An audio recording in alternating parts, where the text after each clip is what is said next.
So get this, the whole continent is one spark away from all-out war right now. Our princess here has to marry the empire's crown prince. Politics, right? It's supposed to be the wedding that finally makes peace between two nations. Here she comes, veiled up and ready to walk down the aisle. Meet the bride, Arsinothea Neoparnas. Bouquet in hand, smile on her face, everything looking picture perfect. Everybody around her is calling this the luckiest glow-up of the century. Thing is, she was only a princess on paper. Her mom used to be a slave, so the real nobles never let her forget where she came from.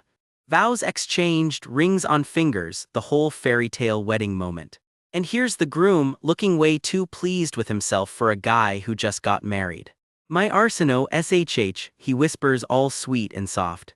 And honestly, for 1 second, she actually believed she'd gotten lucky. Hand in hand, walking into what's supposed to be her happily ever after. But here's the twist, this is her first life and that word should worry you. All she ever wanted, honestly, was to be happy. For one shining moment on that aisle, it actually looked like she'd get it. Yeah, that happiness didn't last. Somewhere down a cold stone stairwell, someone's strolling along, whistling like nothing's wrong. Footsteps echo through the dungeon, right past fresh bloodstains on the floor. A door creaks open, and whoever's behind it is smiling like this is the best part of his day. That fancy collar clasp belongs to someone very used to getting exactly what he wants. I'm here, Arsino, he calls out, strolling in like visiting royalty. And there she is, chained up, bruised and bleeding. Judging by that look in your eyes, life doesn't seem so bad, crown princess, he sneers. Spare me the pity, please, she spits back, refusing to break.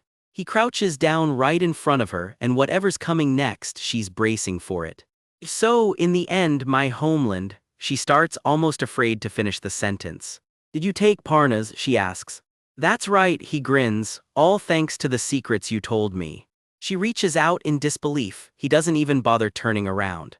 That secret passage you told me about was especially useful, he adds, led me straight to the royal residence. She goes completely silent. Every secret she ever whispered to him he used as a weapon. That damned Grand Marshal caused some trouble, he shrugs, still smiling. But I exterminated them all pretty easily, he says, like he's talking about the weather. Her whole country gone because she trusted the wrong man with her secrets. Then he drops the real gut punch. Her mother was murdered too, they only left the body behind. Something inside her just shatters. This right here is who he really is underneath all that charm. Huh, are you actually crying? He mocks. Pretending to be emotionless. Now that's a rare sight from you, he taunts, savoring every second. And the worst part, she couldn't stop any of it. Broken, bloodied, and completely out of options. Now you'll kill me too, won't you? She says, like it's already decided. His footsteps just keep getting closer. She drops to the floor, forehead to the stone, begging for one last thing. Please, she begs, let me end my own life. Just let me die holding my country's sword, the one I've always carried. That's the only mercy I'm asking for. She waits for his answer, completely calm now. Steel rings out as the blade gets drawn. How pitiful, he mutters, tossing it down like garbage. Could I not show at least that much mercy, he says, to the woman who was my wife? Here, your precious, filthy antique, he says, throwing the sword at her feet. So then, he trails off, already turning to leave. Farewell, Arsino, he says, walking out without a single look back. One of his guards spits on the way out, calling her a despicable traitor. And just like that, she's left alone on the cold floor, bleeding out. Time just stops mattering. This is where her first life ends. This choice ended in ruin as well, she whispers, gripping the blade. Foolish Arsino, she calls herself, and honestly, she might have a point. This is On's dagger, and she's probably the only person alive who actually knows what it can do. Her eyes snap open, blazing red. Here's the secret, every time she dies by this dagger, she wakes back up the summer she turned 12. This is already her third do-over. That little blade has rewound her whole life, 3 times now. And every single time, she gets betrayed and killed by the same war-obsessed prince. Same ballroom, same charming smile, same disaster waiting to happen. Life 1, she tried to stop him before the war even started. That plan ended with her getting hunted down in the dark. Life 2, she just ran, honestly relatable. Didn't matter, he found her, sweet-talked his way back in, and it all fell apart anyway. Life 3, she went full spy on him, still wasn't enough. So here she is again, right back at that same fatal dead end. Truly, she murmurs, staring down the blade. Truly, this is the last time, if a fourth life. He turns out just like the rest. Then I'd honestly rather just find peace in death. That's how done she is with losing.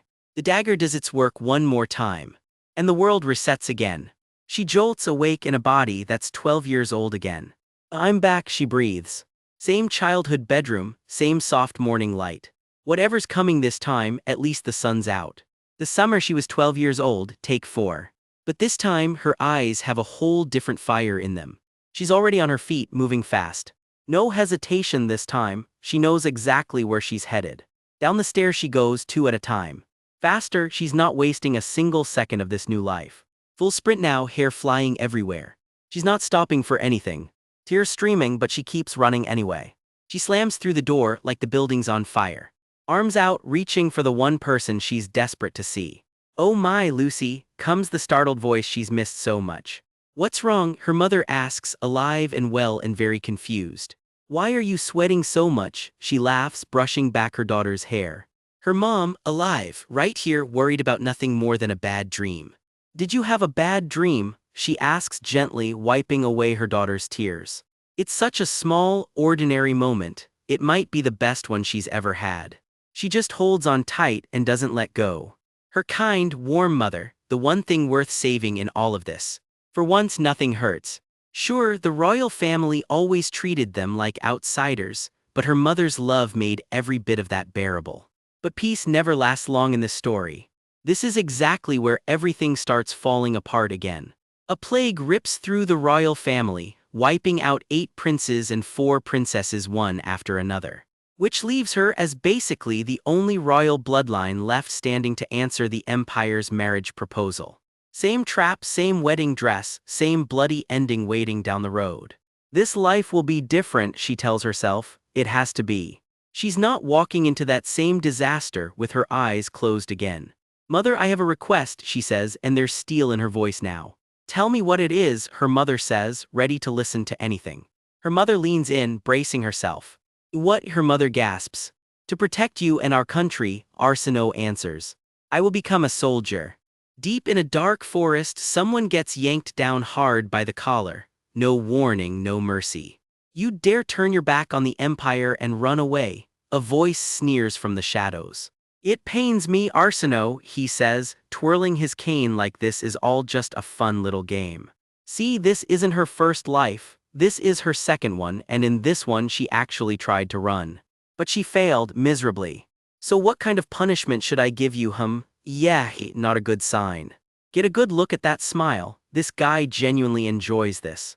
Somewhere nearby, one of his own men is already begging forgiveness. Nobody's safe when he's in a mood. Then the cane comes down hard. The screaming doesn't stop for a long, long time. She comes to, barely blinking against the light. Somehow she's still breathing. Turns out she's been left tied to a tree out here, bleeding, completely alone. Days, she's been out here for days. The pain of getting torn up is one thing, but being abandoned out here alone cuts even deeper. Turns out neither of those was even the worst part. What actually broke her mind was starvation, plain and simple. Just look at her. Days without food will do that to anyone. Then footsteps. "It's been a while, Arsenault," someone says, strolling up like he owns the place. And there he is again. Guess who came to check on his handiwork? "Please," she begs, "give me something to eat, I'm so hungry." "Ah, I imagine you are," he says, way too pleased with himself. "I knew you would be, so I brought you something." "I've brought a gift," he announces. Arsenault just stares, confused. Something gets dragged into view, and whatever it is not good. Her whole body goes rigid. Blood runs down her face as the horror of it finally lands. She can't even process what she's looking at. And then she just screams. He just watches her fall apart, loving every second of it. "Ha ha ha," he's genuinely cackling as he strolls off like nothing happened. "I knew you'd like it," he says, now. That smug little smirk says everything you need to know about this guy. "Eat," he commands, one word and her blood runs cold.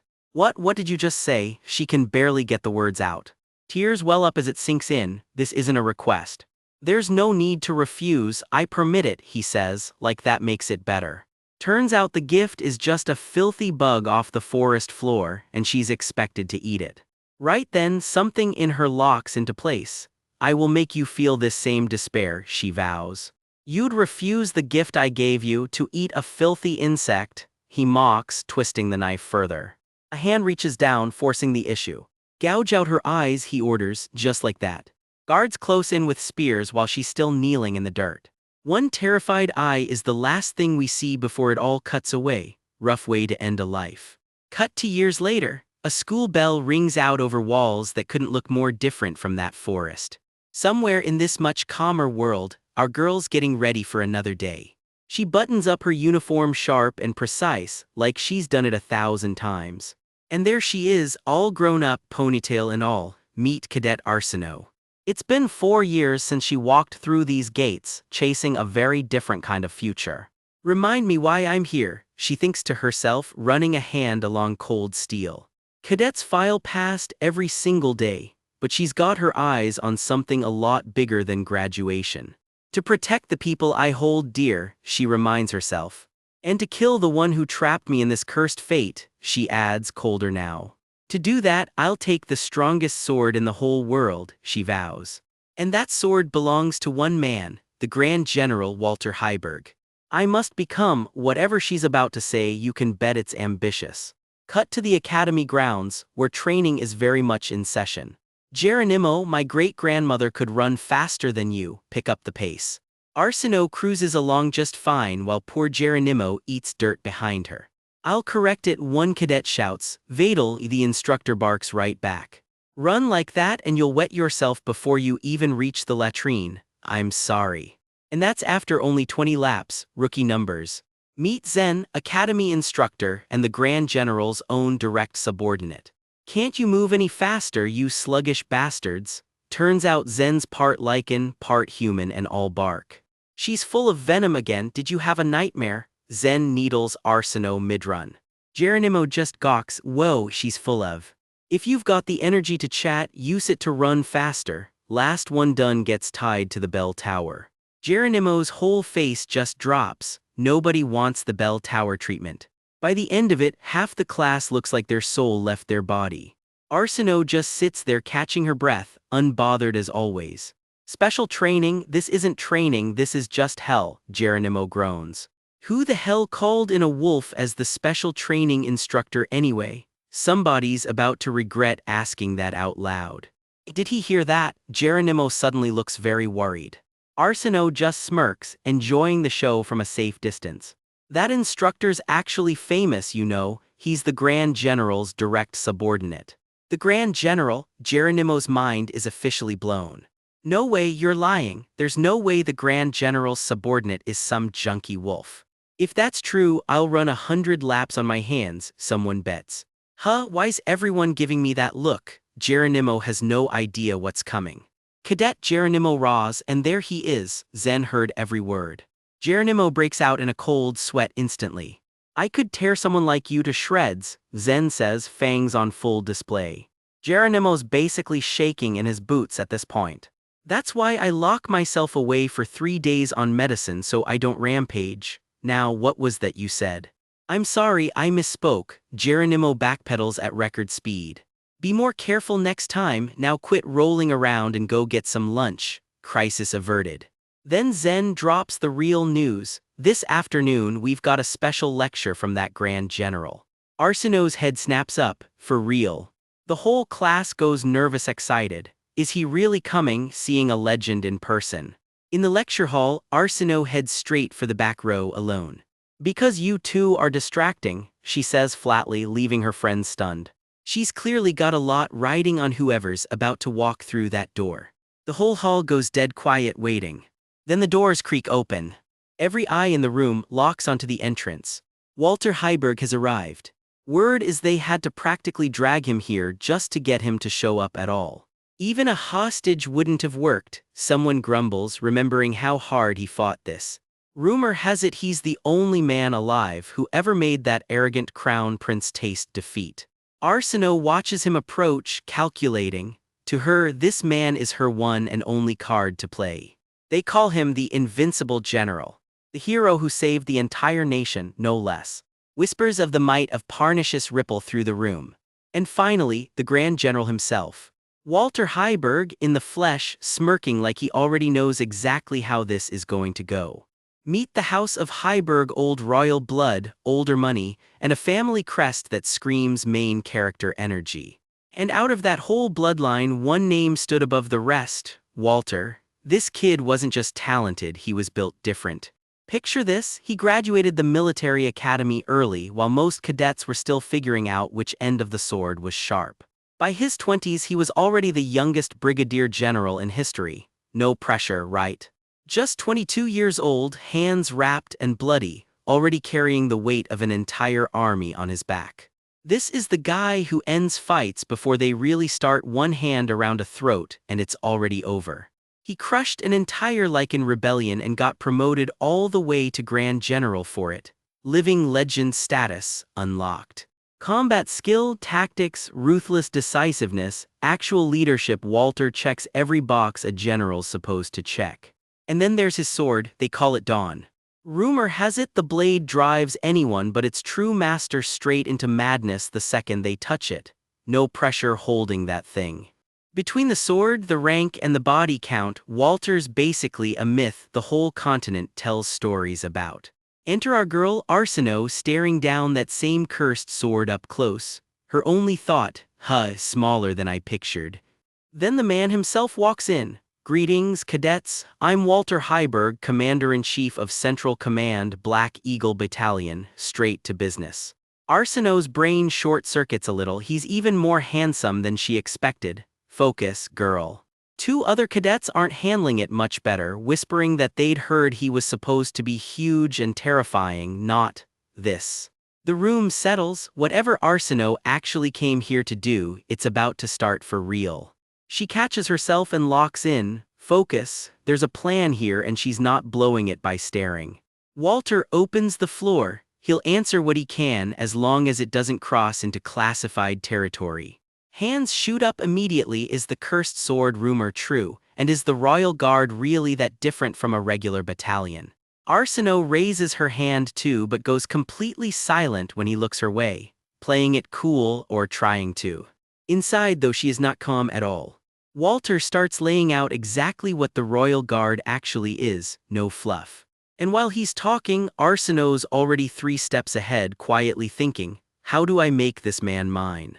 She's done her homework. Walter's a guy ruled by faith and loyalty. Step 1, get on his good side. Step 2, make sure he actually remembers her name after today.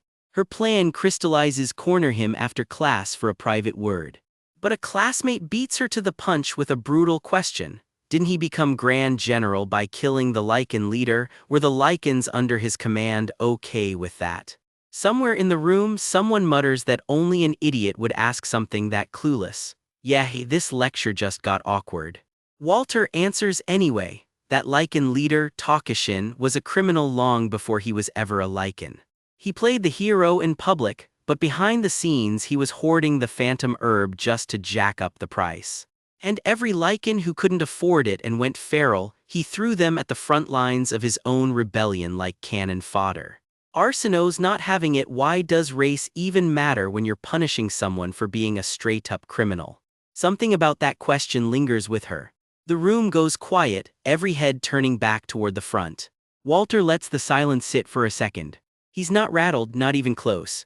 I'm not sure how a cadet got access to confidential information, he says, but Arsinoe's stomach drops for a second before he confirms it. Yeah, that's correct, because the truth about it all was already known.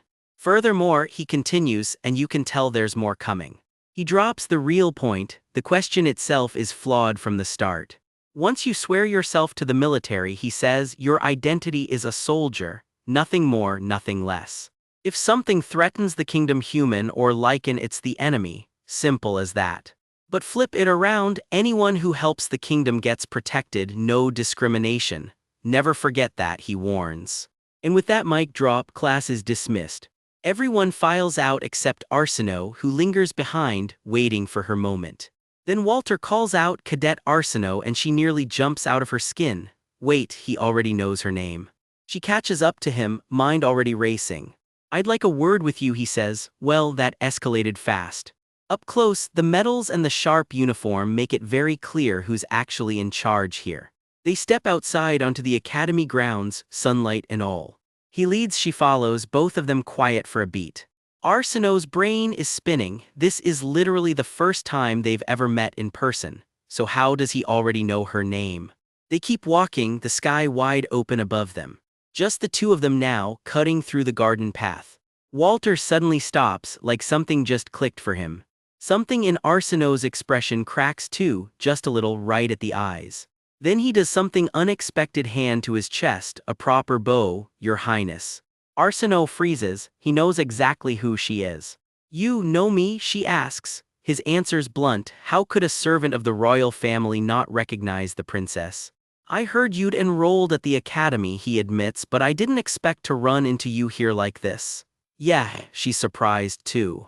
She admits it herself. Barely anyone in the palace even recognizes her face anymore. Walter clocks it immediately. She seemed genuinely worried about something.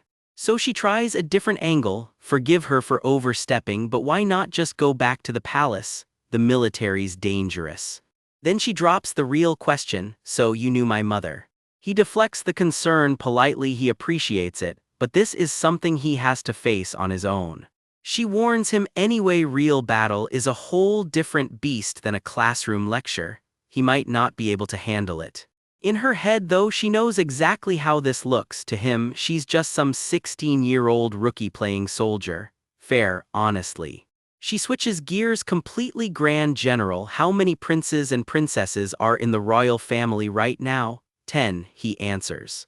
"And out of those 10, she presses, how many weren't born to the official queen?" Walter goes quiet. She doesn't wait for him to guess. "It's me," she says. Her mother, she explains, is just a favored concubine, never even given a proper name.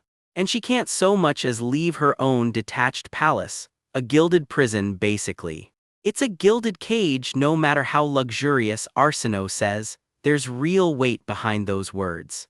Walter gets it more than she expects. It's the same for him if he ever goes back. That's just what it means to be a concubine's child. They stand there a second, the whole courtyard suddenly a lot heavier.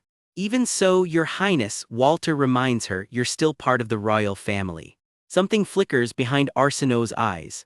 That said, she asks, "Do you truly mean that?" Without question. "As long as I draw breath, yes," Walter says, no hesitation. A small smile creeps onto Arsenault's face. That's exactly what she needed to hear. "Good," she says, "I hope that loyalty never wavers." And here's the part where you realize this girl's playing a much longer game, when every other royal is dead and she's the only one left standing. She says he will naturally turn to her. Yeah, that's not a hope, that's a plan. Walter, no idea what he just signed up for, asks a simple follow-up. He gets why she left the palace, but why the military of all places? Because, she says, if at all possible, I wanted to work with the Grand General himself. And there it is, the real reason, silent in her head, to make you mine. Out loud though, she keeps it light, because you'll become my guardian. Smooth cover story. Well, she adds, flashing him a smile. Because you're amazing, she says, flattery deployed perfectly. Walter's completely thrown off guard. Pardon, is that so? Please make sure, she tells him. To remember today, not a request, a statement. Yes, you as well, Your Highness, he replies, and something in his expression shifts. A flicker of memory surfaces, a much younger version of her from a life that feels a world away. The moment settles, warm light fading around them as the day winds down. Walter walks off, already carrying more than he realizes. I'll be looking forward to it too, he says, glancing back.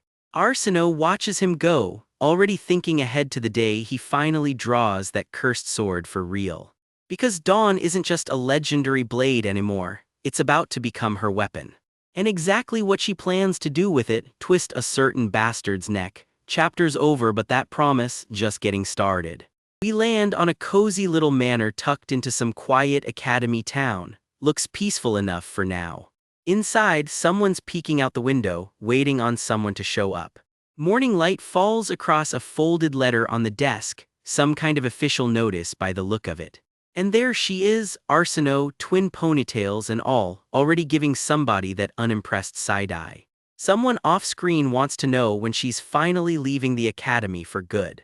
Turns out it's Geronimo, suitcase already in hand, asking if she's headed straight back to her territory.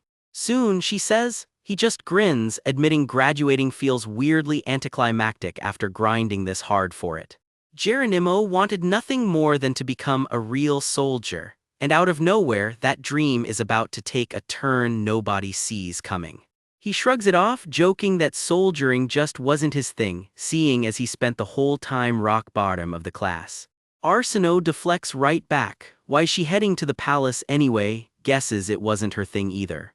Geronimo's not buying that modesty act for a second. She was top of the class the whole time and she even scored an officer's post offer in tactical command. She just turns toward the window, letting the compliment hang there without really answering it. There's something she needs to take care of at the palace first, she finally admits. After that, she's planning to slip away from the detached palace with her mother and disappear up north for a few years. Geronimo about chokes. His Majesty will never allow that. Of course not, she smirks. That's exactly why they're sneaking out.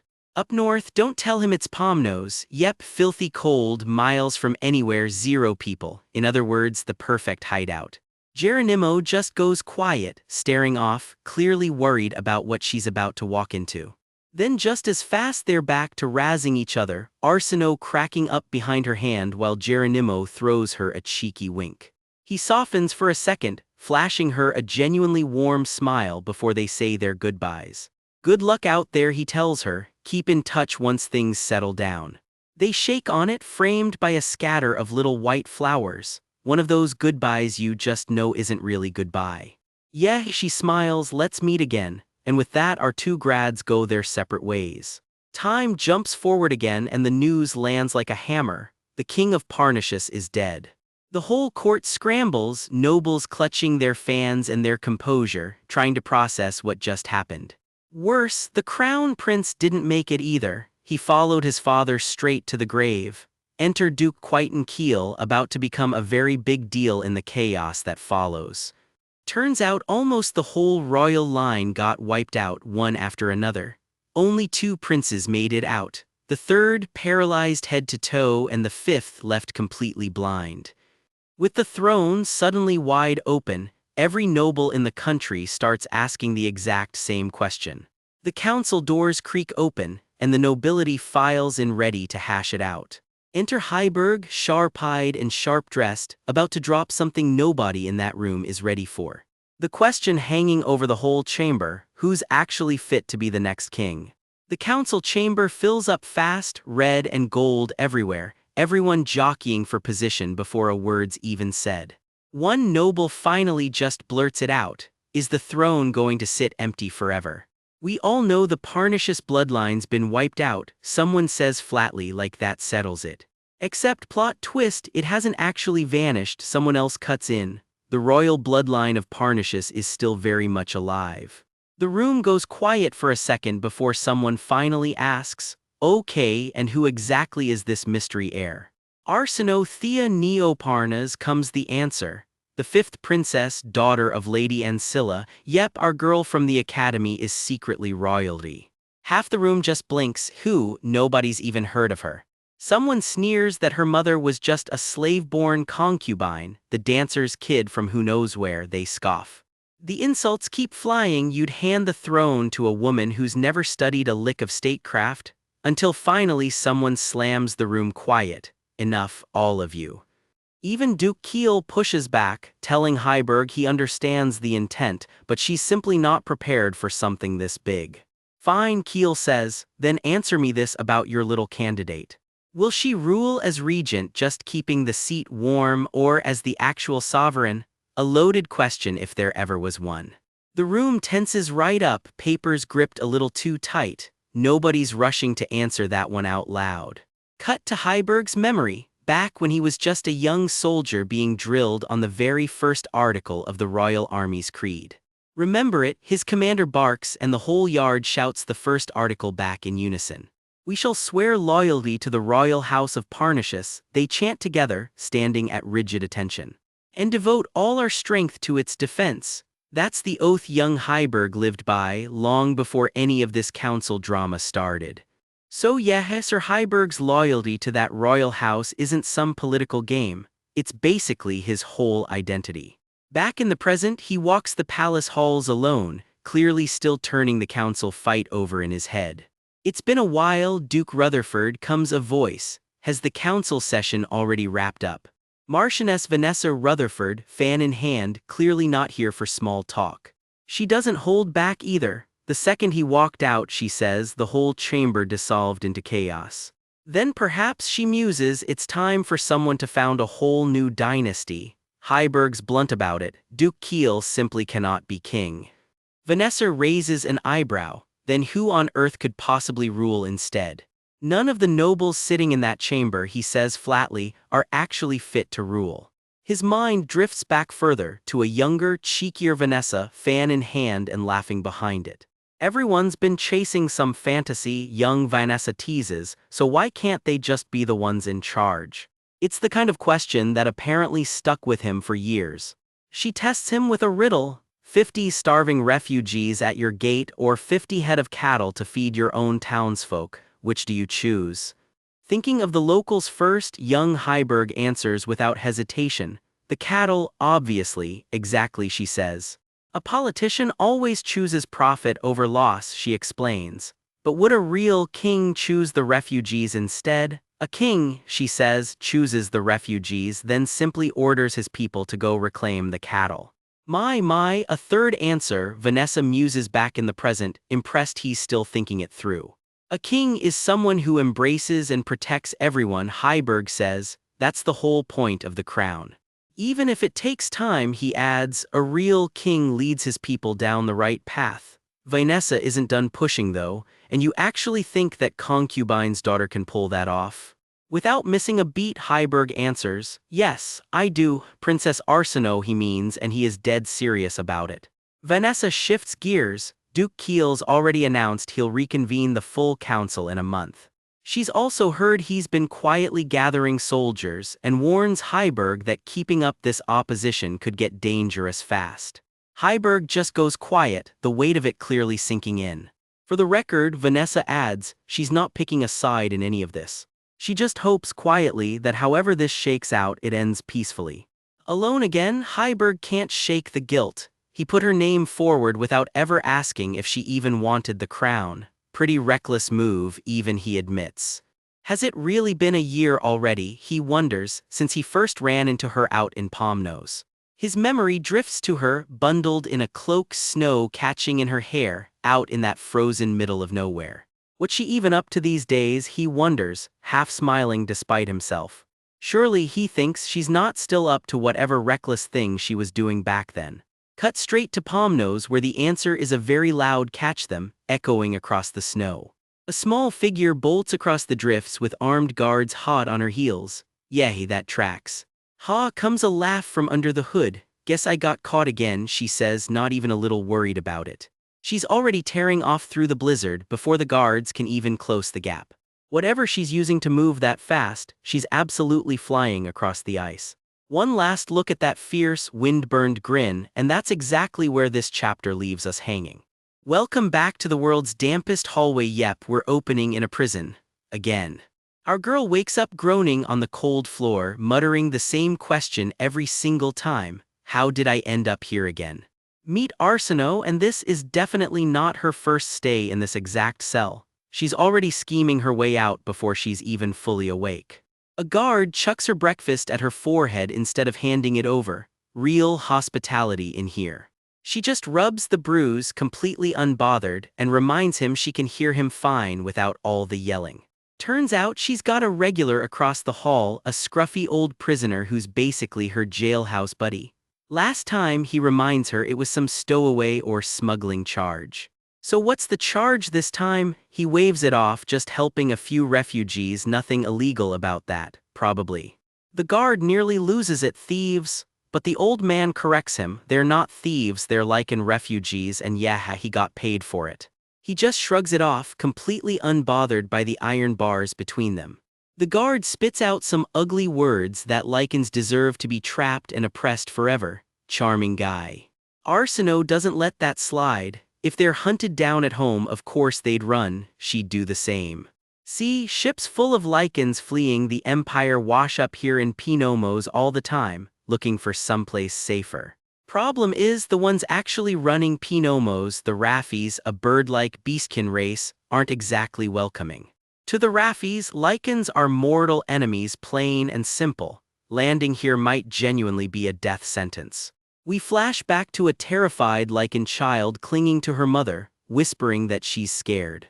Watching refugee families claw their way towards some kind of future hits Arsinoe harder than she lets on. Because it looks exactly like her own past, her and her mother running for their lives once upon a time. Back in the present, the guard's still ranting, calling lichen kids monsters not fit to associate with. Arsinoe calls him out for going too far, and he just grabs the bars to remind her exactly whose cell she's sitting in. Her genius counter-argument: if she ships off the lichens he hates so much, that's basically a win for him too. Flawless logic, honestly. He's not impressed. Running an illegal smuggling operation, he points out, is still very much illegal. She admits it, and privately she'd actually planned to lay low until the king eventually passed away.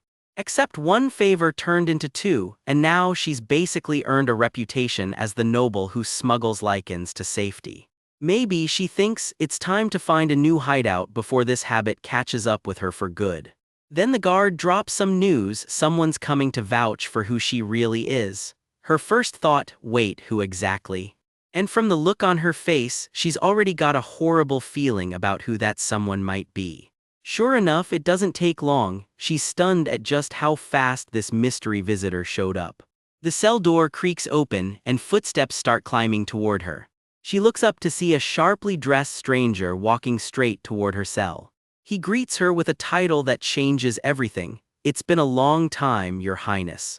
Cut to a quiet, snow-covered town, a lot more comfortable than a jail cell. He mentions her mother's probably off at the daycare, looking after a bunch of Raffi kids. Settling in over tea, she starts needling him. He didn't seriously travel all this way just for her, right? That smug little smile says she already knows the answer. He says he's relieved to see she's safe, and honestly, the romantic lighting is not helping his case. She's a little flustered, realizing he genuinely rushed over for her, and admits she keeps telling the guards he's not her guardian. Nobody's buying it. He half jokes he knew this day would come the moment he agreed to vouch for her a year ago. She shrugs, hey, it was her first arrest, cut her some slack. He explains he heard the Imperial Army was passing through and figured he'd hitch a ride, never expecting who'd actually show up. She sure didn't expect that anyone to turn out to be Walter Heiberg himself. He just watches her, quiet and a little too intense for a guy who claims this is all coincidence. He points out she's clearly still in the business of helping lichens. She plays innocent, oh, it just sort of happens, you know how it is. Totally not on purpose, she insists desperate lichens just keep finding her. He calls her bluff, she's used that exact excuse before. Busted. Mortified that he keeps catching her in these situations, she quickly changes the subject and asks how things are back at the royal palace. His face turns serious. He's worried some kind of trouble might spread all the way back to Parnassus. She reminds him that even stuck out here in Pinomos, she never stopped being a citizen of Parnassus. She still cares. He studies her for a moment, clearly weighing how much he's about to say. Something's clearly eating at him, and it's bigger than small talk.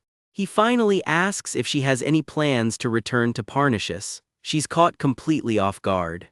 Then he drops the bomb: the king died 10 days ago. Her whole expression cracks.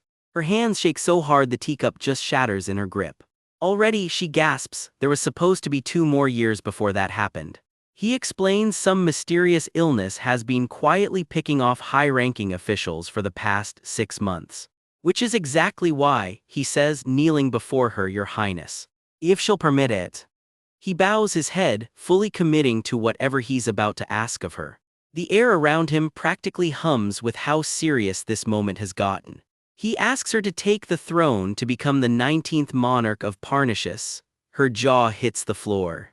She is completely speechless. Time skips ahead, same quiet snowy house, now with a whole lot more writing on it. Somewhere else entirely, a green-haired woman studies a crown of her own, clearly turning this news over in her head. Morning light spills through the window as the house slowly stirs awake. Someone sits up groggily, the weight of last night's news still sinking in. Dawn creeps in slow and quiet after a night nobody's going to forget. Walter's up early, stretching in the freezing cold like it's absolutely nothing. Arsenault, teeth practically chattering, asks if he isn't cold while he just quietly wonders if she's secretly part icicle. But her mind keeps drifting back to that one word, the king. A chilling inner voice picks up the thread. The king is dead, the royal family wiped out, and this voice admits it knew exactly how to make that illness worse and acted before someone named Commodus could arrive. It never expected them to die this fast though. The original plan was something else entirely. The plan had been to seize the throne 3 years down the road, once Parnassus was already buried in chaos. But the disease didn't play by anyone's timeline, and the whole careful plan blew up early. Still, there's a silver lining. It looks like she's already won this man over to her side. She can't quite decide if that's good news or terrible news. Outside, Walter hesitates for a second, like he almost said something he shouldn't have. Arsenault strolls over, noticing he's finally up. She asks what he's doing up so early, chopping firewood, apparently, though she can't help pointing out the actual axe is sitting right there while he swings a sword instead. He just says he knows. She blinks. Oh, he knows. Cool, no further questions. She mumbles that he's going to catch a cold, standing out there half-dressed in the snow. That's not even what she meant to say. She blurts out that proper noble manners just do not work on this guy at all. She finally gets to the point. She's got something important to discuss, so could he please, for the love of everything, put a shirt on first? Picking up right where we left off, Arsenault still needs Walter to put some actual clothes on before she can say her big important thing. While he gets decent, she pours the tea like this is just a totally normal morning. Somewhere past the frost and rooftops, this sleepy snowbound town is where the two of them have been hiding out. She hands him a warm cup and he mutters a quiet thanks. He sips it slow, clearly still turning something over in his head. Watching her, he can't help but think, no matter how he looks at her, she just does not scream soldier to him. She nods at the sword propped nearby and asks if it's really okay leaving something that precious just lying around. He shrugs, offers to put it away if it bugs her. Then out of nowhere, the sword rips itself off the ground and comes flying. Arsenault yelps and jumps back. Walter just winces and apologizes for the jump scare. She recovers fast though, calling it out for what it is, a seriously convenient party trick. He just calls it the most useful one he's got. Naturally, she wants to see more. Got any other tricks up your sleeve, she asks, and he gets that thinking face going. He drives the blade straight into a chunk of wood, no hands needed. Then he sends it rocketing skyward on invisible strings, carving through the air in one clean streak. It boomerangs right back into his grip like it never left. Turns out he can also freeze nearby objects or even people for a few seconds at a time. Arsenault's brain immediately jumps to battlefield tactics, freeze the whole enemy line and take the commander's head clean off. Cool fantasy, shame it only lasts 5 seconds in a 3-meter bubble. Still, she's impressed. Honestly feels like a waste, she says, for a guy like him to just be rotting away in Parnas. He's not buying the compliment though. Why would an actual grand general want to make someone like him king of all people? Simple, she says, he's got the old king's blood in him, and that alone is enough to make people fall in line. He pushes back though. What's the real reason she picked him? Someone with zero backing and barely any legitimacy, he guesses, half joking, half not. Her answer lands like a punch. Honestly, she just likes that he's a criminal. That gets a full coughing fit out of him. Wait, she likes that he's a criminal? She fumbles, admitting she's just not great with words. He goes quiet, mulling it over. Then she drops the real bombshell. She knows exactly what he's been doing, quietly helping lichens in the city of Lappy for over a year now. His jaw tightens, bitter, recalling some genius who once suggested just shipping every lichen off to another country. So peaceful, right? Real solution there. She calls it what it is, enduring your own losses now so someone else gets a better future later. Is that all it is to you, he asks. If you can call that all, she says, then yes and then some. He catches himself off guard, caught staring. She tells him straight, she saw in him the makings of a genuinely wise ruler. He vows to spend his life proving her right on one condition, that she lets him stay by her side. In her head though, she's way less dramatic about it. If he likes her, that's good enough, and honestly she was going to grab that sword for herself anyway. She double checks, even if he regrets it later, there's no backing out. Correct, she says flatly. All right, he says, let's give it a shot then. One last thing, she adds, sealing it with something that sounds a lot less like politics and a lot more personal. Promise you'll protect me. Right now, she admits he's the only person she can actually trust. He promises he'll do his very best. His face sat dead serious. She reaches up, touching his hair, and tells him someday he'll become the sword of her vengeance. If that's the price of staying by her side, he decides, so be it. And with that, the deal is sealed. I'm counting on you from now on, Walter, she tells him. Cut to months later, a grand hall, all marble and gold, a long way from that snowy little town. It's already autumn, someone remarks. Time really does fly. She turns to a nobleman across the table, warning him not to pull another vanishing act like he did at the last council.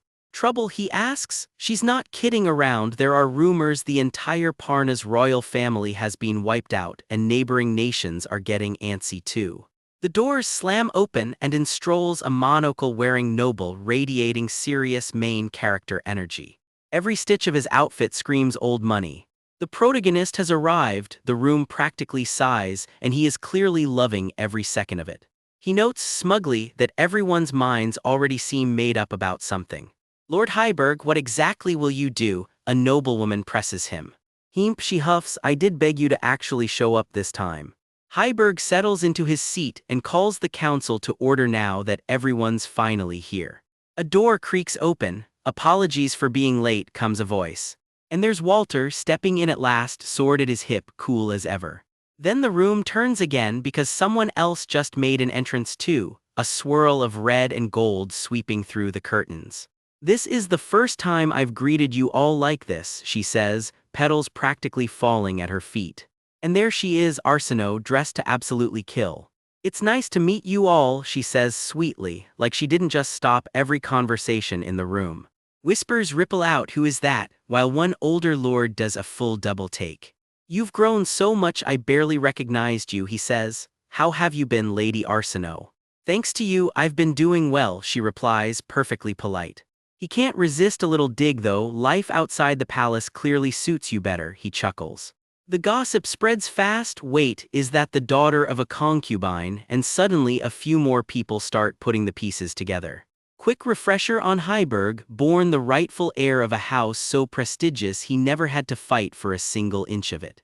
Even the last king of Parnas apparently watched his step around this guy. But Arsenault, sizing him up quietly, figures that untouchable confidence might just be his blind spot. I apologize for attending uninvited, she says formally. I debated whether I even belonged here, but I found the courage to speak anyway.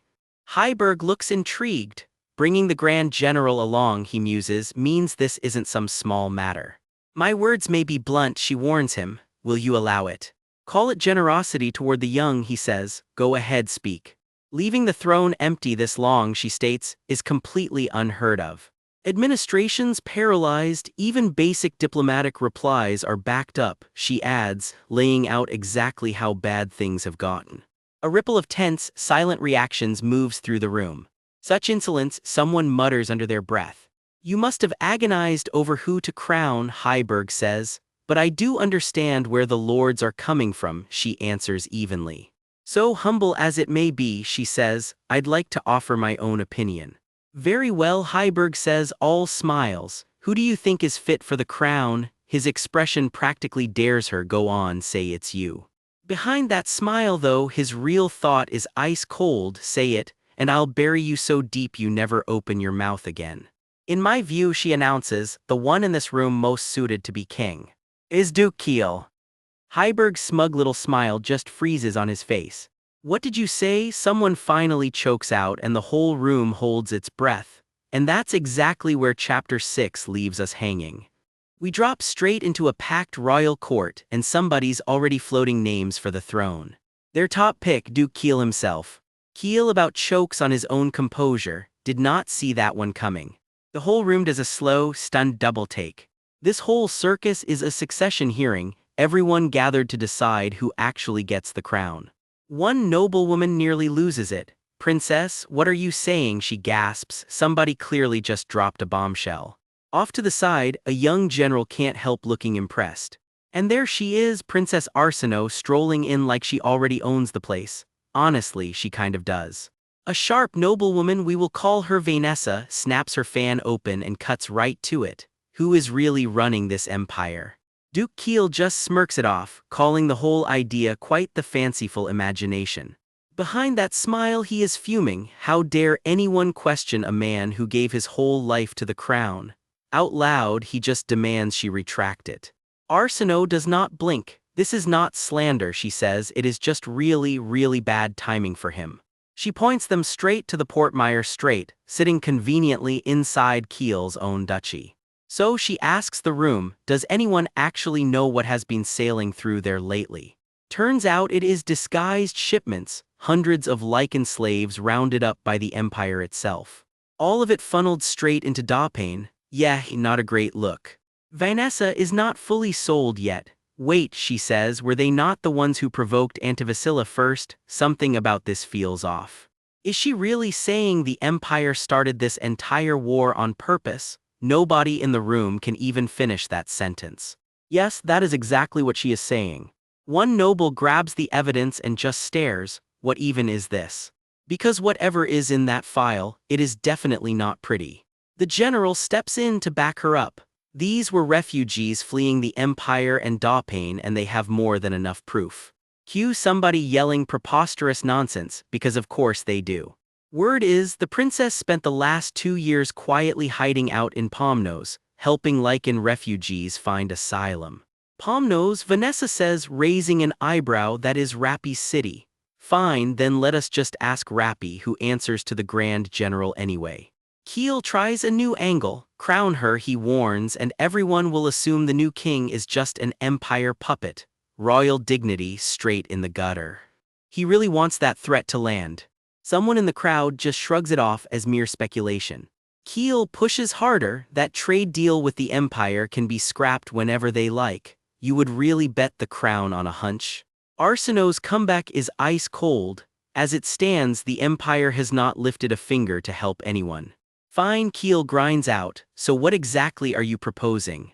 Simple, she says, back her as her official sponsor until things settle down.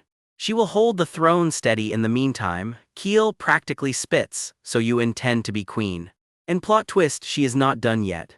Turns out Arsinoe is also claiming she can cure the plague tearing through the empire. Vanessa's whole expression changes. She is sure it would help the Marquis's sick daughter too, conveniently exactly the leverage Vanessa needed. She lets that little detail sit in the air for a second. All eyes swing back to Keel, so they ask, what is your answer?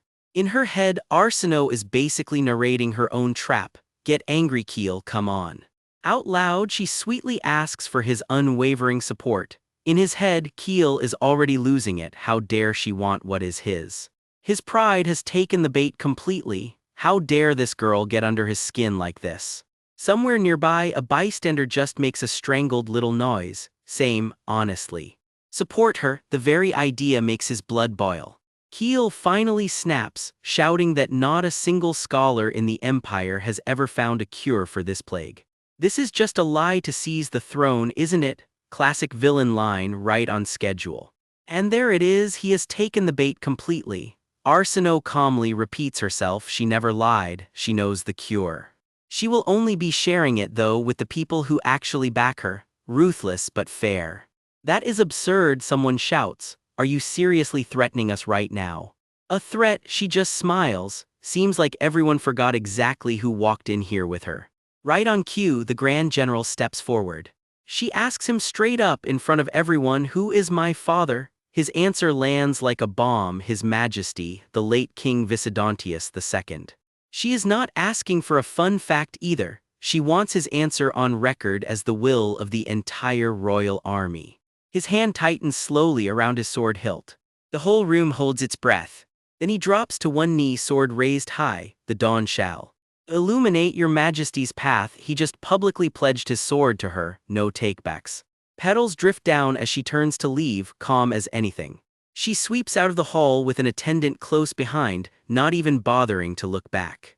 The moment Keel lost his temper, he basically handed her the win. She flashes a smile and gives him exactly 1 day to think it over. See you all again, she says sweetly, same time tomorrow. Somehow that is the most threatening goodbye ever. Away from all the chaos, Arsinoe and the general head off together, footsteps echoing down the marble hall. She asks where he will even sleep if she is taking over his quarters. He brushes it off completely, not her problem. They finally stop outside a door. We are here, he says. He bows and promises to be back before sunset. Before he can even leave, someone catches his attention. Lord Heiberg. He turns around, clearly not expecting to be stopped. Left alone at last, Arsinoe finally lets her shoulders drop. She sinks into a hot bath and just melts. Honestly, how long has it even been since she got a real bath? For a second she just floats there thinking. Her mind drifts to the general, and that whole unreadable face of his. He genuinely has no clue what she is planning. She half expected him to lecture her for acting without asking first. But he never asked a single question, and that tracks because in her past 2 lives his nickname was always the Parnassus royal family's dog, a guy who follows orders from his master without ever asking why. Honestly, he seems like the type to salute first and question absolutely nothing. She cannot quite decide if that is reassuring or terrifying. Suddenly someone is shouting for the Grand General like the building is on fire. A wild-haired guy with wolf ears comes bursting straight through the door shouting. Arsinoe barely has time to react before he is right in front of her. He reaches for her and her eyes go wide. Wait, you. He open in a fancy room where Arsinoe's toweling off her hair after a bath, blissfully unaware her night's about to get interrupted. Someone yells "General" from outside, and a wolf-eared soldier throws a door open like the building's on fire. He straightens his vest mid-panic, ears twitching, definitely not expecting company. Turns out this is his room and there's a woman standing right there, fresh from the bath, hair still dripping. He freezes, wet hair, an actual woman in his room. His brain just short-circuits. A woman. She squints back at him and it clicks. Wait, is that Instructor Zen? Been a while, she grins, half teasing him. He does remember her, right? Of course I do, he blusters. You were at the academy. What was your name again? Smooth, General, real smooth. Arsinoe, right? He finally guesses, then asks what brings her here. Just some business, she laughs it off, playing it cool. An aide mentions the Grand General should be back any minute. Fine by her, she says, she'll just wait. When Zen finally shows, she can't help noticing he's been disappearing on his own a lot lately. Everything okay? Turns out there's a very furry reason. Around the full moon, he's out of commission for about 3 days straight. She nods. The full moon, classic lichen problem. Then she clocks something odd. There's a weird smell coming from his pouch. What's in there exactly? Oh, this, nothing special, he says, in the least convincing voice possible.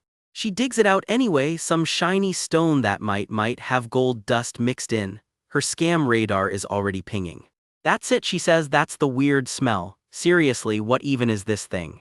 Zen perks right up. They told him it's a dragon's tailbone. Dragon bones, he's never gotten to eat those before. Apparently bones are basically a 5-star delicacy to lichens. Who knew? Arsinoe isn't buying it for a second. Some market scammer definitely sold him a fake. They end up cracking up about it anyway, bounding up the stairs together like a couple of overgrown kids. Still catching her breath afterward, Arsinoe can't quite shake the thought running through her head. It's interesting, she murmurs to herself, eyes lingering on something she's not quite ready to say out loud. Cut to a sharp-dressed, dark-haired man waiting by candlelight. Sorry to keep you waiting, he says, dinner's almost ready. Then, out of nowhere, Zen comes flying in for what looks like the world's least dignified greeting. A closer look at his rank badge makes it official. This isn't just some random noble. "Ah, you're here," the man says warmly as Arsinoe walks in. Someone announces his arrival with a full "You have arrived, your majesty," and Arsinoe's jaw basically hits the floor. Wait, he's the king. The king winces to himself, maybe throwing that stone was a bit much. He really didn't think Zen would actually go fetch it. He tells Zen to go rest up and promises to send the paperwork later. Arsinoe just blinks, still catching up. Ah. Backing up a bit, turns out it was the king's idea. If she's not using that stone, he tells Arsinoe, hand it over to the Grand General. Trust him, it'll be interesting, he grins, call it payback for that bone shard Zen gave him. A prank gift for a wolf who apparently fetches on command. Later, he explains Zen's little full moon fog to her directly, still not quite himself, he says, a bit sheepish. No, she corrects him, if anyone was being rude earlier, it was probably her, old memories of her own past mistakes creeping back in. More importantly, he adds, drop the Your Majesty stuff when it's just the two of them. She can't do that, she insists, still not comfortable with it, and technically that would be insubordination. He just asks her to take it back, and that's when her mind drifts somewhere much heavier. Across 3 whole reincarnations, she has lived every kind of life imaginable. In one of those lives, she was the crown princess of an empire, until she was branded a traitor and put to death. The memory flickers behind her eyes for just a second before she blinks it away. She looks back at him, this quiet, sharp-eyed king with no idea what's actually running through her head right now. If she's learned anything from all those lifetimes, it's that class, rank, and status are basically illusions. At least in her own space, she'd like to be free of all that. Out loud, though, she just admits she was pretty harsh with him earlier in that meeting. Be honest, she tells him. He goes quiet for a second, then admits it. Yeah, hey, he was a little blunt, huh? Staying that way is basically strategy at this point. He sighs, but honestly, it's exhausting to keep up.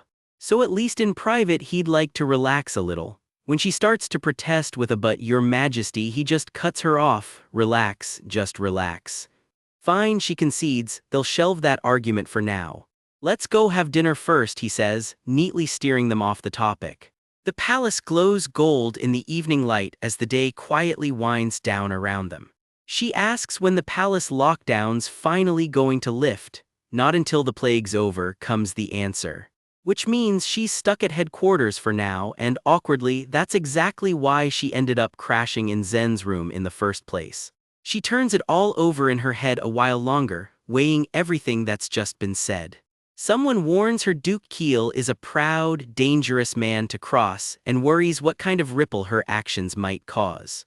Too late for that, Arsinoe says flatly. She's already bruised his pride plenty, so making peace really isn't on the table anymore. Your Majesty, someone starts.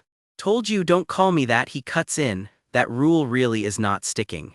Someone reminds him Duke Keel's a seasoned, capable politician, not a man to underestimate. True, if he walks away, there'll be nobody left to keep the scattered lords in line. Yes, comes the grim agreement. Grand General, Arsinoe asks Zen directly, if it comes down to a fight with Duke Keel's knights, do they actually lose? Don't worry about that, he tells her, steady as ever. We will win, he says, without fail. That's enough for tonight then, they'll figure out the rest after tomorrow's meeting. Shall we eat? Someone finally asks, dinner's clearly overdue at this point. Ah, sorry, comes the reply, followed immediately by the actually important question. So what's for dinner, anyway? Morning breaks over the palace, sunlight catching the domed towers as a new day and a much bigger occasion gets underway. Lady Arsinoe has arrived, someone announces, and the whole hall snaps to attention. A formal gathering unfolds in the grand hall, every eye locked on whatever's about to be laid out in front of them. Just as expected, Duke Keel flatly refuses to acknowledge it and turns to walk straight out. Me, as king, the ruler declares, anyone who walks out that door will be branded a traitor and punished for it. But those who stay, he adds, will be trusted as loyal subjects. Before that, though, he says, there's something he needs to ask. Across the hall, a composed noblewoman doesn't even flinch. I know what it is, she says quietly. Arsinoe's eyes narrow just slightly, clearly bracing for whatever comes next. Somewhere else in the palace, a heavy door creaks open under someone's hand. Footsteps echo down the hall as more guards start closing in. Swords come up drawn and ready, tension snapping tight through the corridor. More soldiers fall into formation, and they are definitely not here for a friendly chat. "I've already prepared a gift in advance," Arsino says coolly, and the number matches perfectly. Somehow that's way more terrifying than it sounds. We open deep inside a noble estate as guards rush someone down a grand staircase under cover of night. Already this feels like trouble. Swords are drawn and ready. This is not a casual night at the manor. The halls drip in gold and marble, classic old money territory, the kind that hides its rot well. Meanwhile, Arsino is already several steps ahead, murmuring that she has her gifts prepped in advance, and the numbers match perfectly. Steel flashes through the dark. Whatever Arsino is planning, it has teeth. Cut to the Rutherford family dinner table, silverware clinking like everything here is perfectly normal. A servant sets down a strange little gift, a sprig of a plant tucked beside a sealed note. Nothing says fine dining like a mystery package. Lady Rutherford glances up sharply and calls out to her husband, Lord Rutherford. Something is clearly weighing on her. Arsino does not waste time. She lays it out plainly. With this plague, the hands tremble first, then the skin blisters and the hair falls out.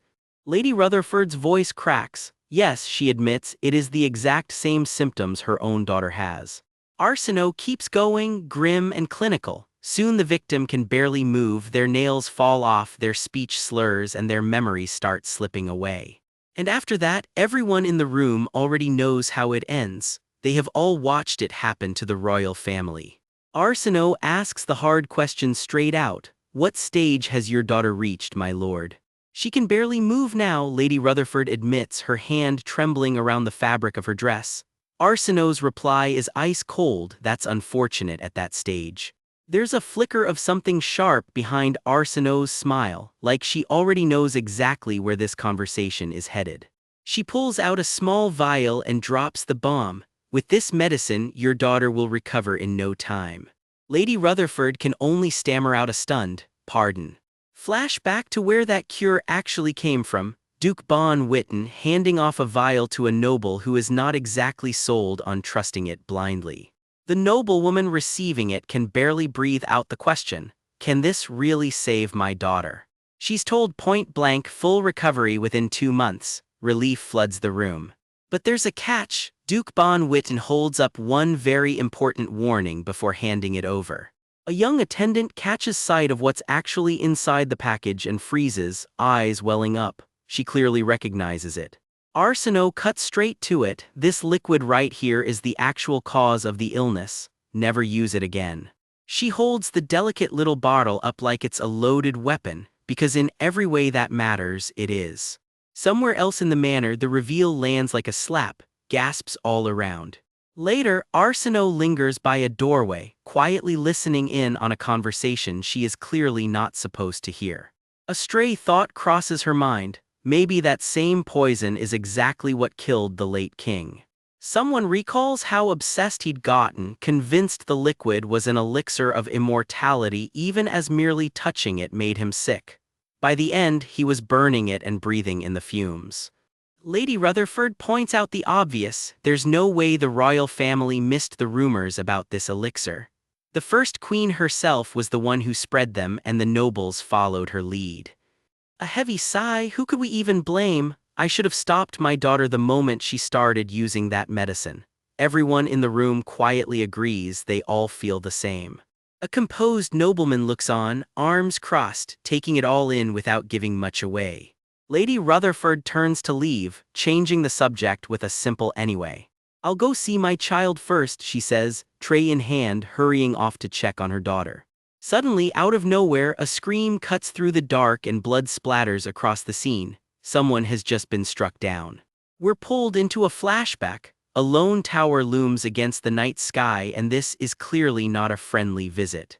Someone scales the tower wall under cover of darkness, rope in hand, moving fast and quiet. They slip through a window, sneaking deeper into wherever this tower leads. Inside, someone lies bleeding on the floor, clearly the victim of whatever just happened here. A voice in the dark mutters through gritted teeth, "That woman. I should have destroyed that pearl," they growl, clearly regretting a mistake that's about to cost them everything. A door creaks open onto the night sky as the intruder presses on, deeper into the danger. The flashback fades into pouring rain and a familiar voice starts counting off training reps. 1, 2. Two knights spar hard in the downpour, blades clashing like the weather isn't even a factor. Arsenault watches from a window, teasing that someone's out training even on a day like this.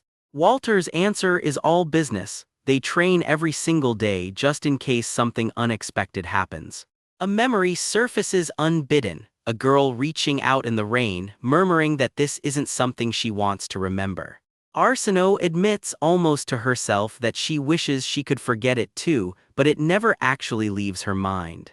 She's visibly shaken for a moment, wiping the memory away before anyone notices.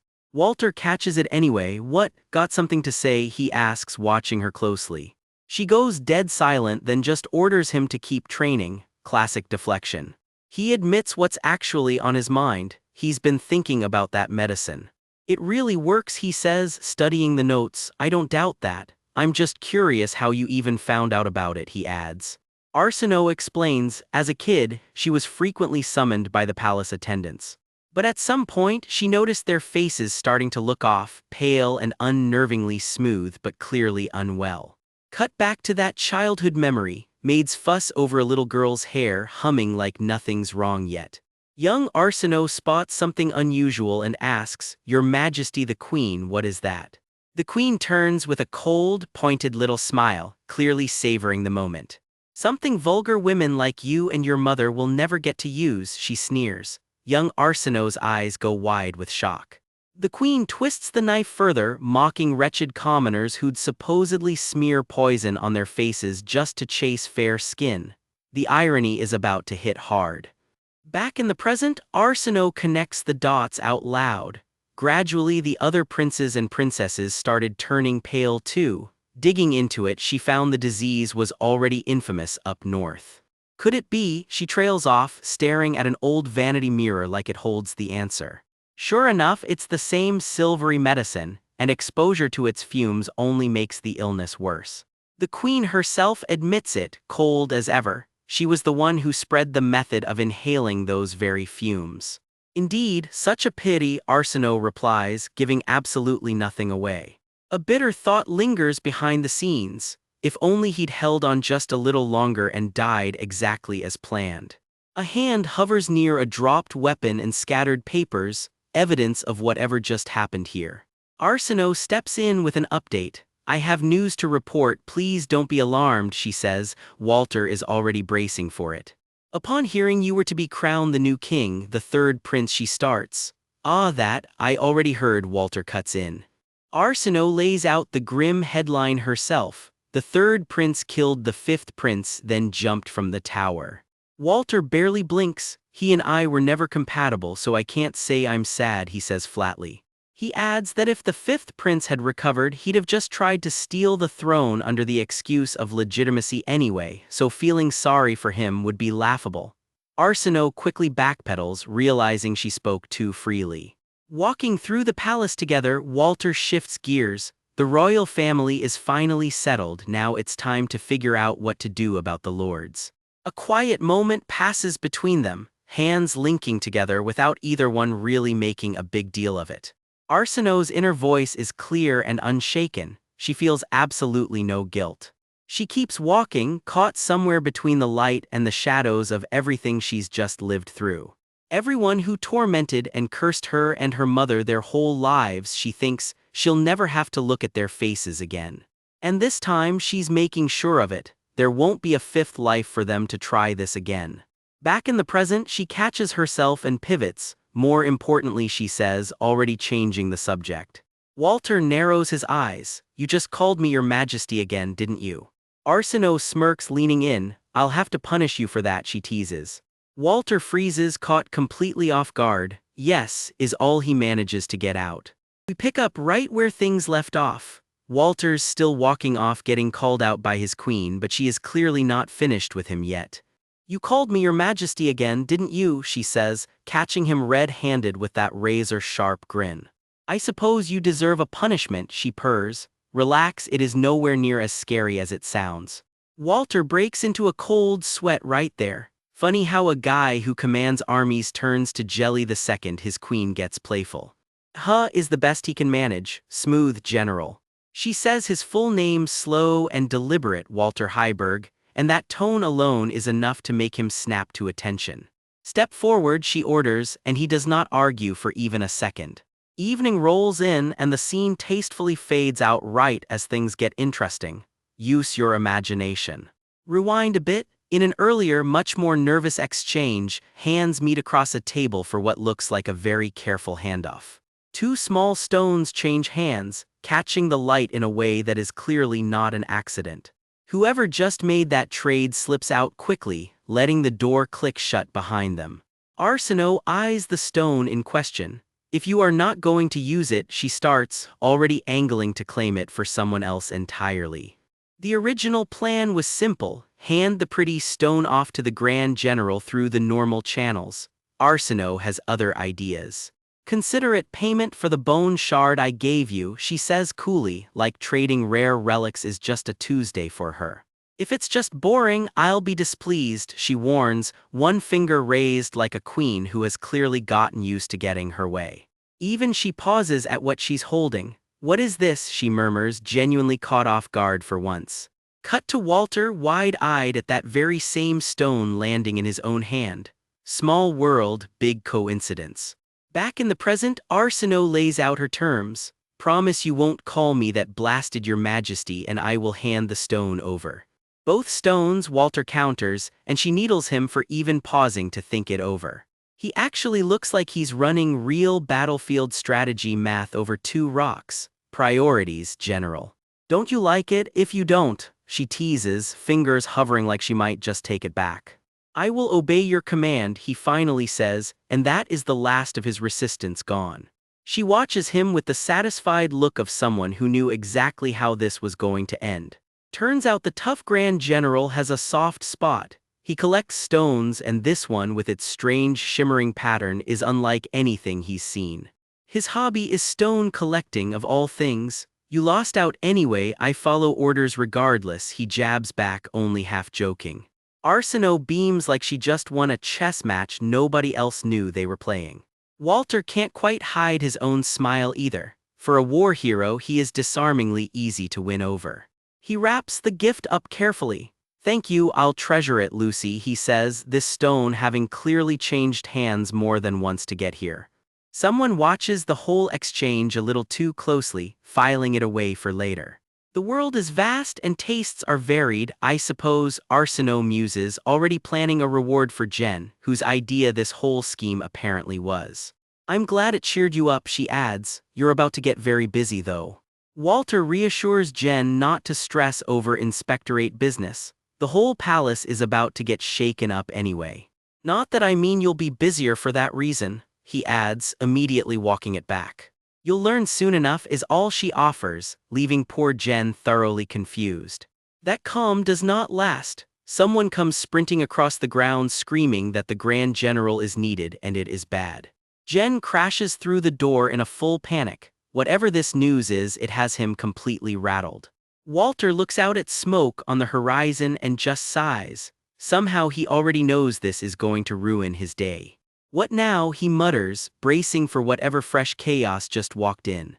Jen shoves a letter into his hands. Please read this, he begs. Wyss, the captain of First Reconnaissance, delivered it personally, Jen explains, which alone tells Walter this is serious. Walter reads in total silence, and that silence is somehow worse than shouting would be. A duke is declaring his own independent state, and Jen cannot believe how calm Walter is being about it. Walter is already strapping on his sword. Calm, it turns out, was just him deciding how fast to move. Cut to Arsinoe arriving at the academy, catching Jen off guard on the stairs. Oh, instructor, she says brightly. Jen fumbles his words completely, still not used to royalty just showing up unannounced. He is sweating buckets over what should be a totally normal conversation. Someone reminds him, none too gently, to actually address her properly this time. Jen chokes halfway through "Your Majesty" while Arsenault just waves it off, clearly enjoying his struggle a little. More importantly, she cuts in, "What was that about an independent state?" Jen blurts it all out. The rebel lords plan to form a Western Confederation and have flat out told the crown to stay out of it. "That can't be," she says, though her face suggests she already suspects exactly how true it is. Someone who claims to have devoted his life to this kingdom does not just walk away, she reasons, unless it was treason all along. "So it's an actual proclamation," she says. "Where did you even get this?" Jen hands over the scroll. Wisp brought it to him directly, no formal channels involved. That detail alone makes Arsenault suspicious. Straight past the external office, and that fast is not normal. "We already knew Duke Kill was gathering troops," she notes, piecing it together in real time. Jen tries to fill in the gaps as best he can. Elsewhere, Walter is running the same numbers. Call it independence instead of rebellion, and the excuse suddenly sounds a lot more respectable. But if he actually has the forces to found a nation, Arsenault reasons, an uprising is just the next logical step. This duke's reputation precedes him, carving flesh and shaving bone, dismemberment as a calling card, charming guy. His whole strategy, lose small and sloppy on purpose so everyone else lets their guard down, then strike. Back at the palace, someone gears up fast, cinching a strap tight. Arsenault asks about her planned move into the palace. "About a month out," Walter tells her. "Then let's announce the coronation for the same date," she says, already 3 steps ahead of everyone else in the room. "No need for an actual ceremony," she clarifies, "just get the announcement out fast." "You mean just make it public," he confirms. "Exactly," she says. "Let's try the Duke's own trick right back on him," she smiles. Turnabout is fair play. Down the hall, people are already gossiping about how extraordinary she is, and Jen is still fumbling over how to even address her. "Can you imagine?" someone marvels, "a monarch this young talking circles around Duke Kill?" Honestly, at this point, yes. Even the slyest lords tuck their tails when she's in the room, Walter admits. One second you'd expect her to hesitate, the next she's issuing orders without blinking.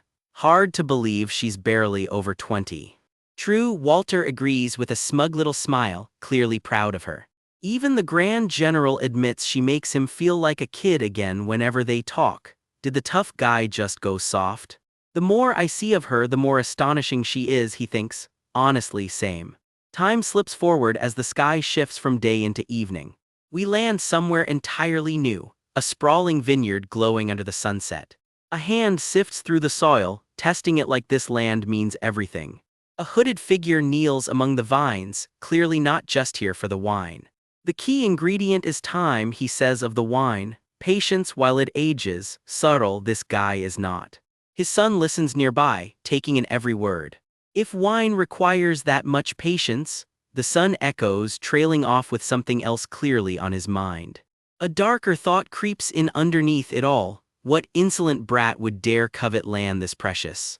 "Father," the son calls, snapping the moment back to the present.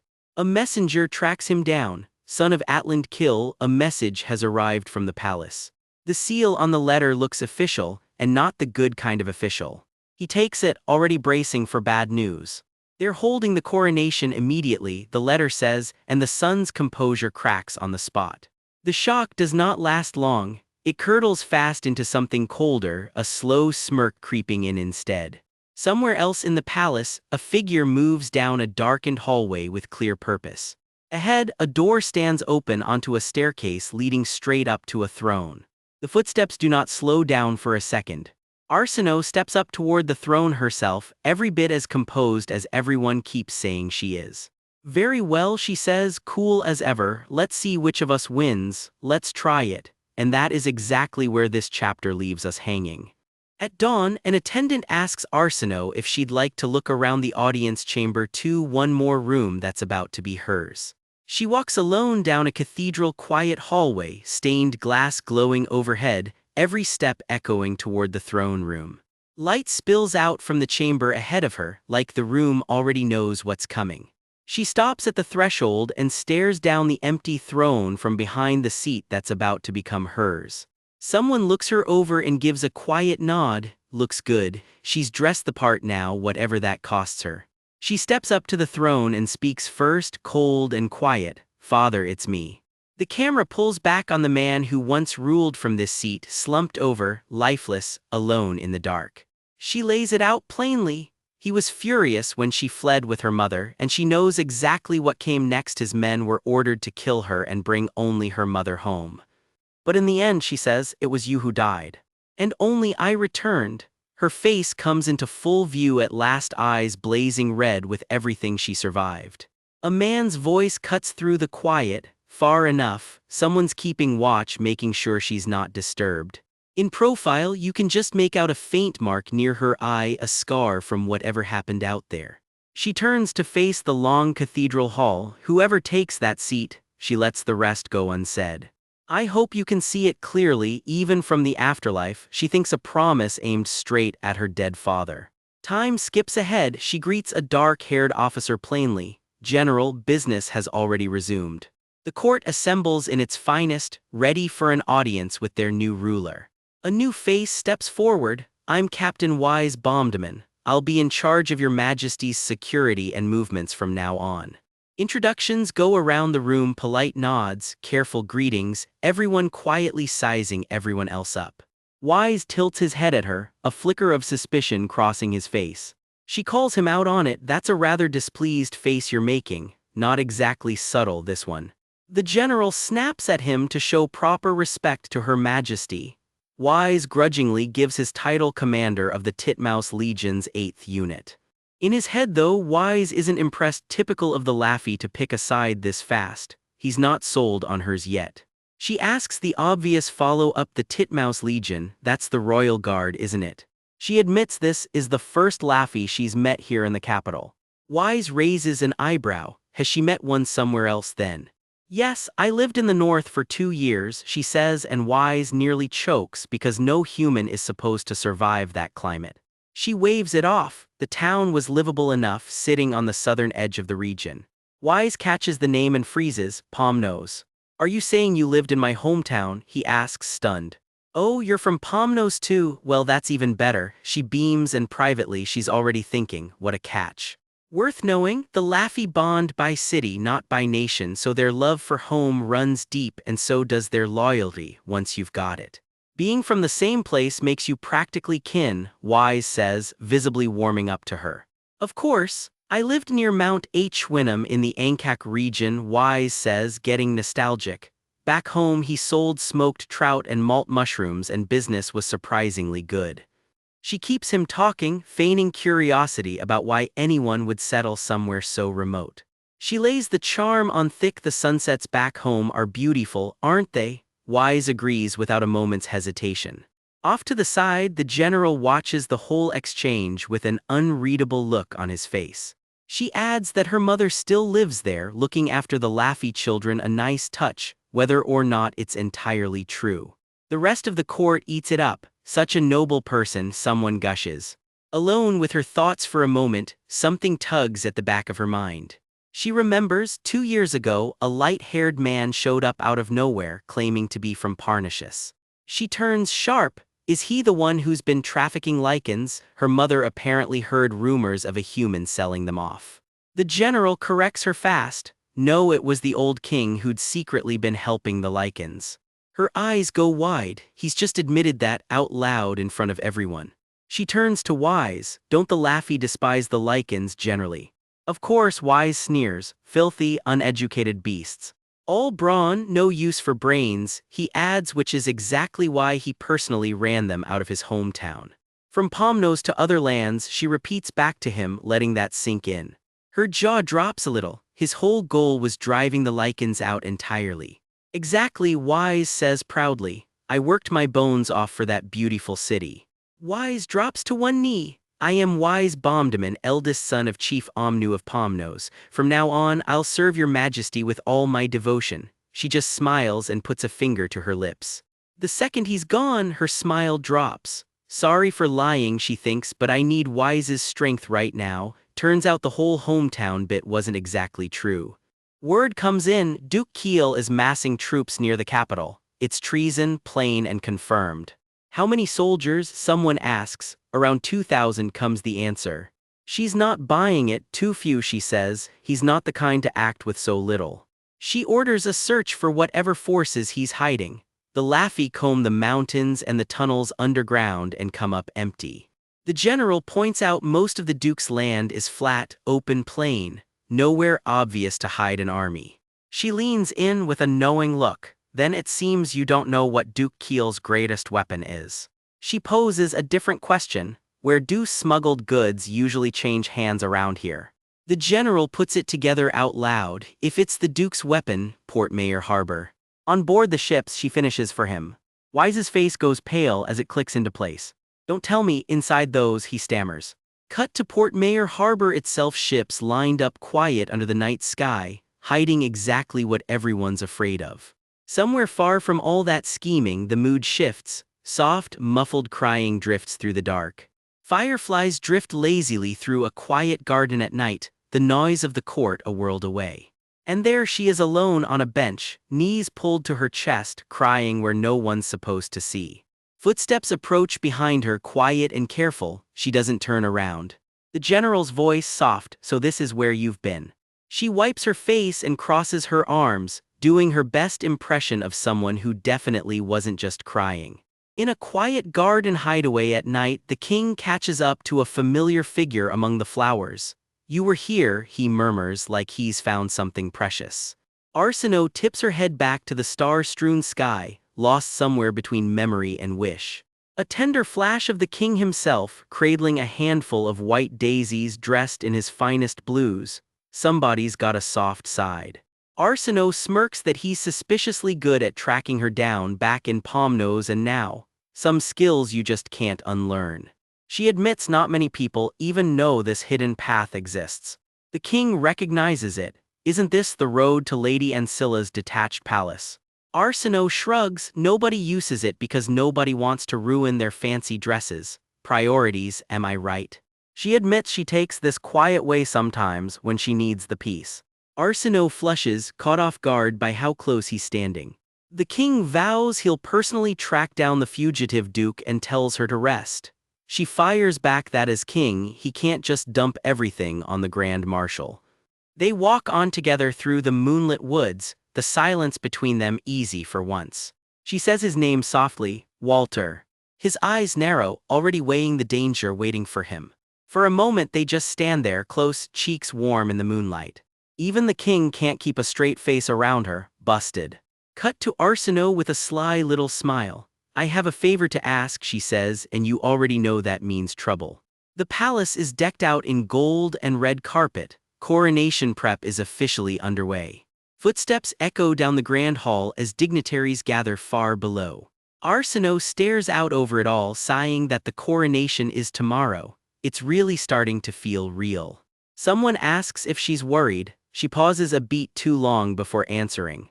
A hooded figure looms into view out of nowhere, not exactly a subtle entrance. Arsenault jumps, joking that he's basically a northern nomad the way he sneaks around, then floats a wild idea. Maybe they should cancel the plan against House Operatha. A voice announces at the door, Your Majesty, Wise is here. The king turns as a striking blue-haired, winged soldier steps in beside a stern silver-haired officer. The winged newcomer bows so hard his wings flap.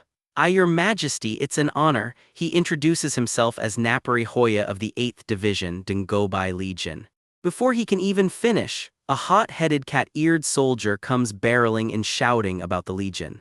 He announces all preparations are complete and the operation can start right now, catching everyone off guard. Someone snaps at him, why the hell are you here? Great first impression. The silver-haired officer sighs that he's always making a noisy entrance, still as vulgar as ever. The cat-eared soldier bristles while off to the side Arsenault quietly notes to herself, Yep, these two are definitely enemies just like the rumors said. The insults fly, son of a bitch meets birdbrain, and it nearly turns into a brawl right in front of the king. The officer warns he won't tolerate disrespect in front of His Majesty. The cat soldier grudgingly backs off. He grumbles that he'll correct himself, though the nearby shackles suggest this isn't the first time. The king cuts through the bickering to ask if troop deployments are finished. Arsenault raises a real concern. Is it actually safe to expose the royal secret passage to regular soldiers? She decides they'll deal with the fallout later. Right now, the mission comes first. Napari startles as lightning cracks somewhere outside. The king's attention snaps to a chained hooded figure. Hey you. Formal orders come down. The cat-eared soldier Jen is appointed acting battalion commander of the Giafalcon battalion. The king gives Wise, the hooded operative, his real orders. Follow the plan, but the king's own safety comes first no matter what. Napari snaps a quick salute. Yes. Arsenault studies Wise with quiet curiosity. Flashback: Arsenault once pulled Walter aside with 4 simple words. Walter, I have a favor to ask. She reasons Duke Kiel is bound to show up at her coronation, and she intends to be the one who catches him herself. Instead, she tells Wise she wants him to secure the single most important piece in this whole operation. Wise, ever wary, wants it confirmed first. Is this a mission where Lucy's safety is actually guaranteed? Arsenault blinks. Me. Walter's expression softens, quietly caught up in what he's hearing. Arsenault presses him. Please let me know. A raven takes off into the dusk, carrying the plan forward. Wise practices a rope descent off the palace balustrade while Arsenault watches from below. He lets out a quiet sigh, testing the chain's weight one more time. He states it plainly, I trust in your majesty's insight. A quiet vow forms between them, until the sword returns. Arsenault finishes it almost like a prayer. I pray the scabbard remains safe. The chain snaps free and the raven messenger shoots off into the night. The operation is officially on. Wise admits dryly he can't promise anything, but he'll do his best, muttering to himself about how persistent she is. Arsenault smiles, teasing that he clearly cares more about her life than whether the mission even succeeds. Not bad. A bird glides over the sunset horizon as she watches on, quiet and thoughtful. Her resolve sets. Well then. She gives the signal. Shall we start the hunt? The operation to catch Duke Kiel is officially underway. Wise rappels down over dark, churning ocean waves toward the target. He creeps forward through the shadows, closing the distance. The reveal from above: this is Fort Mayor, a heavily fortified harbor keep. No easy way in. Napari panics, warning the Grand Marshal it's too dangerous, they need to go further first. Wise shuts that down flat. No, they're infiltrating the fortress directly. The Grand Marshal barks the order, descend. Napari answers sharply, yes. The team plunges down toward the fortress in a blur. They streak past the walls at breakneck speed, no room for hesitation now. Wise's chain snaps taut as he closes in on the rooftops.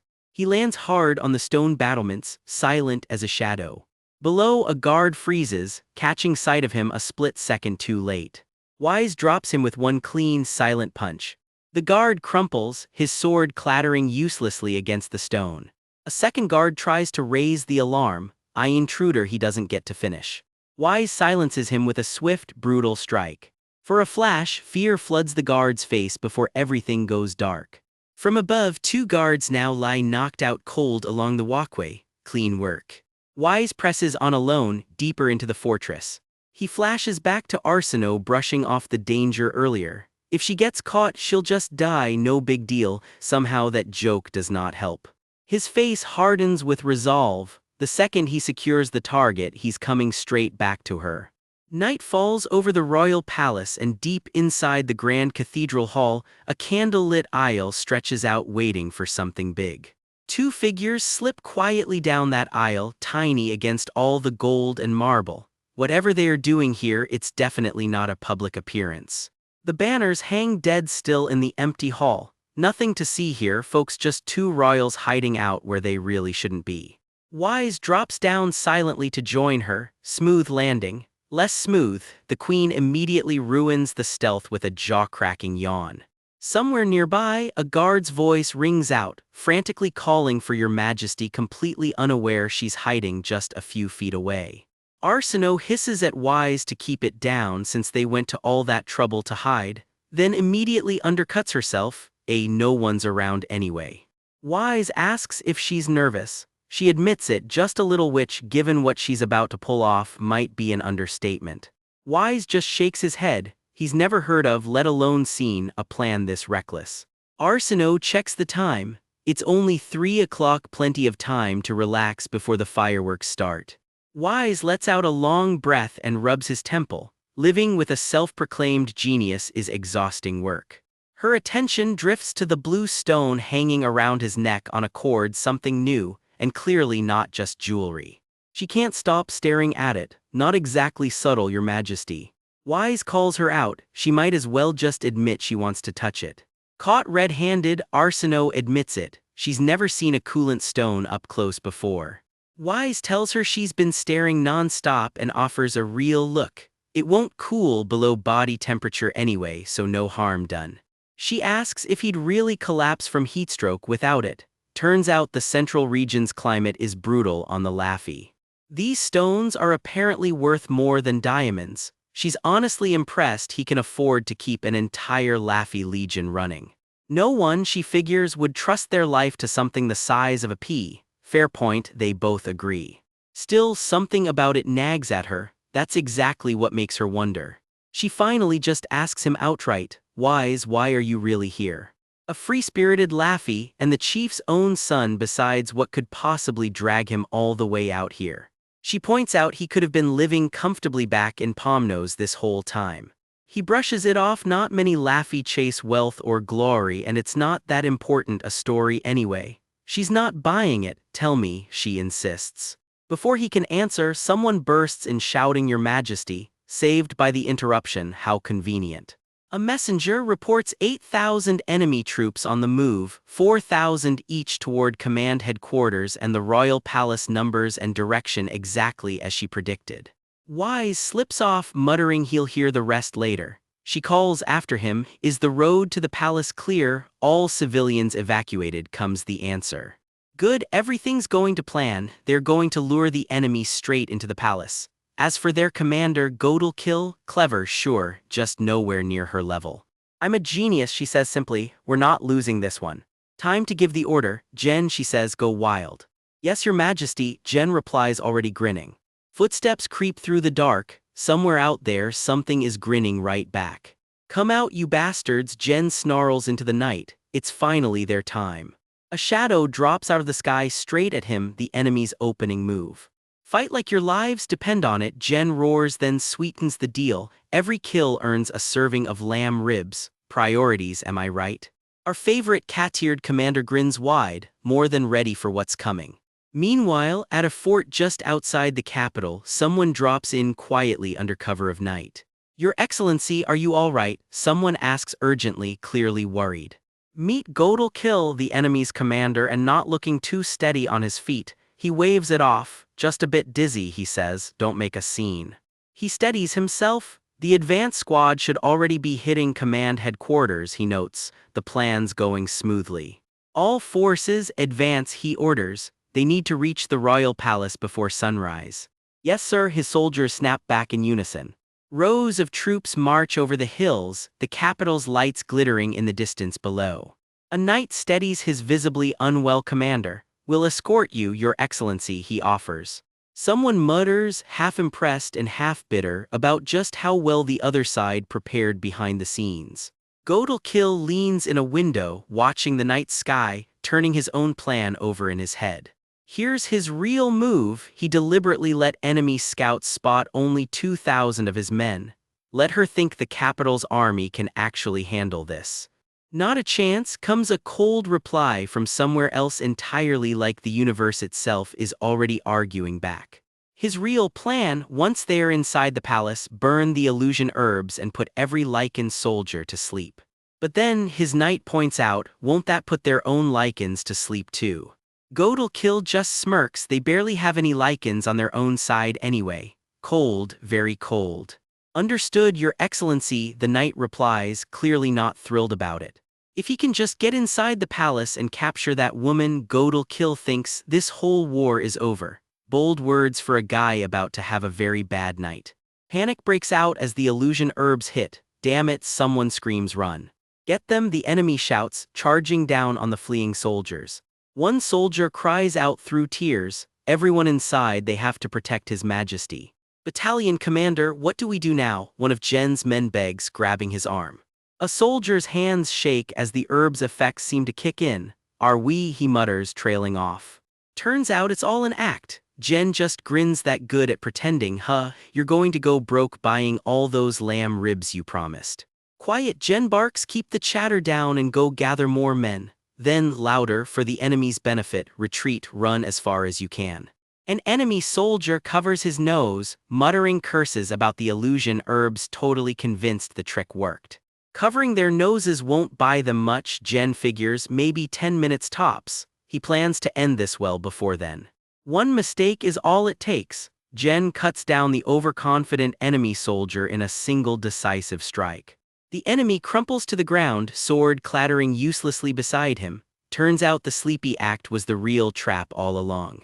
Picture this, a palace hall so grand it practically echoes with bad decisions, and someone is about to make one. A whole squad of knights comes marching in, boots echoing on that fancy checkered floor. This is not a friendly house call. Feet pound down the corridor and somebody screams for Her Majesty. Never a good sign when your name gets yelled like that. From above you can see the whole chase unfold, knights swarming the halls while someone bolts for it. They're coming, and yeah, they really are.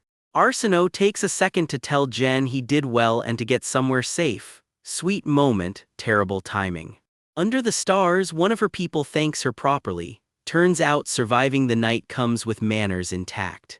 Wise and Jen share a look that could curdle milk. These two clearly have history, and it is not the good kind. Jen jabs a finger in Wise's face, guard Her Majesty properly, or he's getting deep fried, maybe with a side of ravioli. Tomcat's got range. Somewhere down a dark stairwell, the tension coils tighter than a crossbow string. Nobody's laughing anymore. Wise straps into his gear, grumbling that some low-ranking nobody doesn't get to boss him around. Read, Jen, still Jen. The Queen watches this whole feud with the biggest smirk, calling it getting along so well. Ma'am, that is generous. Somebody points out politely, how exactly you look at two guys literally chained together and call that getting along. The Queen just cackles, royalty's allowed to enjoy the chaos a little. Wise shivers, painfully aware of the chain now linking his wrist to his least favorite person on the planet. The Queen predicts these two will only grow closer from all this fighting. Both of them, in perfect unison, say hard pass and bolt. Then the whole tone flips. Someone screams across the night that they've found the fake princess, and just like that, the hunt is on. A sword gets leveled right at her. This is the part where most people would panic. She just tilts her head, cool as ice. A fake princess, is that what they're calling her now? A mob comes pouring in, chasing a bounty. Kill the fake princess first, apparently, and there's a reward in it. Charming crowd. Bodies scramble and stumble over each other in the chaos. Nobody here has their life together right now. But her eyes stay locked, steady, like she planned every second of this. Because, spoiler, she probably did. The knights below freeze, jaws dropping at whatever's happening over their heads. Feathers ripple through the air. Somebody just brought wings to a sword fight. A pair of massive white wings unfurl right on cue, petals scattering like this whole thing was staged for maximum drama. Because it was. There she is, swinging casually above the chaos on what has to be the most extra escape method in the building. She grins down at the mob and asks sweetly if she really looks like a fake to them, confidence unshaken. Down below, the knights regroup, furious and completely out of their depth. Someone's losing it, screaming for archers because she's getting away. Spoiler, she is not the one who should be panicking. She tosses out one more warning, telling them to think carefully about this, like she's the one in control. Because, again, she is. One of the knights actually stops to think about that. Smart man, wrong job. Wise tells her she's got nerves of steel. She just shrugs. She had the ceiling glass removed just for this stunt. Let's move, Wise. Sunrise is the deadline. Wise sets her down at the edge of the castle wall, wings still catching the wind. Phase 1 of the Great Escape complete. She steadies herself, catching her breath after the world's most theatrical exit. Her people greet her properly the second her boots hit the ground. Loyalty's still intact, at least. She gets straight to business, good work, but has anyone noticed them yet? Her people report back, every watchtower light is out except the ones by the gate, all according to plan. Nobody's expecting an ambush waiting in the wings, literally. With a nod, Wise takes off again. There's more of this plan left to run. Back on the wall, she and her people settle in, watching the dark for their moment. She crosses her arms in a sharp signal, silent, deliberate go time. On the other side, the enemy commander barks the order. Blockade the entire royal palace, nobody gets in or out. He doubles down, don't let a single one of them escape, he says, bold words for a guy about to have a very bad night. The palace grounds spread out below, gates locked down tight, or so they think. One of her soldiers drops off the wall without a second thought, no hesitation in this crew. The rest quietly slip into position, right under the enemy's nose. Something flashes at the gate, the trap's about to spring. The whole city holds its breath in the dark, completely unaware of what's coming. She squares up, all business now, done playing damsel for the night. She draws her bow back and the arrowhead catches fire like it's nothing. Turns out the fake princess moonlights as an archer with a flair for pyrotechnics. Eyes locked on target, she doesn't even blink. The flame roars up the shaft, ready to fly. She lets it loose straight at the gate's chain. Somebody's about to have a very bad surprise. The chain snaps and the portcullis slams down like a guillotine. That gate isn't opening again anytime soon. The whole gate seals shut, exactly where she wanted it. The guards jump out of their skin. What on earth was that? Somebody's already bleeding and the night's just getting started. The enemy commander realizes reinforcements just showed up, and not the kind he wanted. Panic spreads fast, it's a surprise attack, fall back, everyone fall back, too little too late. Guards drop like dominoes across the courtyard. Arsinoe keeps her people focused, isolate the enemy and hold the line until Walter gets here. She tells herself what needs doing, break their morale whatever it takes.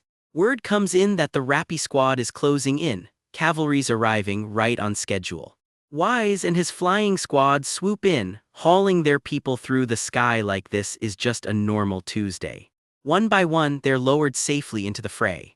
They touch down in the palace gardens, reinforcements officially delivered. Arsinoe raises her hand and gives the one word that changes everything: ignite. Fireballs rip across the night sky like she just declared war on subtlety. The palace grounds go up in flames, screams echoing through the smoke. This escalated fast. Someone rushes to check on her. Is she hurt? Is she okay? She says she's fine, but there's real weight in her voice. She knows exactly what she just did to people who live and breathe for their wings. She promises to open up the palace's medicinal baths once this is all over, and somewhere nearby, two of her guys practically cheer. Priorities. Still, she can't quite shake the weight of it, staring out at what she started. She gives the order to pull her soldiers back from the walls. Enough is enough for tonight. On the other side, the enemy is stuck. They can't even get near the gates with all those flames roaring. Birdbrain's face says it all. This entire plan just fell apart in about 10 minutes. Arsinoe just smirks over her shoulder. Fake princess, huh? Somebody is going to regret that phrase. Evening settles over a quiet vineyard estate, too quiet for what is about to be set in motion. A man presses a folded letter into a woman's hands, the first domino in a plan years in the making. Wasn't the plan, a voice murmurs from the shadows, to make that woman the symbol of the founding ceremony, then storm the royal palace with the soldiers we hid away? His eyes narrow in the dark. The coronation just got moved up and their careful timing is already falling apart. He can hardly believe it. The king is holding the coronation on the very day she is set to enter the palace. He seems to be in quite a hurry, someone notes, then turns with a knowing look. You know, Athland. Athland just smiles to himself, already tasting the words, me becoming king. Meanwhile, Aegon has it all: a duchy, a wife, children, a comfortable life he never had to earn. Born ordinary, raised easy, and his own kid gets the same soft landing. Must be nice for some people. Athland's father watches his son with his jaw set like stone. Athland, he says quietly, my good son, scorned by the world your whole life just for being born with one eye. The old man's resolve only hardens. This father of yours, he vows, is going to give you the entire world. Then the flames go up. The coup is finally underway. Your Excellency, the soldiers are trapped by the fire and we have lost contact with the troops sent to Central Command. What is the meaning of this? The Duke roars. How could the pitiful standing army at command headquarters overpower a force of 4,000? Most of their troops should have been guarding the royal palace for the coronation, someone shouts back. Don't tell me, his eyes go cold. Was the Lycan platoon really the only thing guarding the palace? Is that why they pulled back so fast? The trap is starting to make horrible sense. Your Excellency, it's an ambush, a soldier cries, sprinting in. A whole army is pouring in from the forest road. The report comes in, breathless. The trees rustle, reinforcements are already closing in from every side. Rows of soldiers march in, boxing the rebels straight into their own ambush. How did the command headquarters troops get here so fast? Someone gasps, the pieces finally clicking into place. They were expected the whole time. An archer looses arrow after arrow, buying time nobody actually has. Arrows rain down out of nowhere, and the rebel line starts to buckle.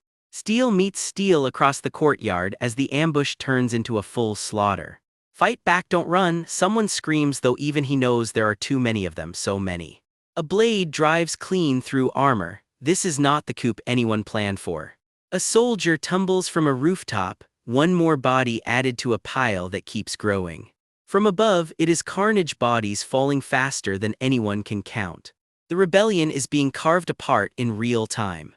Then, cutting clean through the chaos, a message from His Majesty. A rider skids to a halt, delivering it in person. The letter changes hands, and everyone can feel this is the moment that decides everything. Fingers close around the parchment, almost reluctant to open it. To my dear Duke Keel, it reads, hasn't this little escapade gone on long enough? In recognition of your years of loyalty, I will overlook it just this once. Surrender, or I will have no choice but to crush you. Choose wisely, don't make a decision you will regret. Then, almost playful, P.S. I'm not even in the palace anymore, so don't waste your effort. Are you mocking me? Duke Keel roars, crushing the letter in his fist. I will never surrender, he screams, tearing at his own collar. Even if it costs me my life, kill this man and carry out my will. Orders ripple down the line, his will is law whatever it costs. A hand draws back a bowstring, ready to make sure that will gets carried out. Someone approaches, half-lidded and unreadable, while wary eyes track him from the shadows. Someone plummets out of the sky. Athland, a voice breathes, stunned to see him here at all.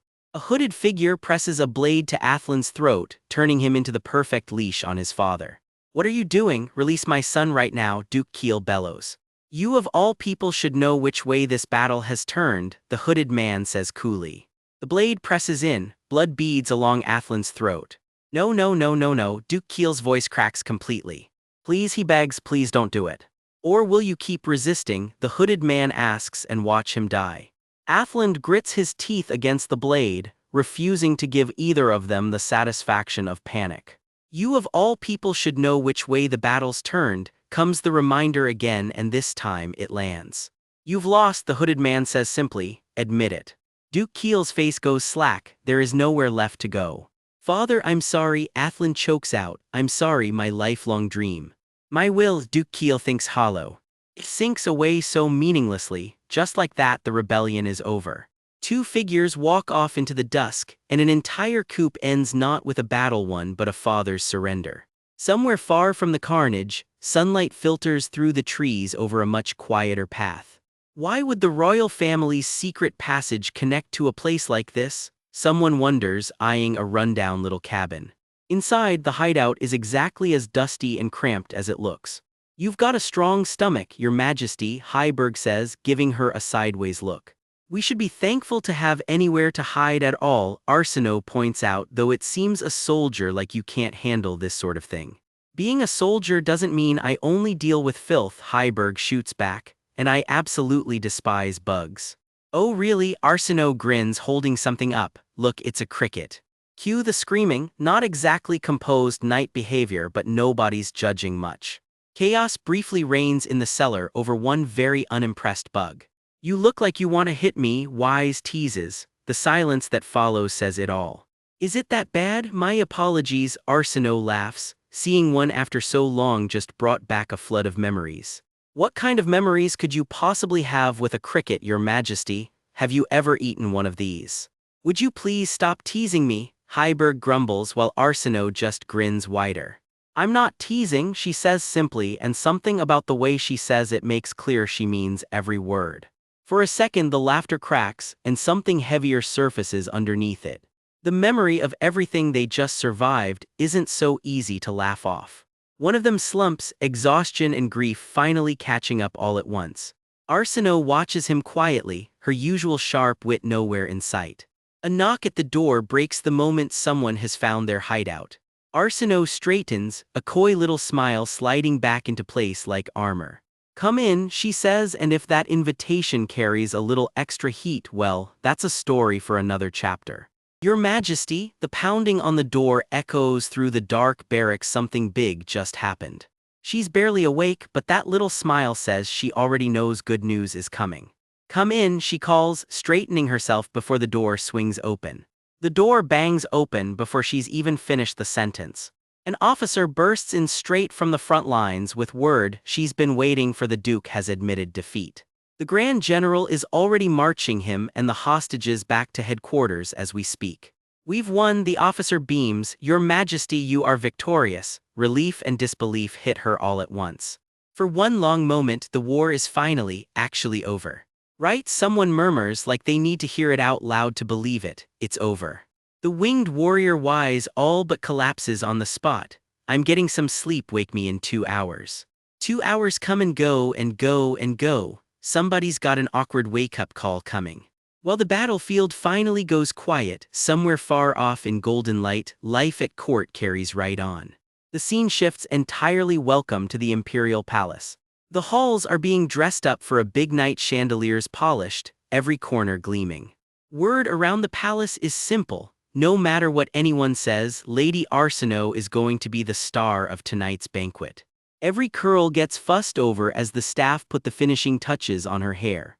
One of the maids just stares. How can she be so beautiful? Fair question, honestly. And there she is, dressed to absolutely stun. Will His Highness really come? One maid frets. Of course, another assures her. Look what day it is, he said he wouldn't be late. Arsinoe isn't so sure. Really? She murmurs, not even trying to sound convinced. Talk turns to Lumi. Nobody's seen her all day. She's probably just enjoying the weather. Someone shrugs. I'll go find her. But I haven't. The sentence trails off into an uneasy silence.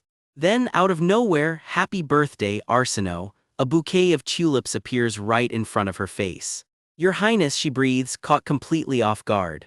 I thought you weren't coming to the banquet today, she says, still trying to process it. He just laughs it off. Why would you think that? It's my beloved consort's birthday, of course I had to be here. Sounds sweet, almost too sweet. An old memory flickers up, unbidden. A small hand held safe once before. Because she'd refused His Highness's demand to hand over the secret passage of Parnassus, and that refusal is about to cost her. That's exactly why. A gift box is placed gently into her hands. What is this? She asks warily. Open it, he says, all smiles. You'll like it. He watches her with that same unreadable little smile. Her hands are already shaking before she's even lifted the lid. Thank you, Your Highness. The words die in her throat. Whatever's inside that box, it's horrific enough to rip a scream right out of her. She can't even let go of what she's holding, frozen in place. The box sits there, dressed up so prettily for something so awful. I heard you were so homesick, he says softly, that you spent all day caring for that cat, and just like that, the message lands. Perhaps that's why it was so friendly with you, he adds, and it doesn't sound like a compliment anymore. There's nothing warm left in that smile now. Such a beautiful face, he murmurs, gripping her wrist, wasted in so many ways. She can barely get the words out, frozen in place. This is, right now this is. I told you, didn't I? He reminds her like this is all just a lesson she needed to learn. That if you just told me the royal family's secret passage, I'd have had nothing more to ask for. His grip tightens and there's nowhere for her to go. Fear and fury both burn behind her eyes. If he hadn't been born the crown prince, the world would have called him exactly what he is, a murderer. Flash forward, or maybe flash back to a bloody reckoning already in motion. To kill you, you bastard, the vow rings out loud and clear. I came back, she vows, eyes burning with everything she's been carrying. Whatever it takes, however long it takes, she is not stopping now. I became empress, she says, and somewhere in that same breath someone else falls. To cut off your head, no poetry left in it now, just the plan. I obtained the master of the dawn, whatever that power is, she went and got it. I'll use everything I have to kill you. I will not fail this time, she swears. I'm going to kill you, you piece of trash. This son of a bitch, she jolts up, grabbing at her own hair like she's trying to physically shake the memory loose. A hand reaches out to steady her. It's Walter, watching her with quiet, exhausted concern. Walter, right, it was just a dream. Are you all right, he asks, you look very pale. She's shaken and it shows. Where am I, she manages, still catching her bearings. This is the private residence of the Heiberg family, Walter explains. Neither the royal palace nor the command post were fit to bring you to, so we brought you here instead. What about the aftermath, she asks, already thinking about everything left to handle. You work incredibly fast, she says. You've worked hard, Walter. He just gives a tired little nod, like it's nothing. He looks so tired, she thinks, and the guilt creeps in immediately. Well, he did have an entire mess to clean up on her behalf. I'm sorry, he says. I'll take care of the rest, you get some rest. Thanks to my training, I'm fine even without sleep for a few days. Sure he is. Somehow she's not buying it for a second. Please get more sleep, she insists, pressing a hand to his forehead. You have a slight fever. Really, I feel fine, he insists right back. No, you're clearly not, she says. You were holding on to me all night and wouldn't let go. You were in thin clothes all last night, he says, suddenly very close. Walter, what are you? Her heart is doing something it really should not be doing right now. He tucks a strand of her hair back, way more gently than the moment calls for. Foreheads nearly touching, checking for a fever that suddenly feels like an excuse. Neither one of them is moving away. This won't do, she blurts, pulling back fast. Please excuse me, smooth, real smooth. She's still not quite ready to let go, if we're being honest. And somehow, she ends up right back in his arms anyway.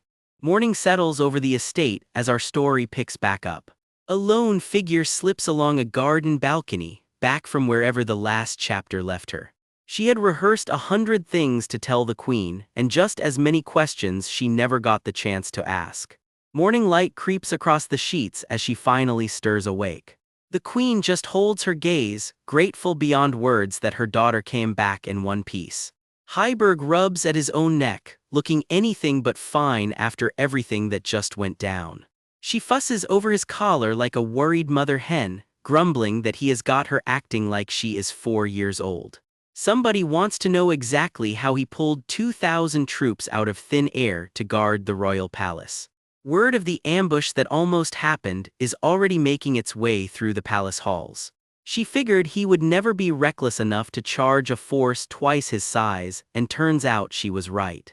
The Grand Marshal practically gushes over the lopsided casualty count, calling it magnificent work, while Heiberg, who clearly cannot take a compliment, just mumbles his way through it. If that fight had actually broken out, they would have been exposed instantly, someone points out. True enough, but Duke Kiel is too cold and calculating to have let that happen. Heiberg admits quietly that he was anxious the entire ride back from the duchy. She watches him from the bed, thinking to herself that she just cannot bring herself to lie to him. Her eyes well up as their hands find each other in the dark. Trash, she mutters, half asleep, and she is clearly not talking about him. Pardon, Heiberg leans in, caught off guard by whatever just slipped out of her. He guesses she must have had a nightmare, and he is not wrong. Just thinking about whoever caused it makes him want to commit murder, apparently. It would have been better, he growls, if he had woken up just a little later. She asks why. Turns out that bastard left her a very fancy little present. A gift ominous enough that just the memory of it makes her skin crawl. Her solution is refreshingly direct: use the jewelry box to cave his skull in. As far as Heiberg can tell, one of her political enemies came sniffing around while she slept.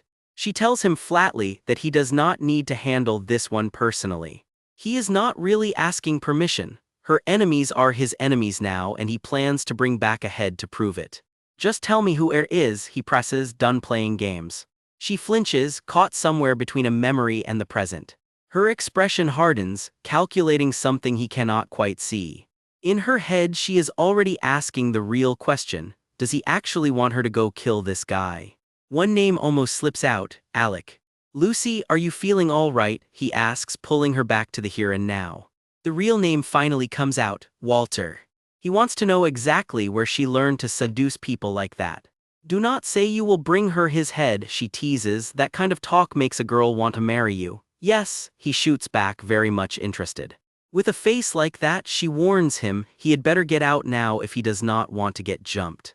Excuse me, you want a kiss? Get out right now, she flusters harder than she meant to. He beats a very confused, very hasty retreat. Petals drift by the window as the room settles into quiet. The bedroom door clicks shut behind him. Alone again, the curtains sway in the silence he left behind. She flops back onto the bed, still stuck on the fact that he just offered to bring her a man's head like it was flowers. Just hearing him say it is apparently enough to make her whole day, and she cannot stop grinning. But not now, she tells herself, and just like that, the smile fades into something colder. There is only one person left who can kill him, she thinks, walking off alone into the dark. This is her last life after all, and she does not intend to waste it. The shadows swallow her whole for a moment. First, Duke Keel, the tiger has already been dealt with. Next up, the fox will try to play king and make his move. There are exactly 2 candidates for that role, and she is watching both. Time to set the second trap, she decides, stretching out across the bed. But first sleep, she is, in her own words, dying of exhaustion. They say war is decided by the clash of swords. Anyone who has actually lived through one, though, knows better. The real battlefield starts after the fighting stops. As the saying goes around here, war is really just a battle of paperwork. Memorandums, cooperation requests, proposals, letters of support, the pile just keeps growing. Then come the repair statements, the petitions, the apologies, and yet more paperwork stacked on top of that paperwork. The staff have officially run out of places to stack it all. Someone finally works up the nerve to offer the Grand Marshal a cup of tea. He waves it off, spilling it would just mean more work. Don't just stand there bored, come help, someone grumbles, clearly regretting picking this fight in the first place. Talk turns serious fast. They need to pick new officials soon, starting with what to do about the Kiel Duchy.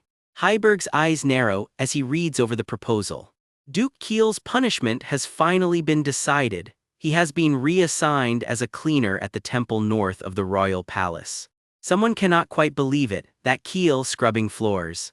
One voice objects that this is far too insulting a fate for a man like him, and that killing him outright would honestly be kinder. Heiberg listens in silence, unreadable as ever. Is it really that insulting? He finally asks, stamping the order into place. As far as he is concerned, letting a traitor live at all is already far too generous. The message to every lord in the kingdom is loud and clear. Cross the throne and you could end up with a broom in your hands too. The palace towers loom over the scene like a warning of their own. Once feared as the tiger of the battlefield, Duke Kiel is now just a fallen man sweeping temple steps. He cannot even become a symbol out of this, that is rather the point. From now on, he is nothing more than a cautionary tale whispered at parties. Yes, my thinking really was short-sighted, someone admits, reconsidering the whole plan. Word comes that important decisions are still on the table for today's meeting. Heiberg decides it is time to go escort her there himself. He straightens his dress uniform, medals and all, looking every bit the general he is. Elsewhere, footsteps echo down a grand hallway, someone else getting ready for that very same meeting. Arsinoe steps out in full royal regalia, gold trim and all, looking every inch the princess who is already 3 moves ahead of everyone else. She strides off toward the meeting room, and one very unlucky fox has no idea what is coming. Picture a grand royal estate under a clear blue sky. This is where today's whole drama unfolds. Lord Rutherford welcomes his guests into the hall with all smiles and formal bows, but you can tell there's history simmering under that politeness. The group makes its way down the grand staircase, servants trailing behind, every step dripping with old money etiquette. It's been a while since I've set foot here, Lord Rutherford, the guest says, and Heiberg's face tightens just a little at the memory. I heard your daughter has recovered, comes the pointed remark, fingers fidgeting with lace, a not-so-subtle reminder of favors owed. Vanessa plays the gracious hostess, all smiles. Yes, she's preparing to return to social activities. Butter wouldn't melt. A child at death's door fully recovered in under 2 months. I truly cannot thank your majesty enough for this grace, she gushes, laying the gratitude on thick. Your gratitude must have really moved his majesty, don't you think? He needles, a sly little smirk saying this is anything but idle chatter. If it's to restore order, how could I sit back and do nothing? Heiberg fires back and Vanessa isn't having it, so you put the serfs' lives on the line for it. As if, she scoffs, I got the king's promise not a hair on the serfs would be harmed. How to fall for such sweet talk, you've gone soft, haven't you? For a second the mask slips old wounds from Keel's betrayal well right back up. Says the one whose perspective has grown so much narrower, he snaps back. You know full well I've long been at odds with Duke Keel. The talk turns dark fast medicine, favors, and what might have happened if Keel's rebellion had actually succeeded. Oh my, what would have happened to me? Vanessa murmurs, and for once the sarcasm drops. That's a genuinely scary thought. I just hope you at least uphold your dignity as a lord, she sniffs, and he's got absolutely nothing to say to that. Haha, if you say so, I'm truly relieved, he laughs it off. Guilty, honestly everyone but you got credit for pulling this off. What, no way? Vanessa gasps. I'll be sure to relay your feelings to his majesty as well, and with that little dagger thrown, she takes her leave. Somewhere else, someone is on their knees, jaw clenched, forced down and seething. Turns out not everyone walked away from Keel's failed rebellion so easily. Word spreads through the hall in a flash. His majesty is about to enter, everyone snaps to attention. The great doors creak open, and the real business of the day is about to begin. Nobles file down in their evening best, the whole hall gleaming gold under the chandeliers. Everyone, please be seated, comes the call, and the room settles for what's clearly no ordinary gathering. All that gold braid and ceremony on display, this has the feel of a war council dressed up as a party. Vanessa blinks down at her own outfit. A uniform, not a dress. What is this? Someone clearly didn't read the invitation closely. The agenda drops, deciding who gets to manage the Keel duchy now that its lord is out of the picture. You mean you'll entrust it to someone instead of making it a royal estate? Vanessa can't quite hide her surprise. It's a strategic area, comes the reasoning. Better to leave the management to lords who already know how to run territory like this. An elderly voice pipes up from the crowd. Your Majesty, I have a question. That's Senior Count Bubihole, beaming like he's about to stir the pot, and he absolutely is. You said manage, he presses. Does that mean, instead of bestowing the duchy outright, you're making it a subordinate territory under the royal domain? That's correct, the king confirms. I presume Lord Whitton and Lord Rutherford are your candidates for governor.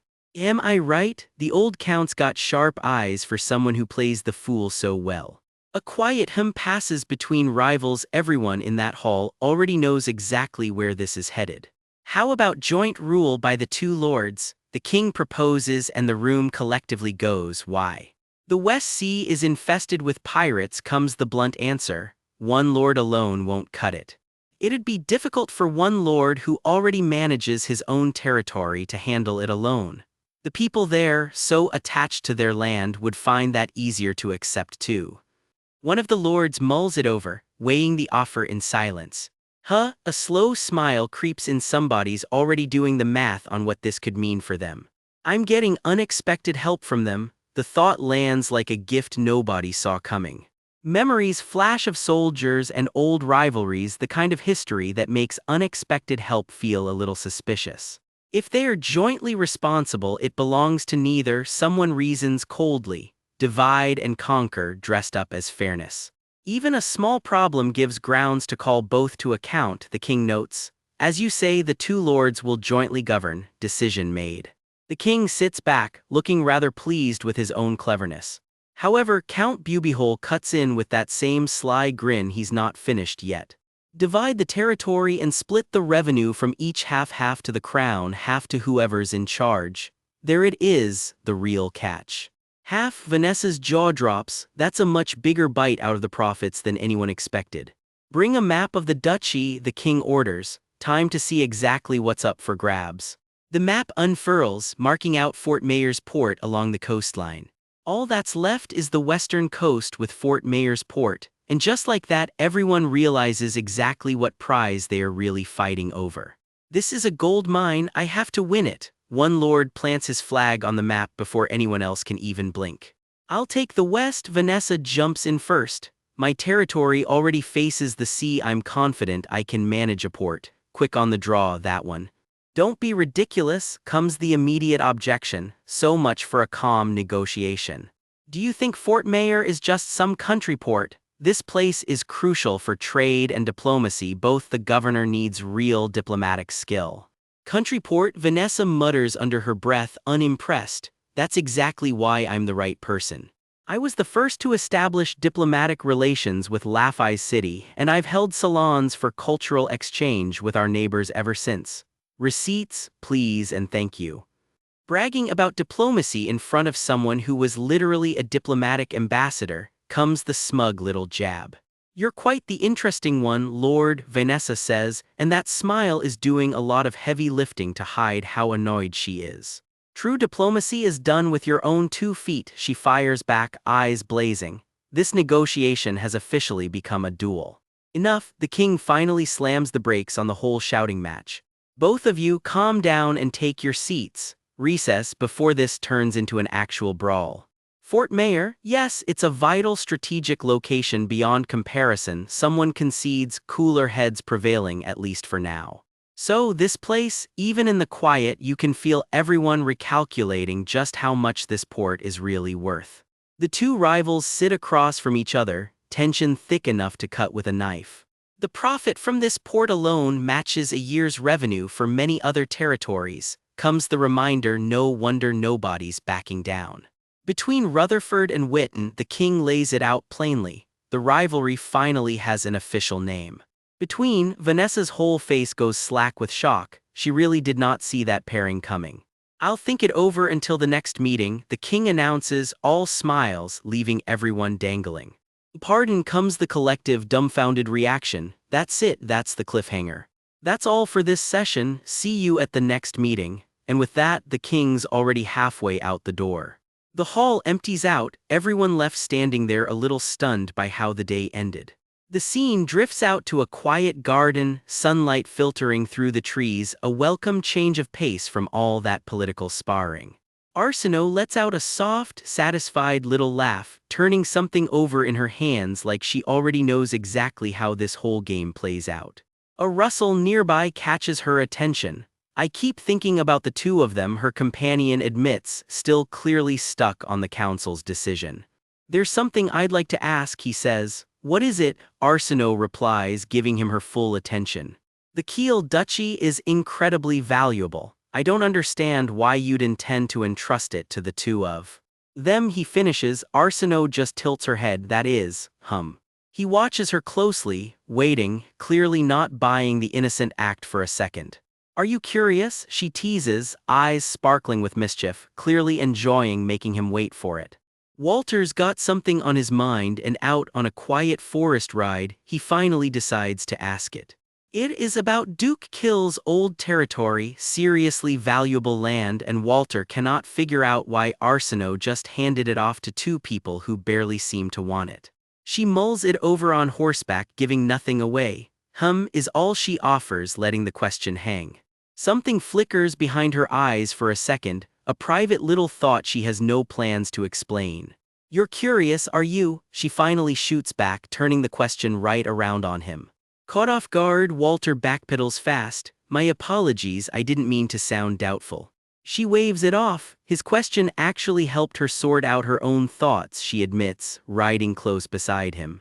Then she goes quiet again, staring off, turning something bigger over in her mind. Do you really think the lords will follow a brand new king who just took that seat? She presses. Walter's answer is a flat yes. She figured he'd say that, though he admits most of them probably just see him as some green, untested chick. That's not true, comes the reply. How could anyone belittle the man who ended a civil war in a single stroke? Here's the twist, every lord in the realm believes it was Walter who brought down Duke Kill. It was actually her, and she let them believe otherwise. In their eyes, she explains, Walter has always been the great general. And back then he was just a kid nowhere near the line of succession, so of course they'd assume it was him and not her. He says it like it doesn't bother him at all. She calls it what it is. He took the credit that should have gone to her to Lucy.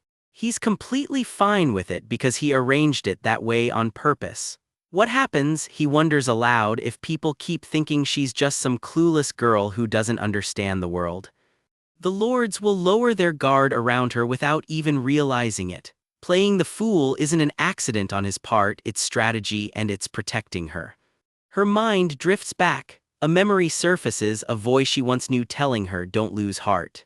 Back in the present, she's asked if there are other nobles she's planning to get rid of besides Duke Kill. Her answer is a coy hum, who knows.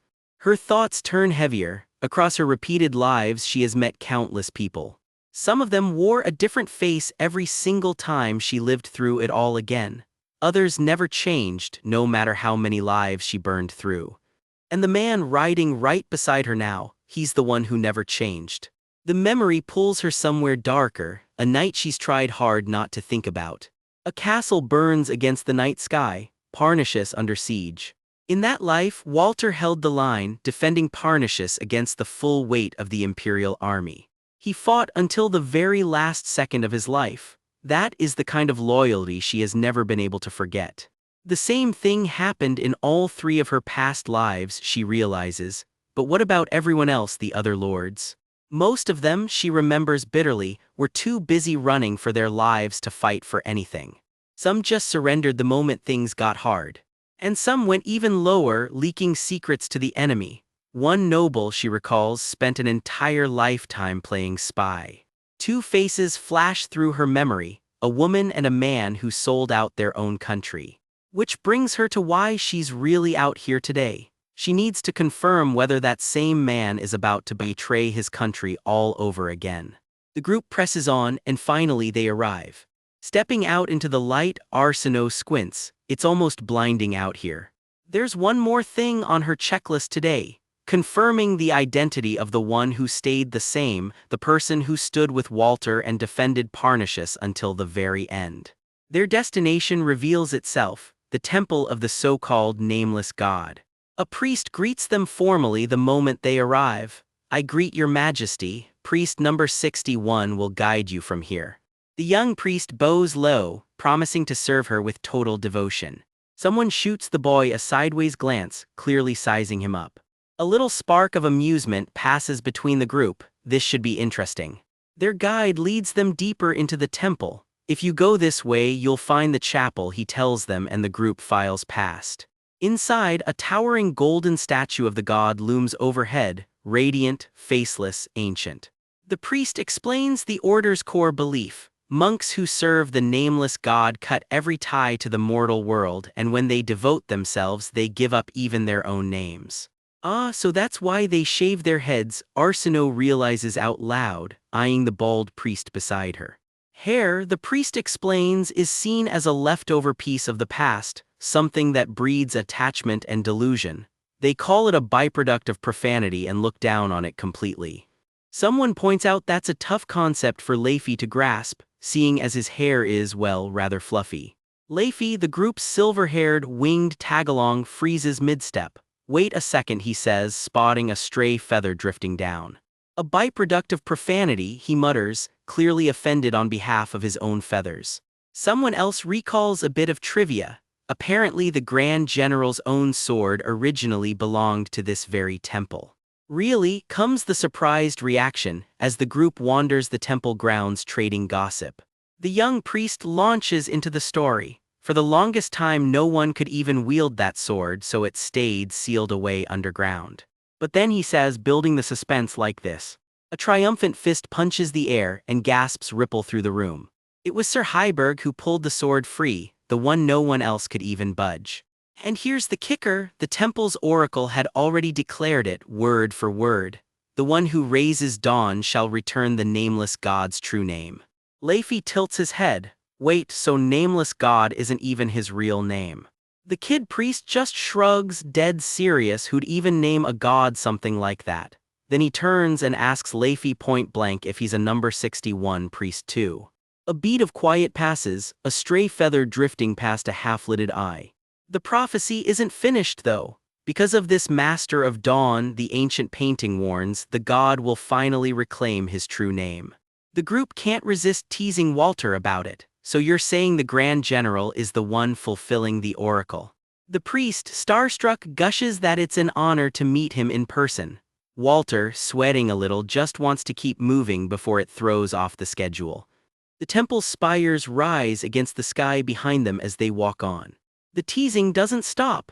Somebody chimes in that Sir Heiberg's voice is so cool too and gets an earnest indeed. I've thought the same myself right back. And not only that, he's basically flawless looking, Arsenault adds with a grin, egging the priest on. Right. Walter's had enough, everyone, he cuts in, mortified as the whole group keeps piling on. Trying to salvage some dignity, he reminds them this is a sacred place, so they ought to be silent. He finishes, footsteps echoing awkwardly through the quiet halls. Arsenault watches him squirm, clearly enjoying every second of it. She files it away for later. A little embarrassment like that is exactly the kind of leverage she loves having on him. He. The joking dies down as they reach open sky and open ground. We have arrived, this is the place. They cross a quiet courtyard, footsteps the only sound. Arsenault's playful mood fades into something more focused, more distant. Ahead, a lone figure waits near the chapel steps. Everyone, wait here for a moment, Arsenault tells the group and steps forward alone. Footsteps echo as she crosses the last stretch by herself. Walter watches her go, hesitating for just a second before following anyway. She glances back at him, and for a moment neither one of them says a word. Then the waiting figure finally comes into view and Arsenault breathes out one name, Duke Kiel. Tucked away from the palace in a garden gone quiet with dusk, someone's about to get an unannounced visitor. Cane tapping on stone, he doesn't even look up, but someone's coming up that path and she's not here for small talk. It's been a while, she says, red eyes locked on the man who once tried to take her crown. He looks worn down, older than his years, and clearly not thrilled about the company. This fallen nobleman has a name worth remembering, Duke Kiel. I came because I have something to ask you, she tells him, straight to the point as always. He keeps sweeping, bitter and unimpressed. What could you possibly want to ask a fallen man like me? Turns out she's not here to gloat. I'm thinking of entrusting the duchy to Rutherford and Witten to rule it jointly, she says. He waves her off without missing a beat. I'm not interested, do as you please. He plants his cane in the dirt like the conversation's already over. Everyone knows how much you loved this land, she presses, the tax reforms, the welfare, all that effort. So why the sudden indifference? He just smirks, a dry, humorless kind of laugh. Are you mocking me right now? She asks flatly. Not at all, he lies through his teeth. Turns out home these days is a monastery, vast and echoing, about as far from a dukedom as you can get. The doctrine here is selflessness, he recites, to neither be bound nor to bind. And to empty myself of everything, he finishes, that's the doctrine I've chosen to follow now. For a second his mind drifts somewhere else entirely, a memory he's clearly not ready to share. He feeds twigs to a small fire while he talks. Even with so much to protect, I was consumed every single day by the war in Reed, he says. His mind drifts to a face from that time, sharp-eyed and impossible to forget. Rebelling against you was part of all that, he tells her flatly, present tense now. As my campaign of conquest dragged on, I started coveting the throne itself, he admits. She watches him, unreadable. Do you regret it? She finally asks. He feeds another scrap to the flames. I'm sorry, but he starts and doesn't quite finish the thought. I don't regret it, he says at last, kneeling by the fire. It hit like a tidal wave and there was no stopping it. It was bound to happen. The throne was empty, no heir in sight, and I held both the power and the authority to take it, he explains. Somewhere in his memory, an old ally's face flickers past. Even if I went back, I'd do the exact same thing all over again, he says. The two of them sit by that little fire like old war buddies catching up, which, given the history, is a little unhinged. She actually agrees with him. I understand, I'd have thought the same, she says, hand on his shoulder. Right? Then she needles him a little. The Grand General never needed a scheme like that. one clean coup would have done it. Another memory surfaces, someone from his past marveling that a man like that would ever back him for the throne. You truly are a remarkable woman, he says, eyes closed like the compliment cost him something. Old scars peek out from under his collar, reminders of a war he's still carrying. It was a bold strategy, she says. I'm not sure if you're king material, but you're certainly not ordinary. That's a compliment, right? He asks, and when she narrows her eyes at him, he laughs it off. I may have nothing left, but I'm no scoundrel who'd mock a lady, I mean it. The moment softens just for a beat, before the real reason she's here comes crashing back in. Acknowledge me as your sovereign, she says, all business again, and come back, he says nothing. You're incredibly direct, he says. You must have realized it all anyway, that I only kept you alive to make this very offer. He looks up at the church spires like they might have an answer for him. You should look for someone else, he says. Perhaps because I've lived and enjoyed as much as I could, I'm content with how things are now. Duke, she warns, don't make me resort to petty tricks. He just keeps sweeping, refusing to give her the satisfaction of a reaction. The silence between them stretches out, tight as a wire. Aren't you curious how your son is doing? She asks, and the whole mood drops. He's in prison, refusing all food and water, saying he'll atone for his father's sins, she says. I hear he's always been frail. I don't know how long he'll last. How could you use my son as a hostage again? He snaps. That day too, if you'd won through just means, I would have praised you with all my heart. But even though you'd already set the board to win, you used my son anyway, he says. That is why I can never accept you, he shouts. He's shaking now, fury and grief tangled together. You still, she says, cold and even, see the world only by your own standards. She's already turning to leave. The soldiers, she starts. You tried to kill are also someone's children, someone's fathers, she finishes. I just found the most efficient way to keep them alive. So who are you to condemn me as unjust? She asks. His jaw clenches so hard you can practically hear his teeth grinding. And with that she walks off, done with the conversation. And the next time we meet, she calls back, I expect you to have the decency befitting a loser. That is, she adds, if you have anything left to protect. He just stares after her, shaken. Cut to command headquarters, where things are about to get a lot less dramatic and a lot more ridiculous. Down below, life just carries on as usual in the streets outside. Inside headquarters, someone's marching down the hall with a very particular delivery. That delivery is a box marked trap experiment equipment, and it's got live mice inside. What could go wrong? Today I've prepared a special premium black tea, the maid beams to herself. Her Majesty is going to love it, he. Then thud, something's loose, and it is not supposed to be. A very uninvited guest is now nibbling on the queen's pastries. Catch that rat, the maid shrieks, sending the whole tray flying. Chaos erupts, trays flying, soldiers diving, the whole hallway turned into a battlefield over one rodent. Somewhere in the mayhem, someone's still narrating the tea like it's a fine dining review. Priorities. Og hot, one poor soul yelps, tea all down his front. Hey, what are you doing blocking the way, Moa rat? Nuo, the refreshments for Her Majesty, someone wails, it's getting away again, it went up my skirt, catch the rat. Meanwhile, Her Majesty is sprawled on a couch. I should wash up, but it's such a pain. Peak royal work ethic. The door slams open before she can even finish being lazy about it. Standing in the doorway, an officer with a face that says he is already done with her today. His eyes narrow at the state of the room. And what a room it is, papers everywhere, cushions on the floor. A queen clearly not living her most organized life. She catches the vibe immediately. I'm going to clean it, she stammers.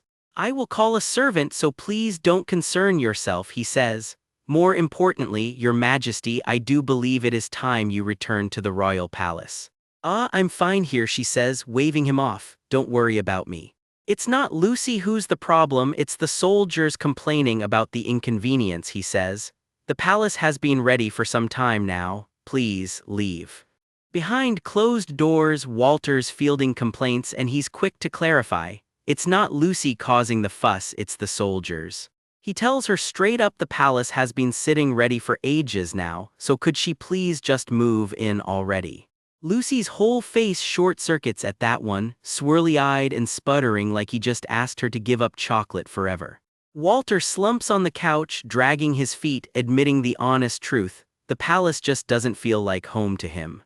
Lucy tries the gentle approach, promising that once his body adjusts, even the bad memories will start to fade and nudging him to just go already. But here's the thing, she admits, after all this time at headquarters, nowhere feels as comfortable, especially with the strongest swordsman alive sleeping down the hall for protection. Someone points out the royal palace exists to glorify his majesty, so better to get used to it sooner than later, and Walter goes full flustered blush before finally caving. Fine, then. Later, Lucy studies his face and asks him point blank if this mood is about Duke Keel. Walter admits he spent months figuring her out and calls out that oh-so-casual attitude of hers for exactly what it is. Cue Lucy's cartoon meltdown, question marks flying, absolutely offended at being called out. Because underneath the act, he says, she's methodical, meticulous, and never leaves an opening. High praise delivered completely deadpan. He's noticed she's been down ever since she got back from the temple. So he figured something didn't go the way she wanted. I showed it, really, she's stunned, insisting no one else would have caught it. Fine, she admits it, she was a little annoyed. She approached Duke Keel with all the right manners and he was still a pain about it. Walter just asks why she bothers appeasing him at all. Because nobody else can reign in the lords the way he can, she says. His contributions to Pranicious matter, and honestly his character isn't even bad. Cut to a softer memory, books crashing everywhere, Lucy cracking up, Walter's usual stone face almost breaking into a smile too. She asks if he knows what he and Duke Keel actually have in common. He's got nothing. They are both idealists, she says, the kind who live and breathe for Pranicious. Walter protects the nation with strength, the Duke protects it with skill, and even though Keel once fought against them, it's obvious the man genuinely loves this country. A quiet beat passes between them, soft and unhurried. Their hands find each other, without either one really deciding to. Most lords only care about protecting their own territory, she continues, though Lord Rutherford and Duke Witten are a bit different from the rest. Is all Walter offers, content just to sit close. Enter Vanessa Rutherford, popular with the nobles and gifted with sharp political instincts, exactly the kind of player worth watching. So between the two, who's actually better? Personally, Lucy leans toward Duke Witten since unlike Rutherford's reform push, he puts the royal family first. I see, Walter says, then should I appoint Witten as chair? He goes quiet, actually weighing it. The room just sits there, waiting on his answer. Lucy's grinning like she's already 3 moves ahead of everyone in this conversation. Really, chair material, Walter teases, then adds, more importantly, Your Majesty, pulling her in close. That gets a flustered huh out of her. I'd appreciate it if you could step back a little, she manages, not even remotely convincing. Honestly, I get why you're torn, he says, neither one of them is perfect. Fine, fine, she laughs, clearly enjoying his reaction way too much before circling back. Rutherford can't wrangle the elders, Witten is well, and either way the lords will find something to complain about. She admits it would have just been easier to win over Duke Keel alone than talk every single lord into agreement one by one, fingers idly playing with Walter's hair. The touch lingers, quiet and intimate. Walter's brain visibly buffers, question marks and all. Her mind drifts back to that stubborn old man himself. How's the Duke's son doing these days, she asks. Probably because of his father, Walter says, the kid's been buried in research about some nameless god. Always was a bookworm, just more so lately, oddly delicate for a warrior bloodline. Being a martial family, Lucy points out, doesn't actually obligate you to churn out a warrior every single generation. Cue an old memory surfacing, what kind of nonsense is that? Excuse me, second son of House Heiberg. House Heiberg is basically the textbook definition of a martial family, and yet young Walter admits he never actually wanted to be a soldier himself. Oh, really? Wow, I didn't expect that, comes the reply. Fun fact worth dropping in. Walter became Pranicious's youngest ever brigadier general, and true to form, he'll tell you he just did the job he was assigned and got promoted for it. Lucy's unimpressed, waving it off as luck and good timing, insisting rumors always blow things way out of proportion. but she can't help admitting it out loud that his earnest, humble streak is somehow even more irritating precisely because it's real. Her voice trails off, sleep creeping in, mumbling something about most of the credit really belonging to Walter. Please be quiet, I need to sleep, she mumbles, and just like that she's out, curled up against him. The room goes soft and still, nothing but a quiet, cozy hush settling over the place. She's fully asleep now, peaceful for once, all that political scheming finally switched off. Walter eases back, careful not to disturb her, just watching. Warm light catches her hair, and the whole scene just melts into something quietly tender. He steps in close again, careful and unhurried, drawn right back to her side. His whole expression softens, the strongest swordsman in Pranicious reduced to just a guy staring at the woman he loves. Gently, so gently, he tucks a strand of hair back, careful not to wake her. And that's the note the chapter leaves us on. Walter, quietly smiling, watching over her like there's nowhere else on earth he'd rather be. Winter slams into the palace grounds without warning, thick snow burying the castle in white. Inside, someone grumbles that it never should be snowing this hard this fast, and the staff scrambles to get everyone inside before it piles up any deeper. With the fire crackling against the cold, the halls settle into quiet for the night. Deep in a candlelit study, someone burns the midnight oil, scratching out letter after letter. Elsewhere in the palace, Arsinoe hunches over her own stack of papers, brow furrowed, working long past when anyone else has gone to bed.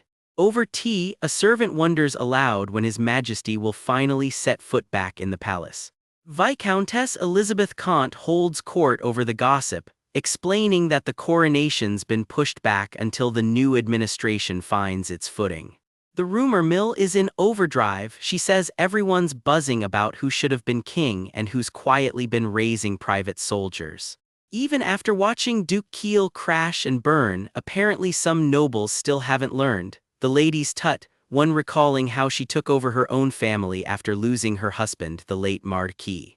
Advice comes pouring in from every direction whether she wants it or not, she sighs. In a darker corner, two more nobles trade the real story. It wasn't His Majesty who took down Duke Kiel at all, it was the Grand Marshal's own power. And the woman beside him, just someone he handpicked, they sneer. Back at the tea table, talk turns to the gifts flooding into the Heiberg household lately and exactly who's trying hardest to win them over. One noblewoman just sips her tea in silence, letting the gossip do the work for her. Across the grounds, a young lord strides off with his attendant in tow, completely oblivious to the chatter swirling around his name. Word breaks that he's already shipping private soldiers off to Fort Myer. Counting chickens before they hatch, one lady scoffs, hand to her mouth, positively delighted by the scandal. A sharp-eyed schemer watches it all unfold with a knowing little smirk. Not everyone's handling the gossip so well, though one poor noblewoman looks like she's about to be sick just hearing about it. The scene shifts to the palace's grand hall, where the cabinet formally convenes. Everyone's busy with winter preparations, someone opens, so let's get straight to the point. At the head of the table sits the crown prince himself, asking the room's patience. The lack of a coronation may be unsettling, but he needs a little more time. The coronation, he announces, will happen early next year at the first sowing season. The cabinet isn't even fully formed yet, and unrest in neighboring countries has him watching closely. The agenda rolls on, item by item. Next up, a full reorganization of the executive branch and a new cabinet proposal. Then plans for handling the brutal northern snowfall, then a proposed adjustment to next year's tax rate. As tax policy comes up, all eyes turn to Arsinoe, quietly laying out which territories suffered the worst harvests last year.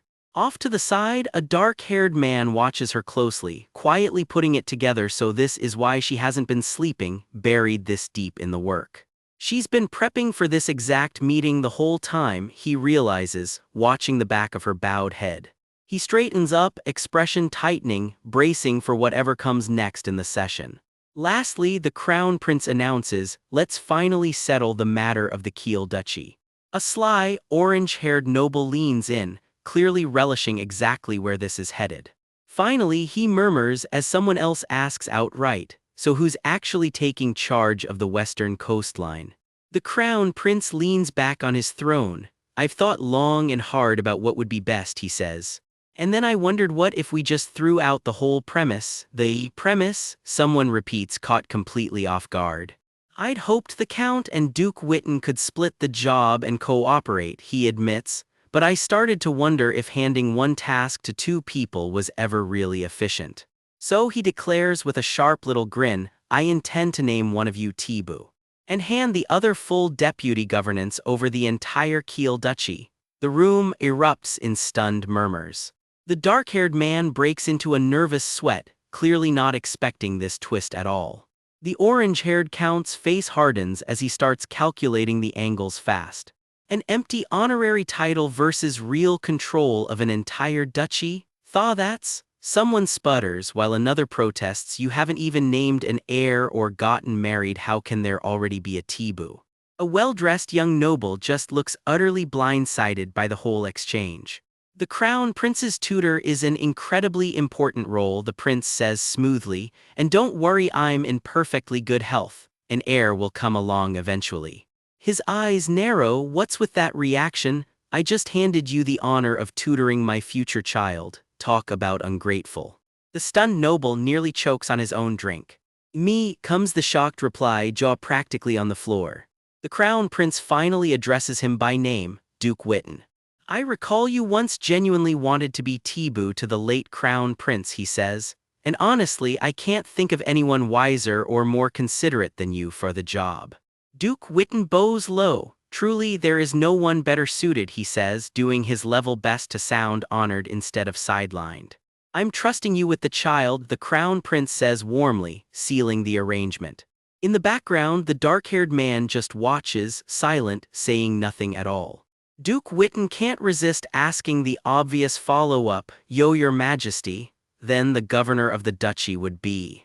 The crown prince's gaze flicks over, almost teasing. That would go to, he trails off, letting the tension hang. Then he names him plainly, Lord Rutherford, I'm entrusting it to you. With that, I'll take my leave, the crown prince says, dismissing them both. Duke Witten, Lord Rutherford, I look forward to your continued service. As the doors swing shut behind him, someone outside mutters a dreading oh no. Alone with his thoughts, Duke Witten replays the whole meeting in his head, the empty honor curdling fast. His hand curls into a fist, knuckles white with barely contained fury at being played. And then it all boils over. A raw, furious scream tears down the palace hallway. Cut to somewhere far cheerier, a girl practically glowing, cheeks pink, sparkles and all.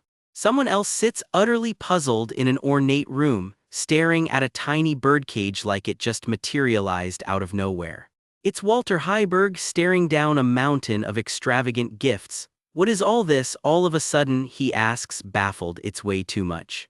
And watching it all with a knowing little smile is a sharp-dressed, dark-haired stranger, saying absolutely nothing. He simply extends a hand toward the gifts, the mystery admirer, revealed just enough to leave you hooked for next chapter. The dessert table is practically dripping in gold, and she is floored. What is this over-the-top spread even for, and who is footing this suspiciously expensive bill? A hazy memory flickers up, someone catching her completely off guard once before, a cloaked figure sweeping in just in time. Back at the table, Duke Kiel just stares at her in dead silence, letting the moment sit heavy. His hand hovers over the table, still working through whatever just crossed his mind. Arsenault, unbothered, just keeps crunching through her snack like the tension is not even there. She sneaks a sly glance his way between bites, cool as ever with a storm brewing outside. Your Majesty, someone says pointedly, yanking the moment straight back to business.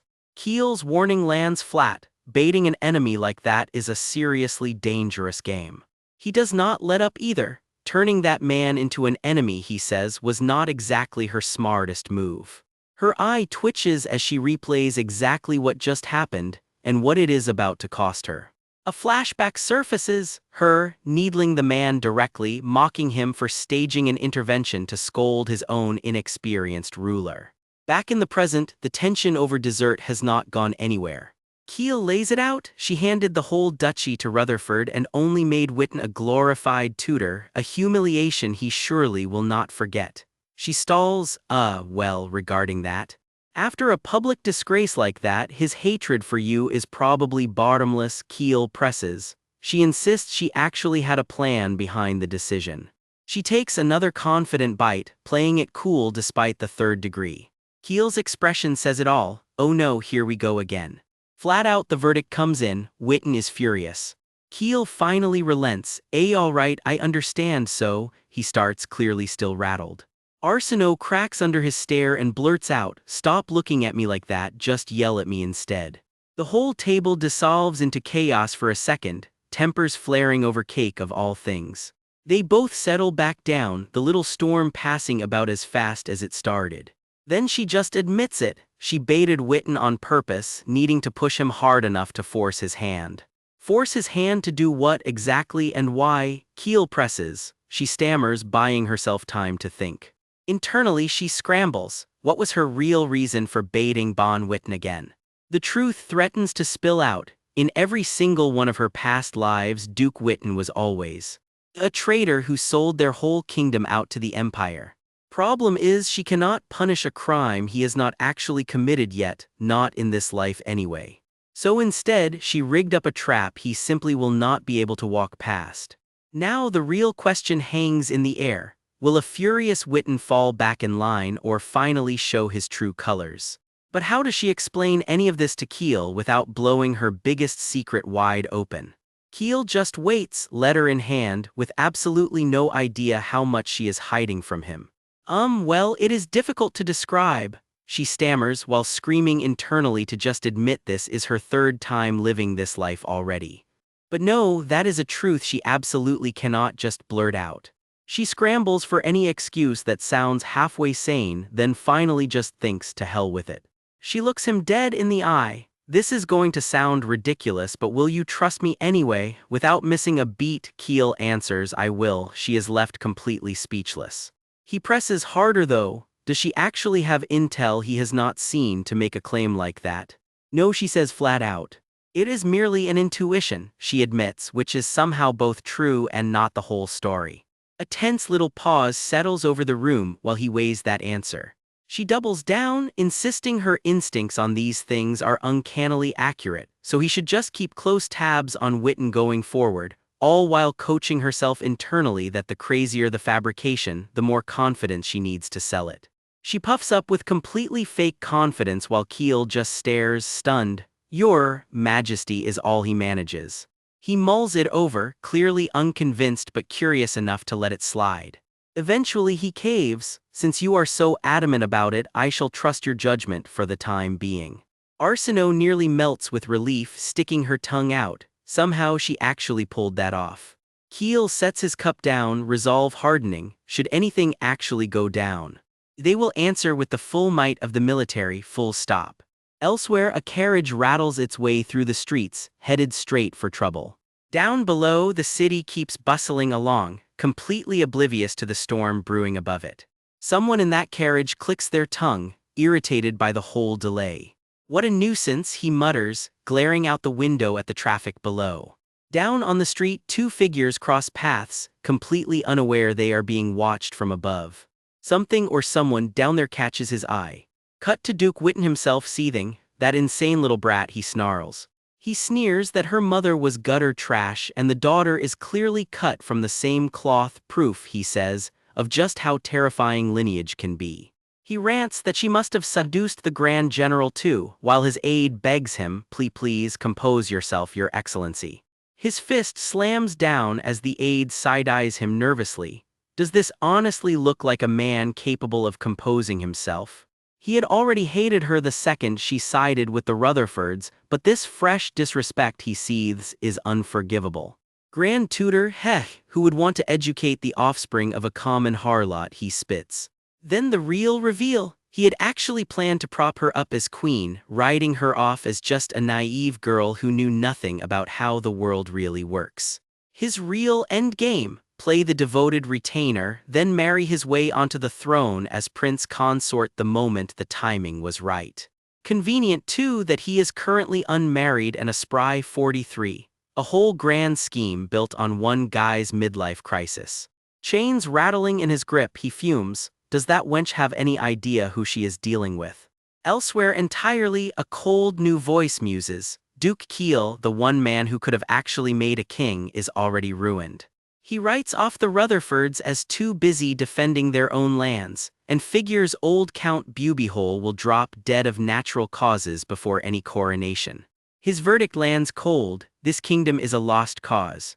No point sticking around on a ship that is already going under, he smirks.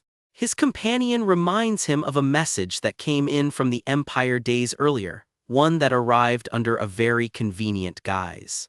Officially, it was about inspecting a bridge. Unofficially, the Crown Prince's own adjutant reaching out in secret says there is a lot more going on. Set up a rendezvous immediately, he orders, and his man snaps straight to it. Then, almost as an afterthought, he points out a blonde girl standing down there in the street. A low, unsettling chuckle escapes him. An idea is already taking shape. She looks enough like that brat to make the perfect outlet for his frustration, he decides. Charming guy. His order lands ice cold: clean her up and bring her to his chambers, and that is exactly where this chapter leaves us hanging. Parna's 4 command posts guard this stretch of land, one for each side that matters. The central post, right up against the capital, is the beating heart of the whole line. East, west, south, each one gets its own garrison. But the north has the twin peaks of Mount Naman standing guard for free. Nobody figured anyone would be dumb enough to cross those. So no command post was ever built there. Why would you bother? Except something has been living under that mountain the whole time. Just a handful of soldiers were posted there, barely enough to call a unit. And right now, a lone winged figure comes gliding down out of the storm, heading straight for them. This is the Parna's army's 8th squad, tucked away at the edge of nowhere. Leading them is their captain, a sharp-eyed, white-haired soldier with wings that have clearly seen better days. Their post isn't much to look at, just a battered old building holding the line. He shakes the snow off his wings before heading inside. "You're finally here, Captain," one of his men calls out, clearly relieved to see him. "Everyone's fine except the 2 out on assignment," the captain reports. "Good, everyone's been grinding hard on reconnaissance lately." The post sits quiet under the snow, waiting for whatever comes next. Someone asks if he's staying today. "Nope, just stopping by. His Majesty is alone back at the command post and he has to get back to him." That answer earns him a long, doubtful look. His second in command, a sharp-eyed younger soldier, is not buying it for a second. "When are you actually going back to reconnaissance duty?" the kid presses. He fusses over the captain like a mother hen, straightening his collar. "Ever since you took the guard detail, you barely show your face here. You'd sleep better if you'd quit using that coolant stone every time you rest too." "Not gonna happen for a while," the captain says. "You heard about Duke Witten, right? There's no way Witten feels any goodwill toward His Majesty. Send the sharp-eyed ones to keep tabs on him." "Understood," comes the reply, dead serious. "Wait, what? Oh, nothing, you just sound really serious about this. Captain, unless it was the Grand Marshal himself, you used to half-ass everything." "Half-assed? Seriously?" His back stiffens. "His Majesty. He lived in Pomnos, that's all, so I'm just keeping an eye on things." "Wait, what? Pomnos? Not just a quick visit, an actual stay?" "That's a lie," someone blurts, then quickly clears his throat. "He was there over 2 years and he even knew my mother," the kid adds, grinning like he just won something. "Whoa, it's actually rare for a human to live up in the north at all," someone marvels. "And out of everywhere, the exact same hometown as you. Come on." His 6th sense is tingling. Maybe isn't that just fate? Fate with a human, the captain is not amused. "Don't worry about," he starts.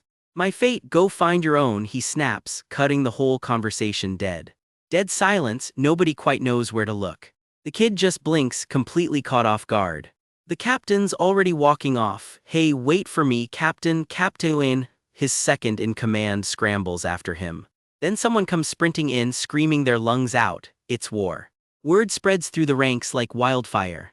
Da Pain and Antibazilla's main forces have just clashed head-on across the Pell Plains. Far from the front line, someone else just felt it too. "Ah, so it's begun," they murmur. A pair of hands keep working, scissors quietly snipping away at paper. "It did feel like something was about to move," says a young woman by the window, watching the sky. This is Arsinoe tucked away in a bright flower print room far from any battlefield. She keeps sewing, calm as ever, sunflowers taking shape under her hands. A dark-haired man steps in to check on her while she works. Meanwhile, someone else comes running and shouting breathlessly that war has just broken out. His Majesty is always so composed, the man tells himself, trying hard not to look rattled. I really should learn from that. Hey, why are you spacing out again? Arsinoe teases, not buying his poker face for a second. She studies him for a moment, turning something over in her head. You said Dawpain struck first, yes. Then Dawpain wins, Arsinoe says, flat and certain. Should we start preparing our own defenses while those two tear each other apart? She wonders. Do you have a specific reason to be this sure they'll win? He asks. Yeah, actually a pretty simple reason. Why do you always trail off like that? He grumbles. Dawpain has fewer soldiers, worse weapons, and zero geographical advantage, she rattles off. Then why on earth are you so sure they'll win? He presses. Lycans move fast and see perfectly in the dark. That's exactly why they're used for surprise attacks. Wait, you mean the Lycan slaves the Empire shipped off to Dawpain? He realizes. His face drops. Don't tell me they used them to cut off Antibazilla's supply lines. Arsinoe just gives a small, knowing smile. Unbelievable, attacking the supply line, that's basic strategy, he mutters. But the Pell Plains are wide open, there's nowhere out there to hide a raiding party. And trying to choke off the supply gorge directly would have turned them into easy arrow fodder since Antibazilla already holds the high ground. So how did it actually work? Something isn't adding up and the tension just keeps building. In the end, Arsinoe says, laying it all out. Wars are won by whoever lasts longer, not whoever's louder. Everything lines up, she says, quietly putting the pieces together. The Empire has been quietly backing one side of this fight the whole time. Secret aid, sending Lycans instead of actual soldiers to prop up the war effort. Starting the standoff right after harvest, then striking first before spring even hits. See, simple, Arsinoe shrugs, playing off just how sharp that read really was. The man just stares at her, genuinely rattled. I thought I wasn't exactly behind on tactics and strategy myself, he thinks, ego quietly bruised. It's really just speculation, I was thinking out loud, Arsinoe adds, a little embarrassed by the attention. The real genius here is whoever actually came up with this plan in the first place, she says. She goes right back to her scissors, snip snip, like she didn't just outthink an entire war council. The man's expression turns dead serious, surely. Whoever came up with it has to be him. Prince Alex, the name lands like a blade dropped in the dark. The realization just sits there, heavy, twisting through his thoughts. A slow breath, his eyes narrow. Back at the table, Arsinoe just keeps smiling, humming over her craft like nothing's wrong at all. But what is that thing you've been so busy with lately? He finally asks. This old thing, she says, all innocent. You fold the base like this, then glue it underneath and stand them up one by one. She grins, clearly proud of herself. And it turns into a whole 3D picture, she announces, popping it open with a flourish. I'm giving this one to Walter, she says, sweet as anything. She puts the finishing touches on it, humming to herself. As a gift, he repeats, staring at the little paper craft like he can't quite believe it. Arsinoe hands Walter a small package like it's nothing, just a little something she put together herself. He's caught totally off guard, all he can choke out is a quiet thank you. Life goes on around them, the household staff carry on their business, no clue what's just happened in that room. Alone with it, Walter's brutally honest with himself, this thing is no masterpiece, not even close. But it was made by his liege's own two hands and given to him, and suddenly that's worth more than any masterpiece. Arsinoe can't help beaming, giddy that he actually likes the silly thing she made. Not to be outdone, Walter fishes out a return gift of his own and Arsinoe's practically vibrating with excitement. It's a rock, just a plain little stone, and Arsinoe isn't quite sure what to make of it. This is no ordinary stone, she says, giving it a skeptical once-over. Dead serious, Walter explains this very stone skipped across the water 7 times and came sailing right back to him. He calls it a treasure he's carried with him always and presses it into her hands. Right, thank you, she manages, less than dazzled. And he is not joking. Look at that face, this man is deeply, hilariously serious about a rock. That's it, Arsinoe loses it, laughing right in his face. She's cackling now, full-on tears in her eyes hysterics. Why are you laughing? Do you find it unappealing? He asks, a little wounded. Not at all, I'm just so grateful, she laughs. He offers to take it back if it doesn't please her. Absolutely not, she says, that rock is hers now, no takebacks.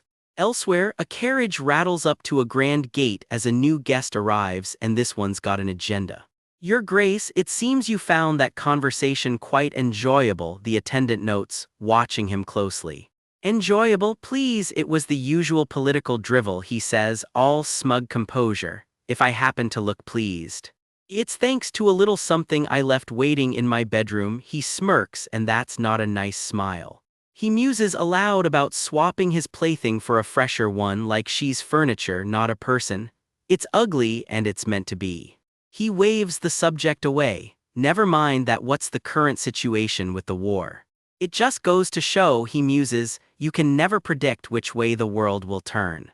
A quick history lesson. 500 years ago, one single nation fractured into three: Antibazilla, Dapane, and Parnas. Ever since that split, Antibazilla's held overwhelming power over the other two, and yet here we are. You never know what's inside, he says, turning something over in his hands until you crack it open. His butler chimes in. The meeting with the crown prince is already arranged. He's coming, all right, but only if the meeting happens out at sea, away from prying eyes. It must be the Laffy Corps, he grumbles. Word is they smuggle messages by both sky and ground. Those filthy pigeon brats, he sneers. He'll team up with the crown prince and purge the royal palace, and soon. Sending an envoy so openly practically announces an ulterior motive of his own, like maybe swallowing Parnas whole. The order goes out, the moment a date is set, launch a ship from Fort Myers, the only route that connects to the Empire. They'll slip through the strait completely unnoticed, and the crown prince has to move in total secrecy too. Oh, and he adds, almost as an afterthought, about finding a replacement for that wench you mentioned. Forget it, he says, I'll soon be dragging the real thing into my bedroom, not some substitute. A grim little vision flickers by some poor woman's silhouette, trapped inside his twisted plans. He can't wait, he laughs, to see that insolent face of hers finally break down sobbing. Night falls over his estate as the scheme quietly ticks forward, but he's not the only one making moves tonight. I'm sorry, you want me to watch the port? Comes the startled reply from someone about to get a very big job. The weight of that assignment sinks in fast, written all over her face. Soaking in the bath at the Rutherford estate, Arsenault lays it out plainly. Watch every ship at the port, even the ones just passing through. That's no small task, Vanessa admits, and I doubt port officials would even listen to a novice governor like me.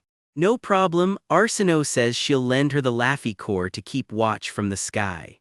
You'd trust me with troops that important? Vanessa blinks. Don't worry, Arsenault grins, I'm only lending them until the mission's done. The two of them settle into a warmer, quieter moment in the water. This won't take long at all, Arsenault murmurs. Let's just say the conversation gets a lot cozier after that. This show is rated for grown-ups, and this scene knows it. Eventually they settle back down, easy silence between them. I did wonder, Vanessa admits, why you suddenly turned up at the mansion at all. Arsenault dodges the question completely. Anyway, this bathroom is way nicer than the one back at my own command center. Is this scented oil? She asks, sniffing at the water. Western Desert Rose, Vanessa says proudly. The fragrance is exquisite, isn't it? They splash around like a couple of kids who forgot they're plotting against a traitor. Rose petals go flying everywhere, and so does the laughter. Then Vanessa turns serious. May I ask what's really behind this order? Does it have something to do with Duke Witten? Arsenault just smiles. I do like people like you, she says. Because you only need to hear one word to understand 10 of them. Vanessa's cheeks warm. Is that a compliment or something more? Elsewhere, a certain nobleman turns the order over in his head. Why watch Witten now? Is this about the sea again, same as Duke Keel once tried? Word's been going around that someone's been visiting the Witten estate an awful lot lately. Turns out it's an antique dealer straight from the Empire, no less. The Empire? Arsenault's smile fades. Don't tell me. As far as I know, Vanessa says, Duke Witten can't stand having merchants in and out of his home. This only started right after that meeting, or so I've heard. Then he's conspiring with the Empire. Arsinoe's eyes go wide. Is this treason? For now, it's only suspicion, not one shred of solid proof. Finding that proof, Arsinoe says, looking her dead in the eye, that's your job now.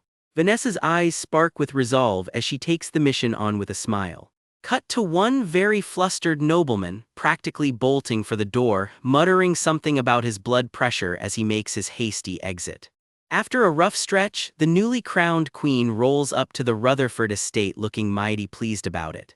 Barely through the door, and her guardian Wise is already sounding the alarm. Arsinoe's sprawled out somewhere she has no business sprawling. Wise yanks the blanket clean off her. How many times do I have to tell you not to just lie down anywhere, especially not in someone else's mansion? Arsinoe barely lifts her head, groaning that a long soak in the tub wiped her out completely, and could Wise maybe fetch her a pillow while she's at it. Wise mutters under her breath that Arsinoe is acting like some ancient auntie, not the ruler of a kingdom. The door creaks open on Lady Vanessa Rutherford, who catches her royal guest stalling for 5 more minutes of nap time and warns she'll catch a chill lounging around like that. The room dissolves into laughter as everyone finally settles in for a proper visit. Once composed, Arsinoe thanks Lady Rutherford properly for the warm welcome. She asks after Vanessa's eldest daughter, glad to hear she's made a full recovery, and says she's eager to finally meet a girl said to be every bit as sharp as her mother. Vanessa lights right up her daughter would come running the second she's summoned, and sends a flustered attendant scrambling to fetch her. Vanessa turns solemn for a moment, thanking the queen properly. It was Arsinoe's grace that saved her daughter's life, and this visit is the least she can offer in return. Nearby, a wide-eyed guest gawks at the sheer size of the place, while Vanessa waves off the fuss. No need to drag her daughter over that very second. Vanessa mentions one more thing. There's a boy she's unofficially godmothering who's dying to see the queen too, and by the way, he's already arrived. Arsinoe glances up, curious about the new arrival being ushered in. Her jaw drops. Young Marquis Lars, the scruffy troublemaker she used to know as Geronimo, just got upgraded to nobility, and honestly, hearing him called young Marquis out loud makes her want to crawl into a hole. Someone's clearly been coaching him on manners, and just as clearly he's not having it. Before anyone can stop him, he bolts. Lars comes flying across the room, arms wide, hollering her name like they're still a couple of nobodies on the street. Hey, Arsinoe, long time no see. Wise is on him before he gets within arm's reach of the queen. Lars, confused, grabs right back. Clearly nobody warned him what happens when you get too familiar around here. It turns into a full-on scuffle in about 2 seconds flat. And just like that, the young Marquis is flat on his back. Wise stands over him, furious. How dare he toss the queen's name around so casually. Arsinoe waves her off with a laugh, telling her guardian to stand down. It's fine, let him have it. She explains, a little embarrassed, that Lars is an old friend, they go way back, and yeah, he's always been this informal with her. Wise doesn't loosen her grip one bit, and Lars is left begging for mercy. Watching it all, Arsinoe can't help thinking her guardian's a lot tougher than she looks. Good to know she won't have to worry about getting ambushed anytime soon. Lars finally peels himself off the floor and slumps onto the nearest couch, dignity thoroughly dented. Arsinoe smirks over her tea, telling him he hasn't changed one bit. Charging at royalty like that, no wonder her guard flattened him. And he calls himself a marquis now? Lars fires right back. Shouldn't a queen be setting a better example than mouthing off like that? The two of them trade insults like it's second nature, Lars even threatening to remind her of the good old days with his fists. It dissolves into the kind of bickering only real old friends can pull off. Their squabble gets interrupted by a composed young woman in glasses. Cockatch Rutherford, Vanessa's daughter, offering the queen a proper introduction and asking for a private word first. As Cockatch steps away, Lars suddenly gets nervous, insisting he's not tagging along. He's already been lectured enough about behaving himself today. Everyone's been drilling it into him. His words carry the weight of House Lars now. Watch how he talks, and for heaven's sake, stop calling the queen by her first name. Deep down he knows they're right, he just can't wrap his head around actually calling her your majesty. Truth is, he never once imagined she'd end up wearing the crown. Arsenault agrees she never pictured herself outranking him either. Guess she's lived long enough to see just about everything now. Before she can finish the thought, something else catches her attention. Lars leans in, mock offended she didn't loop him in. If she'd told him she was heading to Parna's, he could have helped her out from the jump. She shoots that down fast. Why would she need help from someone who can barely take care of himself? Still, she admits, grudgingly, that his troops were a real help taking down Duke Kiel. Lars perks right up so about that payment he's owed. Arsenault just flicks him square on the forehead. There's his payment, her deepest, most sincere gratitude. Turning to Kakach, Arsenault lays on the compliments. Word is even her own father comes to her for advice these days.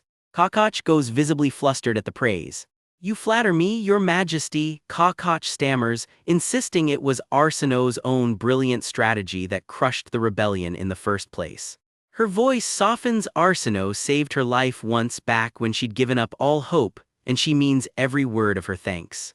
Arsenault admits she's wanted to meet her properly for ages, and now that she finally has. She's even more striking in person than she imagined. Lars comes crashing back in, practically shouting, "Dashing my ass, Kakach, you'll be in big trouble if you fall for someone like her." He rounds on Arsenault next, dead serious. Try to woo Kakach and their friendship is over. Is she even listening to him? Arsenault just stares back in silence while Kakach calmly points out he's missing the actual point entirely. As Kakach fusses over him, wiping crumbs off his face like he's a little kid, Arsenault quietly clocks it. Oh, she definitely likes him. But when Kakach asks, totally oblivious, what they've even been talking about, Arsenault realizes the poor girl doesn't have a single clue about romance. Arsenault can only pity him inwardly. Geronimo, buddy, you have chosen a genuinely difficult path. She hides a smirk behind her teacup. Kakach slides a plate of cake his way. Instead, eat up and find some strength, and maybe stop picking fights with her while she's just sitting there. As the visit winds down, the sky outside starts turning an odd shade of gray. Arsenault steps out, laughing to herself about how chaotic that whole visit turned out to be, leaving the two of them still bickering behind her. Their squabbling follows her halfway down the hall. Alone now, she makes her way down the grand staircase and out into the open air. She stops cold, staring up at the sky. Why on earth is it raining in the dead of winter? Something streaks faintly across the clouds as the first drops start to fall. The strange downpour keeps coming, out of nowhere, out of season. Arsenault's eyes widen, unease creeping in. Without a word, Wise steps in and spreads her wings wide, sheltering the queen from whatever's falling out of that impossible winter sky. High above the palace grounds, a winged guardian sweeps in through the falling snow, the princess held safe in his arms. He sets her down with practiced care, the storm still swirling around her pale gown. Stay close to me, he tells her, wings still raised against the wind. She glances at his rain-soaked wings and asks the obvious, don't the Laffy hate getting wet like this? We certainly do, he admits, but the reconnaissance unit patrols regardless of weather. I've just gotten used to it. You always put up with so much, she murmurs, watching him with quiet concern. She studies him a moment longer, something soft and a little worried crossing her face.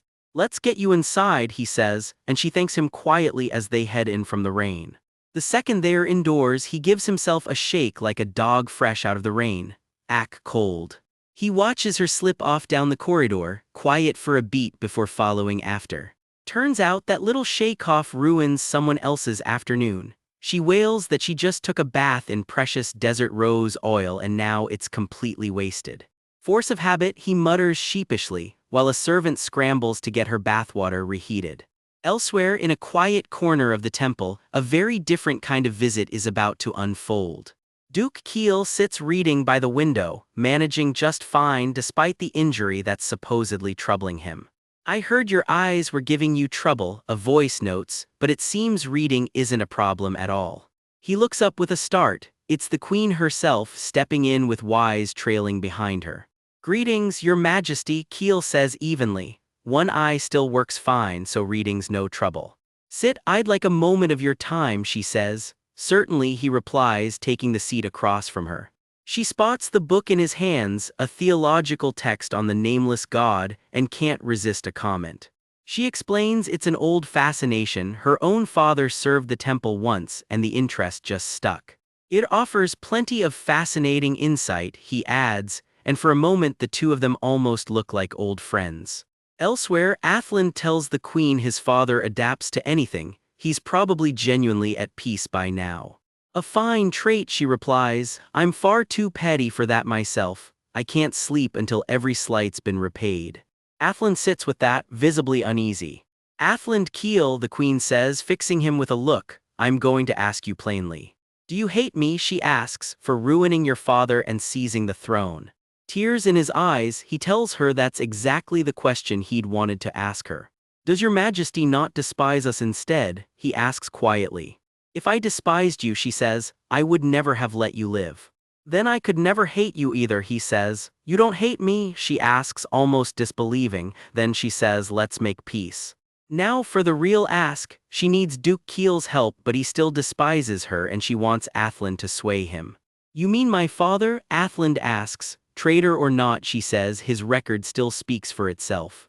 He was never blinded by greed, she says, and he never muddied the waters with favoritism either.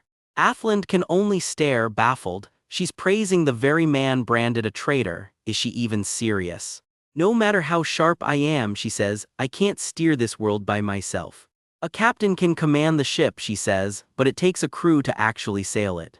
And your father, she says, is the one man who can bring that crew together. It's about as close to an apology and a job offer as the queen is ever going to give. Athland's jaw practically hits the floor. He seems awfully comfortable holed up in that temple, she says, a little bite creeping into her voice. It turns my stomach, honestly. I intend to put him back to work, she declares, while Athland manages only a nervous laugh, not at all sure his father will listen to anyone. With a snap of her fingers, she summons her favorite errand runner. Wise heads off to handle it, because of course he does. The plan: use a bottle of fine wine to lure him out. A man who loves his drink will surely recognize the good stuff. Athland eyes the bottle nervously while someone else clocks exactly what it's worth. This is. Tell him if he comes to me I'll give him 100 crates of it, she says. 100 crates? Then, she smiles, I'll be waiting for good news. Athland rubs his face, bracing himself for whatever comes next, not realizing quite how literal that's about to get. Excuse me, is Her Majesty leaving already? Someone asks. Why are you still just standing there? Wise shoots back. Before Athland can even react, Wise scoops him right up. Athland's eyes spin into dizzy little spirals, completely blindsided. It's pure chaos, gear flying everywhere as Wise hauls him clean off the ground. What is this? Athland yelps. None of this was in the plan. Look here, Wise calls out, wings beating hard while Athland just screams for him to wait. Wait a minute, Athland shrieks, absolutely not ready for any of this. Poor guy, apparently getting airlifted without warning is basically a recurring nightmare for him at this point. Later, back in his own quiet hall, Athland walks alone, the weight of it all clearly still sitting on him. He lingers there a moment, lost somewhere far from the present. A small hand touches his shoulder, pulling him back to the here and now. Are you feeling unwell? A young attendant asks. You've been acting strange these past few days. The kid looks genuinely worried, waiting on an answer. Athland manages a crooked little smile, not exactly convincing. No, I'm fine, he says, just lost in thought for a moment, that's all. It's nearly time for afternoon meditation, you should hurry along, he says. Yes, sir, the kid chirps, dashing off relieved. Alone again, Athland exhales. I need to pull myself together, he mutters. That night he dreams, a warm, hazy memory, and he's calling out for his father. Yes, I miss you too, Athland, a familiar voice answers, and in the dream he reaches for him, calling out with everything he's got. Then he jolts awake with a gasp, torn straight out of the dream. He sits there a moment, unsettled, the ache of that dream refusing to let go, and that's where we leave him for now. A sudden crash echoes through the hall and General Walter Heiberg freezes mid-step, eyes going wide. Athland, he can't believe it. What in the world is she doing here? She's crumpled on the floor right in front of him, barely holding herself up. Whatever brought her back, it clearly wasn't a pleasant trip. He doesn't hesitate for a second. Walter drops everything and closes the distance to her side. My heavens, he breathes, staring at her like she's a ghost. he never once dreamed he'd see her again. He pulls her into his arms, voice cracking, all that pent-up grief spilling out at once. This is not a man who cries easily, and yet here he is. Athland coughs, dazed, barely able to speak. I do not even know myself, she manages, clearly wrung out from wherever she's been. Her Majesty, she finally admits, left Laffy behind. Whatever happened out there, the Queen walked away and didn't look back. Yes, Athland confirms quietly, still held tight in his arms. Unseen by either of them, a figure watches from the archway, robes trailing like folded wings, taking in the whole scene in silence. So that's the captain of the Laffy squad, the watching man thinks to himself, studying Walter with narrowed eyes. Just what exactly is he plotting? Even so, the old man mutters, hesitating, clearly torn about even approaching. I am happy to see you, father, Walter says, and just like that the suspicion melts right off the old man's face. The two share a real smile for once, father and son actually glad to be in the same room. Flashing back, his father needled him plenty back then too. Let me see, he'd said, checking Walter over. I heard you came back unharmed, but how am I supposed to just take your word for that? You weren't secretly beaten somewhere, were you? What's this? The old man's attention snags on something else entirely, a bottle of wine in Walter's hands. Wait, is this what he thinks it is? His whole demeanor shifts in an instant. The label reads Odelnos, and the old man's eyes light up like it's Christmas morning. I don't much care for drink myself, so forgive my ignorance, Walter says, but isn't this the legendary vintage only ever made in Odelnos, the coldest city in Laffy territory? His father's stern face softens just a touch, clearly pleased despite himself. This is the very wine you always cherished, father, the kind you only ever open for the most special occasions. Indeed, how exactly did you come by this? His father asks, suspicious again. Her Majesty gave it to me herself, Walter answers. She specifically asked that I bring it to you. A flash of memory surfaces, Walter, cautious as ever, catching Athland before she could fall. Old habits apparently never really go away. What, that woman? His father's eyebrows shoot up and not in a good way. She also said that if you were willing to fall in line behind Her Majesty, she'd throw in another 100 crates on top of it, Walter adds. Ha, his father barks a laugh. This isn't exactly a vintage you just pick up at the market, even for a ruler with a whole treasury behind her. A ruler, he grumbles under his breath, muttering that she clearly thinks he's some kind of fool who can be bought. Do you honestly think my heart would waver over something as trivial as a bottle of wine? He scoffs, doing his best to sound unbothered. He's already cradling the bottle like a proud new parent, grinning from ear to ear. Of course not, father, Walter says dryly. You're hardly the type to be swayed by a little bribery. His father is sweating bullets and everyone in the room knows it. The old man's composure is cracking fast, and he knows it too. He doubles over, silent, clearly waging an internal war he's about to lose. Damn it, he mutters through gritted teeth, the wine has already won. Why did it have to be this exact wine of all the wines in the world, he groans. That woman is downright wicked, playing him like a fiddle. He slumps back, hand over his mouth, thoroughly and comedically defeated.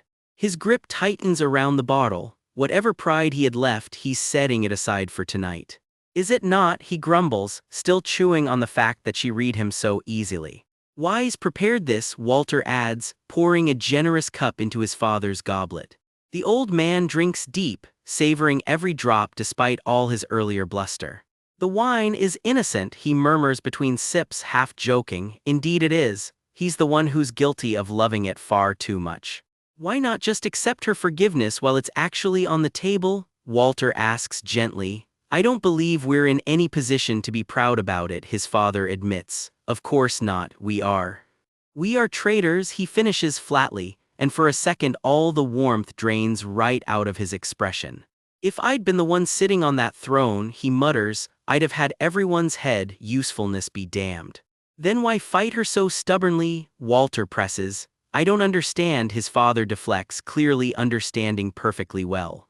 Out of pure spite he finally admits, voice rising. It's infuriating enough that I already lost, that I have to be obedient to her commands on top of it. Walter blinks. Wait, that's it, just spite.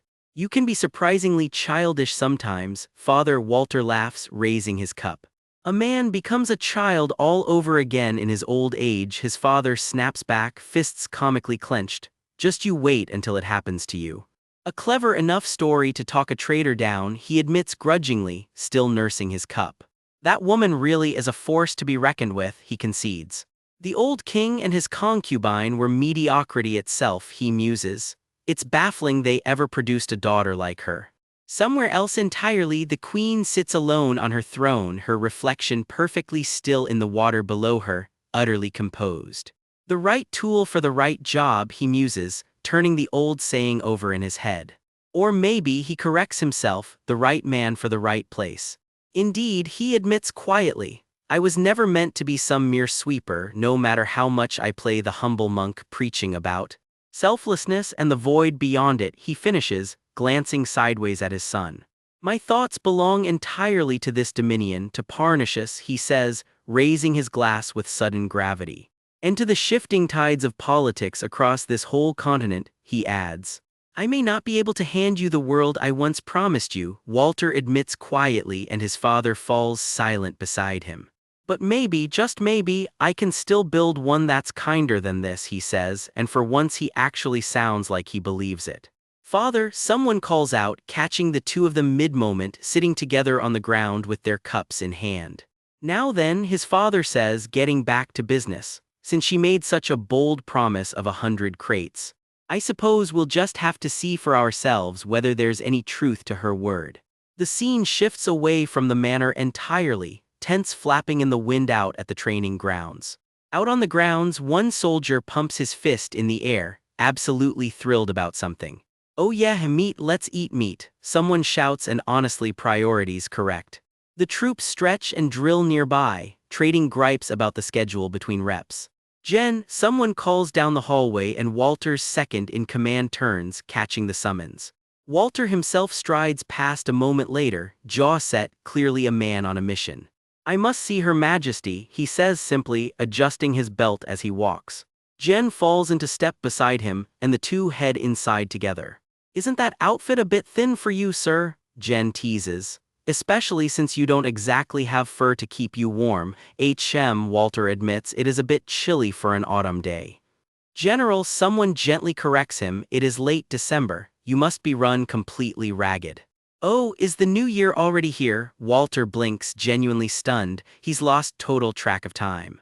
I really should make time to see the first sunrise of the year, he says, still deadly serious, as if that solves the actual problem. He looks completely wiped out, one of them mutters, and nobody in earshot disagrees. There's really only one thing that could drain a man who stays sharp through 3 sleepless nights straight, Jen says, an idea visibly clicking. Has it maybe been a while since you last got up to the mountains, General? Jen asks, way too innocently. Walter's whole face falls, indeed, he admits, not once since Her Majesty arrived, everyone within earshot just stares. That's not really an option anymore, he says, deflecting hard while he cracks his neck. I'll just run laps at the training grounds later instead. He rolls his shoulders, muscles flexing under his shirt, completely oblivious to the effect he's having. Ooh, would you look at those muscles, someone whispers nearby, thoroughly distracted. Actually, forget the laps, Jen says instead, why not escort Her Majesty up to the Twin Mountains yourself? Walter's whole body locks up, completely blindsided by the suggestion. What? He manages, eyes wide, clearly not prepared for that one at all. Later that night, while the rest of the household sleeps soundly, Walter is still wide awake, standing watch well into the 14th hour. Wait, you mean Her Majesty, that Her Majesty? He asks, and you can already see exactly where his brain is heading. In his head, she's not the terrifying ruler everyone else sees, just an impossibly adorable, sleepy little creature curled up and purring. He goes bright red just thinking about it. He clears his throat and straightens his collar, trying very hard to look like a general and not a love-struck fool. His mental image glitches straight into dread, sweat beating, eyes wide like his own thoughts just betrayed him. Cut to General Heiberg strolling the halls with that stone face of his, already lecturing anyone in earshot about how most women, he claims, cannot stand hiking. He doubles down, insisting Her Majesty especially loathes physical exertion and would never volunteer for a hike, but a voice laughs that off, arguing hiking actually builds stamina. You get to take in the scenery, and while the tease continues, needling him about the perks he is conveniently ignoring. Heiberg squirms, admitting it feels a little forward to bring up, but he heard his own father once went mountain climbing for a very specific reason. Turns out dear old dad was trying to woo Heiberg's mother the whole time. Cue the cheesy heart-drenched flashback art while Tomcat lurks nearby, loving every second of it. Tomcat just blinks, utterly lost, a big question mark practically floating over his head. Then Tomcat lights up with his big theory. You know how they say romance blooms on the battlefield? That is because people mix up their racing hearts for actual love, he announces like he just cracked the code of the universe. He spins the fantasy further, narrating some overly dramatic moment where you wipe the sweat away and your eyes just meet. And then he insists the whole mood flips, that kind of mood, sparkles and all. The mood turns, Heiberg repeats flatly, unconvinced. Tomcat just answers with an enthusiastic yes, dragging him down the hall. Heiberg shuts it down cold. He has no idea what Tomcat is implying, and he and Her Majesty are absolutely not romantically involved. Tomcat loses it, letting out a full-blown wayat, like his whole worldview just cracked in half. Heiberg presses on, baffled anyone would even suggest it. How could he possibly see his own liege, the ruler he has sworn undying loyalty to, as some romantic prospect? Tomcat, still confused, fires back with the obvious follow-up. If he does not even like her, why go to such lengths for her? Heiberg starts and Tomcat instantly whips out his infamous imaginary relationship chart, mapping out power, wealth, and round-the-clock life care like some conspiracy board. Cheeky, but honestly not exactly wrong. Walter squints at the whole thing, honestly stunned. All of that purely out of loyalty. Is that even humanly possible, he wonders. Left alone, Heiberg's face goes distant, the teasing clearly rattling around in his head longer than he would ever admit. Building stamina indeed, he mutters to himself, doing a total 180 and deciding mountaineering might be the most wholesome pursuit there is. He talks himself further into it, walking the trail alone. It disturbs no soul, wastes no resources, and demands nothing of anyone else. Already kitted out with a gear pouch on his belt, he is clearly more committed to this hiking idea than he would ever admit out loud. The mental sales pitch keeps rolling, nothing but benefits for the body, he insists, all while soaking in the scenery. Back inside, he walks the halls looking genuinely torn, clearly wrestling with something. The real worry surfaces. Would Her Majesty actually enjoy something like this, or is he about to talk himself into a terrible idea? He snaps his fingers, mind made up, decision locked in. Cut to Arsinoe herself dozing on a couch hugging a plushie, completely out of it until someone perks up. Oh, the general is here. Heiberg strolls in carrying tea, catching Arsinoe mid-nap on the sofa, every bit the picture of a queen who definitely does not want to go hiking.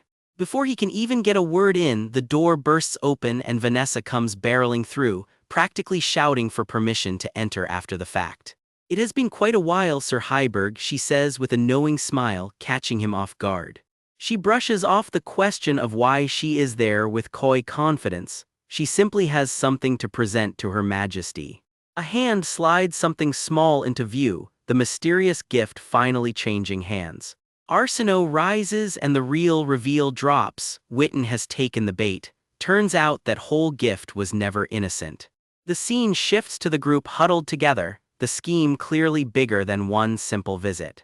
The confirmation lands hard. The merchant who keeps visiting Duke Witten's estate is actually working for the Empire.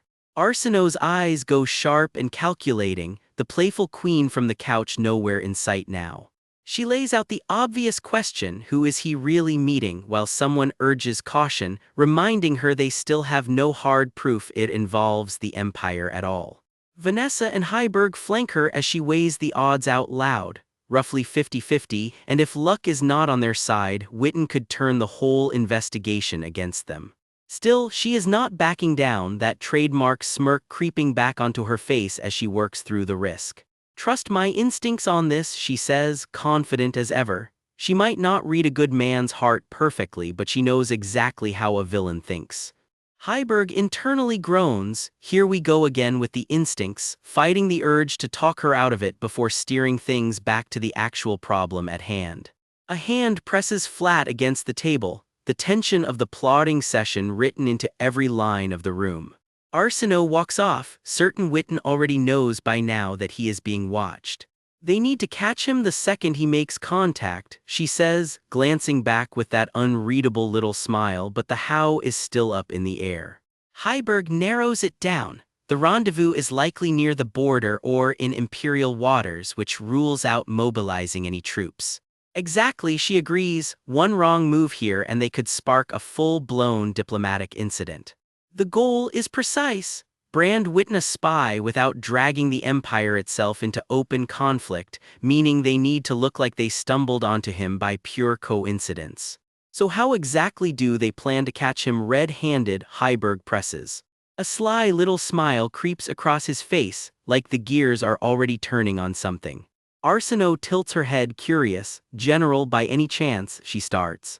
Do you enjoy fishing? She asks with a playful grin, and honestly, you already know this cannot end simply. Cut to a fishing rod and anchor, the absurd new plan quietly taking shape. Heiberg's face sets with grim resolve as sea spray hits and gulls circle overhead, ready to see this ridiculous scheme through. Down at the docks, Count Bubihole is already reeling something in with a hearty laugh when Heiberg strolls up. I fully expected you to suggest hiking again, the old man chuckles, genuinely curious what dragged Heiberg to the water instead this time. Knowing how much you enjoy it, Count Heiberg deadpans, which fair, the guy is basically a walking stat sheet, mountain worshipper, fishing connoisseur, the whole package. Ah, naturally, I do love it, Bubihole beams, then needles him right back. Pity he has not gotten a single bite all day. The empty bucket says it all. Heiberg just shrugs it off, claiming he is only here for the company anyway. Still, wouldn't it feel a bit hollow going home empty-handed? The old geezer teases, clearly enjoying this way too much. Ever generous, Bubihole offers to hand over his own catch if he lands a good one, and Heiberg practically melts with an awkward little ahem. Out on the water, Heiberg's expression turns quietly heavy under all that formal regalia, like the guilt is finally catching up. A flashback to the night before reveals why. Arsenault herself ordered him to bring the old count along for this exact trip. In that shadowy memory, she lays out the real reason with total calm. He will serve as the perfect witness for the whole operation, she finishes, while poor oblivious Bubihole just daydreams about reeling in a prize red grouper. Guilt spikes to a solid 200% as Heiberg silently begs the old man's forgiveness, swearing he will make it up to him with that hiking trip up the Twin Mountains. A tiny heart with X'd-out eyes practically stamps sting of conscience across his face, and honestly same. A sharp alert cuts through the quiet, his eyes narrowing instantly, all business now. Out past the dock, a ship glides into view, right on schedule. Then it happens fast, a shape drops out of the sky and snatches a man clean off the deck, out over the open water.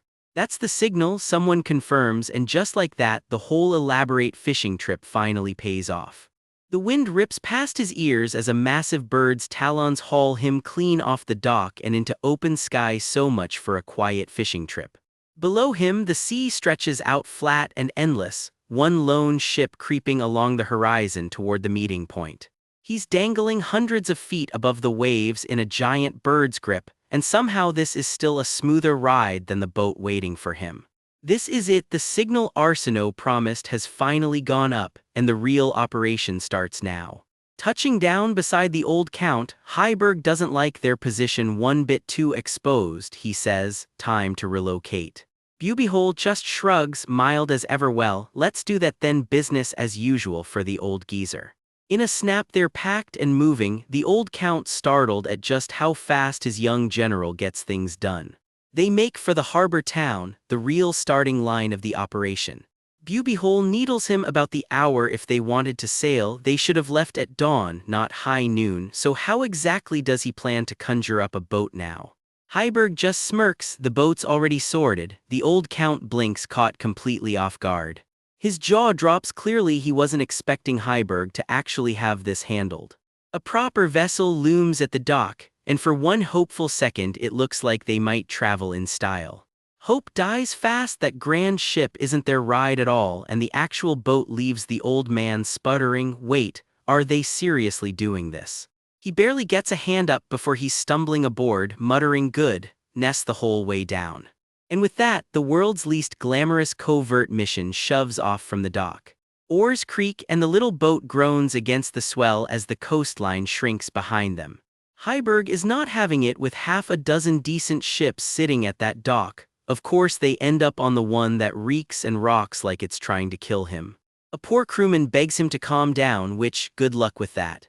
20 more minutes, they tell him. Move faster. He snaps back, only to learn this rust bucket is already at full speed, dead calm seas or not. He slams a fist into the mast, cursing loud enough to scare off every gull in earshot. Staff scramble to settle him down, but internally he's already keeping score. Every miserable second of this trip goes straight on Arsenault's tab. The horizon starts to tilt and swim, and it's very clear this general was built for battlefields, not open water. He loses the fight with his stomach right over the railing. So much for looking dignified on a top-secret mission. Overhead the clouds drift on, utterly indifferent to his suffering.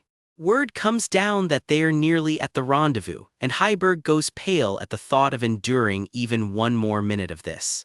He grips the railing like it's the only thing keeping him upright, bracing for whatever's waiting ahead. And there it is, the Empire's galleon, riding high and proud, everything their little boat is not. Luxury. The moment practically sneers just to rub it in. Aboard the Empire's ship, one rattled courtier is already losing it. They went through absolute hell keeping this meeting quiet, and it had better not go sideways now. Under cover of night, someone starts climbing the galleon's side, one careful rung at a time. Come aboard quickly, a voice hisses from above. The crown prince himself is waiting. The Duke's envoy hauls himself up, grumbling that it's an awful lot of effort just for an audience with that crown prince brat. He grits his teeth and keeps climbing anyway. Orders are orders. Up on deck, the crew nearly trips over itself in surprise at all the commotion. Somewhere above it all, a pair of half-lidded eyes just looks faintly annoyed by the whole fuss. Then, without warning, the great galleon surges forward, cutting fast through open water. Someone on deck spots it first, a small boat dead ahead, and it is absolutely not slowing down. Helmsman, move now. The panic is instant and the crew scrambles to cut their losses. Down on the little boat, Heiberg and Bubihole look up just in time to see a wall of Imperial hull bearing straight down on them. Stop that ship, somebody, but it is already far too late to stop anything. The warning barely finishes before the two vessels meet with a bone-rattling crunch. Timber splits and the sea explodes upward in a wall of spray. For one gut-lurching second, everything just goes dark and silent. What kind of bullshit is this? Someone snarls the moment they can breathe again. One of the crew goes straight into the drink, thrashing and screaming that he can't swim. The wreck groans and tips further, timbers grinding against each other as the sea claims it. Nearby, a young woman hovers at the rail, gulping, wondering if she should jump in after them. Under the waves, someone's fuming. What exactly is that crown prince doing? Isn't he supposed to be the one saving him right now? Up above, a calmer voice cuts through the chaos, asking if everyone's all right. And there's the excuse: he was just so absorbed in his fishing, he swears, that he made one tiny little blunder. Deepest apologies, he insists, already offering to cover every last coin of the damage. But someone on the Empire's side goes rigid at the sound of that voice, as if they've just realized exactly who they're dealing with. The moment hangs there, thick with unspoken recognition, while the wreckage drifts beneath the Imperial hull. Heiberg studies the wreck they just rammed and confirms it grimly by its design. This is unmistakably a vessel of the Empire. Every gleaming button and Imperial stripe on that uniform says exactly who they just ran into. Bubihole, for his part, is only just realizing how deep a mess he's been dragged into. All he can manage is a stunned silence. Heiberg's eyes narrow, already piecing together what this all means. Good heavens, he mutters, an Imperial ship meeting someone in secret right here in the contested border waters. That's no accident. He asks it flat out, just what exactly do they think they're doing out here? Somewhere on the Imperial side, a paler face goes very quiet, clearly not liking where this is headed. As gulls wheel overhead, the standoff hangs in the air, unresolved and simmering. Weeks later, a formal decree spreads through the capital. Duke Witten, it declares, forged an immoral, collusive relationship with the Empire. He leaked state secrets and plunged the nation into chaos. The decree goes on, and for it, he's already sitting in a prison cell. Now comes the reckoning, a public trial, mandatory attendance for every noble house in the realm. The court buzzes with disbelief. A spy, the Witten line has served the crown for generations, someone protests. Still, someone else murmurs, remember that ugly outburst over the Tibu affair just days ago. On the witness stand, a nervous voice wonders aloud if things really needed to go this far. The court's grand seal glows to life as the presiding voice calls out, "Has everyone gathered?" A striking figure sweeps in, feathers drifting loose around her like the whole room just went quiet for her entrance. Petals and feathers scatter in her wake, an oddly delicate touch for a room about to decide a man's fate. Down the grand staircase they file, one by one, into the hall where judgment is about to be handed down. With a single steady line, "Let us begin the trial of Duke Witten," is officially underway. Every eye in the room fixes on the mark of authority at her throat, the one about to pass judgment. Drag him in, comes the cold order, and the doors swing open on the disgraced Duke Witten's fate, to be continued. The grand hall stands ready and silent, sunlight cutting through the windows like it already knows a man's fate is about to be decided here. "Let us begin," she says 2 words, and the trial of Duke Witten is officially open. Chains drag against stone as he's hauled in, and the same golden eyes from a moment ago watch every step without blinking. Boots hit the floor of the hall one heavy step at a time, and the whole room goes still to watch him come down. Guards fall into step behind him, footsteps echoing off marble that's about to hear a man argue for his life. Grand General Heiberg Rutherford stands ready in full dress uniform, the star witness about to blow this whole case wide open. A blade and a length of chain glint in the light, a cold little reminder of exactly what's on the line today. "Oh my, would you look at the state of him," someone murmurs from the gallery, and honestly, fair reaction. Up on the balcony, spectators lean in for a better view as the accused is marched down the long corridor toward judgment. Alone in the middle of that huge carpeted floor, Witten looks smaller than his temper is about to let on. "What the hell is the meaning of this?" he explodes. "First you sink my ship without warning, and now you drag me in front of a military tribunal. What an absolute farce," he spits, demanding to know exactly what charge he's even facing, then rounds on the Grand General and orders him to explain. Heiberg steps up and starts from the top. 3 days ago, he says, he went fishing with old Count Bubihole out at Fort Myers Port. The fish just weren't biting. He shrugs about the most boring start possible for a story that's apparently about to end in a shipwreck. So they pushed the boat further out to sea, chasing better water, with no idea what was waiting for them out there. Then, out of nowhere, a double rainbow lit up the sky and the whole crew froze to stare at it, and with everyone's eyes off the wheel, by mistake. A mistake, Witten sneers, practically vibrating with disbelief. "Unbelievable," he calls it, and honestly, same. By sheer coincidence, Heiberg continues, Duke Witten just so happened to be aboard the very ship they collided with. "And here's the part that really surprised him," Heiberg adds, letting the pause hang in the air. "There was another ship anchored right next to the Duke's vessel that day." "What kind of ship?" the court demands. "It carried no insignia, so he can't say for certain, but the passenger on board was the Empire's own Imperial Regent, Crown Prince Alejandro himself." A ripple of shock runs through the gathered soldiers and nobles alike at the name. "The Crown Prince of the Empire," someone gasps from her seat. If he actually met with them, the Empire could march on Parnassus any day now. To meet in secret on an unmarked ship, right at the border of all places. The Crown Prince looked just as shaken by the collision, Heiberg testifies, and in the chaos the Imperial soldiers drew their swords. Blades come up all over the deck as the Imperial Guard reacts to the crash for one heartbeat. This whole mess looks about to turn violent. They screamed ambush, convinced it was an attack dressed up as a parley. So how was it resolved? The court asks. I explained everything and promised compensation, Heiberg says. He left without further incident.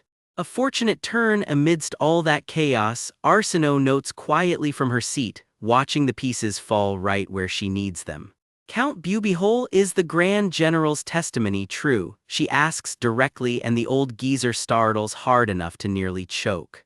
He clears his throat under that piercing gaze, sweat beading, clearly not thrilled to be the one saying all of this out loud. Yes, he stammers, it is all true. And that, Arsenault says, concludes the full account of the incident. But behind that calm courtroom face, something a lot colder is already stirring. Witten's expression starts to shift, the polite outrage cracking to show something a lot uglier underneath.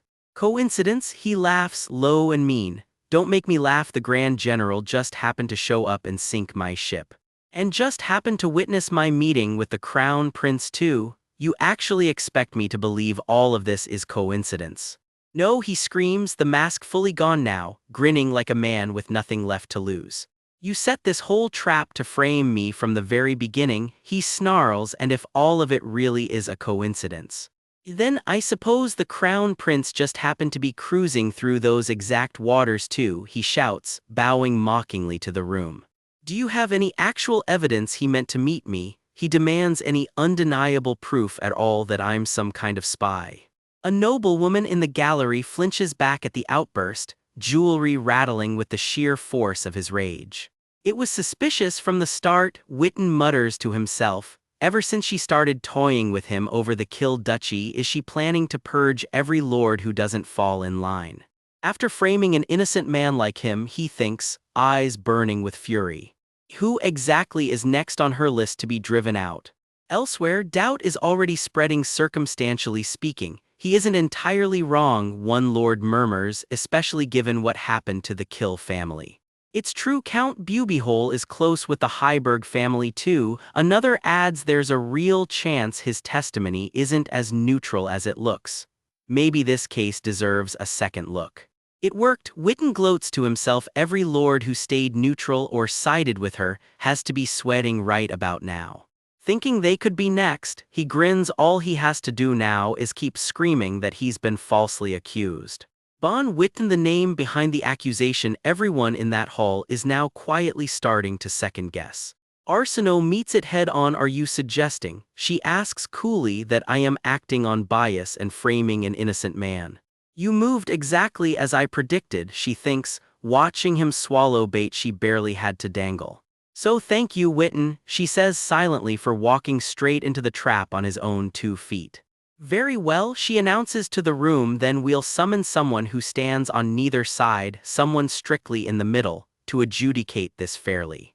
No such person could possibly. Witten starts to protest, visibly panicking at the idea of an actual neutral judge. Let him enter, Arsenault orders, and the doors groan open on someone Witten clearly wasn't expecting. Somewhere far off, a figure stirs, roused from rest and pulled straight into the middle of a royal trial. Footsteps ring down the hall, unhurried and absolutely certain of themselves. A tall, striking figure strides in from the light, and the whole room seems to lean back just to make room for him. Every eye locks onto that eye patch and that unmistakable air of authority. Here's a man who doesn't need to raise his voice to be obeyed. Petals drift past as he crosses the floor, an oddly gentle entrance for a man about to decide whether someone lives or dies. It has been a long time since I last stood before you all, he says. From this moment, I will preside over these proceedings. Duke Kiel, Witten chokes out. By what right do you is all he manages before the words just die in his throat. Surely you aren't misunderstanding me, Kiel says mildly, not even bothering to look up. He was only dragged here, he explains, because apparently no one else in the room is versed enough in the law, and really, is there anyone more qualified than him to stand in the middle? Does this satisfy you now? Arsenault asks with the faintest smile, and behind his composed face Witten's eye narrows, not liking this one bit. Kiel walks the length of the hall, and a ring of light rises around him like the room itself is bowing to his authority. As a former judge advocate, grand preceptor, royal tutor, and council chairman, he declares, "I will state only the objective facts of the law, so if anyone objects, speak now. First, your existing discord with King Arsinoe. Second, your attempt to slip into imperial waters in disguise. And finally, that the person you coincidentally met there just happened to be the crown prince. Is that correct?" Well, Witten stalls, the confidence from a minute ago suddenly nowhere to be found. Setting personal grudges aside, Keel continues, "Trespassing into foreign waters without notice is technically illegal, though given his standing, a simple fine would probably cover it. As for the meeting with the crown prince, the content is what matters, and since it was interrupted, there's no real issue there." "That's right," Witten jumps in. "I'm in knock." However, Keel cuts in, "There is one complication. Conflict with the royal family, a secret rendezvous at the border, and an encounter with the enemy. The royal family faced this exact same scenario 5 years ago and sentenced that defendant to death." D is all Witten can get out, the blood draining from his face. Death penalty, the word lands like a hammer over the stunned courtroom. The facts of defendant Bon Witten's case and the liability within it are identical to the precedent I have just cited, Keel states flatly. "Therefore, by that same principle of law for the defendant, I demand the death penalty," he finishes, and the whole hall goes utterly silent. Witten's eye goes wide with pure terror as the sentence hangs in the air, and just like that, this round of the game is over, to be continued. Picture this, a royal decree so embarrassing they only ever used it once, and it has a name, the Tokishin case. Watch this woman close, she's nodding along, playing nice, but that blood dripping past her collar says the smile is a mask. Meet Tokishin, a Lycan lord who used his people's push for independence as cover to plot something far bigger, treason. Quietly out in the border region, he'd been building an army of his own, a traitor hiding in plain sight. That's the Tokishin everyone whispered about, powerful, patient, and dangerously close to pulling it off. Enter the Black Eagle Battalion, one single unit that crushed his entire rebellion before it could bare its teeth. And here's the man who signed off on it all, the one who invoked the special act and sent Tokishin straight to his execution. Rewind to the trial itself. Chained up, Tokishin's about to get one last chance to speak for his life. "Any lord who objects to my verdict, raise your hand," the presiding duke announces, practically daring someone to try. Someone takes the bait immediately, exploding with a furious "Don't be ridiculous." The objection doesn't land well, faces twist with fury on both sides of the bench. "What kind of absurd law are you dragging in here?" The objection explodes, and he's just getting started. "Are you saying I'm the same as that crazy?" He can't even finish the insult before it's out of his mouth. Lycan, the word lands like a slur, and the bench has to jump in. "Duke Witten, calm yourself." Tokishin doesn't flinch, snapping back that he's nothing like the rest of them. He never wanted some king's throne. Bleeding and desperate, he swears it was never about the crown, he just wanted that crazy woman gone. That's it, that's his whole defense. The hall empties out after the verdict, and just like that, the case that ends Tokishin's life is closed. Cut to another room entirely, where a young lord's composure is cracking fast. "Oh dear, this isn't going to be pretty." Tears in his eyes, he starts repeating that exact same line about overthrowing that crazy woman like a script he can't escape. Then it gets worse, he blurts out he was actually going to sell her off to the Empire. Well, that escalated fast. An older man isn't impressed by the meltdown. "I told you to calm down like that. Bit late for that advice now." "That's not what I was trying to say." "Sure, buddy, the words are already out there." He curses, rattled, the truth clearly slipping out sideways whether he wants it to or not. "No, damn it, this isn't it." Denial mode fully engaged, several steps too late. "I said it's not," he screams, and he's not the only one strapped down and screaming tonight. Back in the present, that whole case wraps with a tidy little compliment. "Good work, Duke Kill. Mission accomplished, apparently." Arsinoe, hearing all this for the first time, isn't buying the flattery. "A royal national humiliation special act? First I've heard such a thing exists." "The first you've heard of it? Ridiculous." Someone shoots back, not letting her play innocent for a second. Rewind the clock 7 hours to the temple of the nameless god, where a very different scene is unfolding. Someone's drafting a letter and stalling hard on the opening line. What do you even write first? The advice comes back simple enough. Ask how they've been, apologize, then casually mention you're coming back. The letter gets addressed plainly enough to Her Majesty Arsinoe, no pressure there at all. And then he's just there walking back in like nothing happened, greeted with a cheerful "It's been a while, Duke."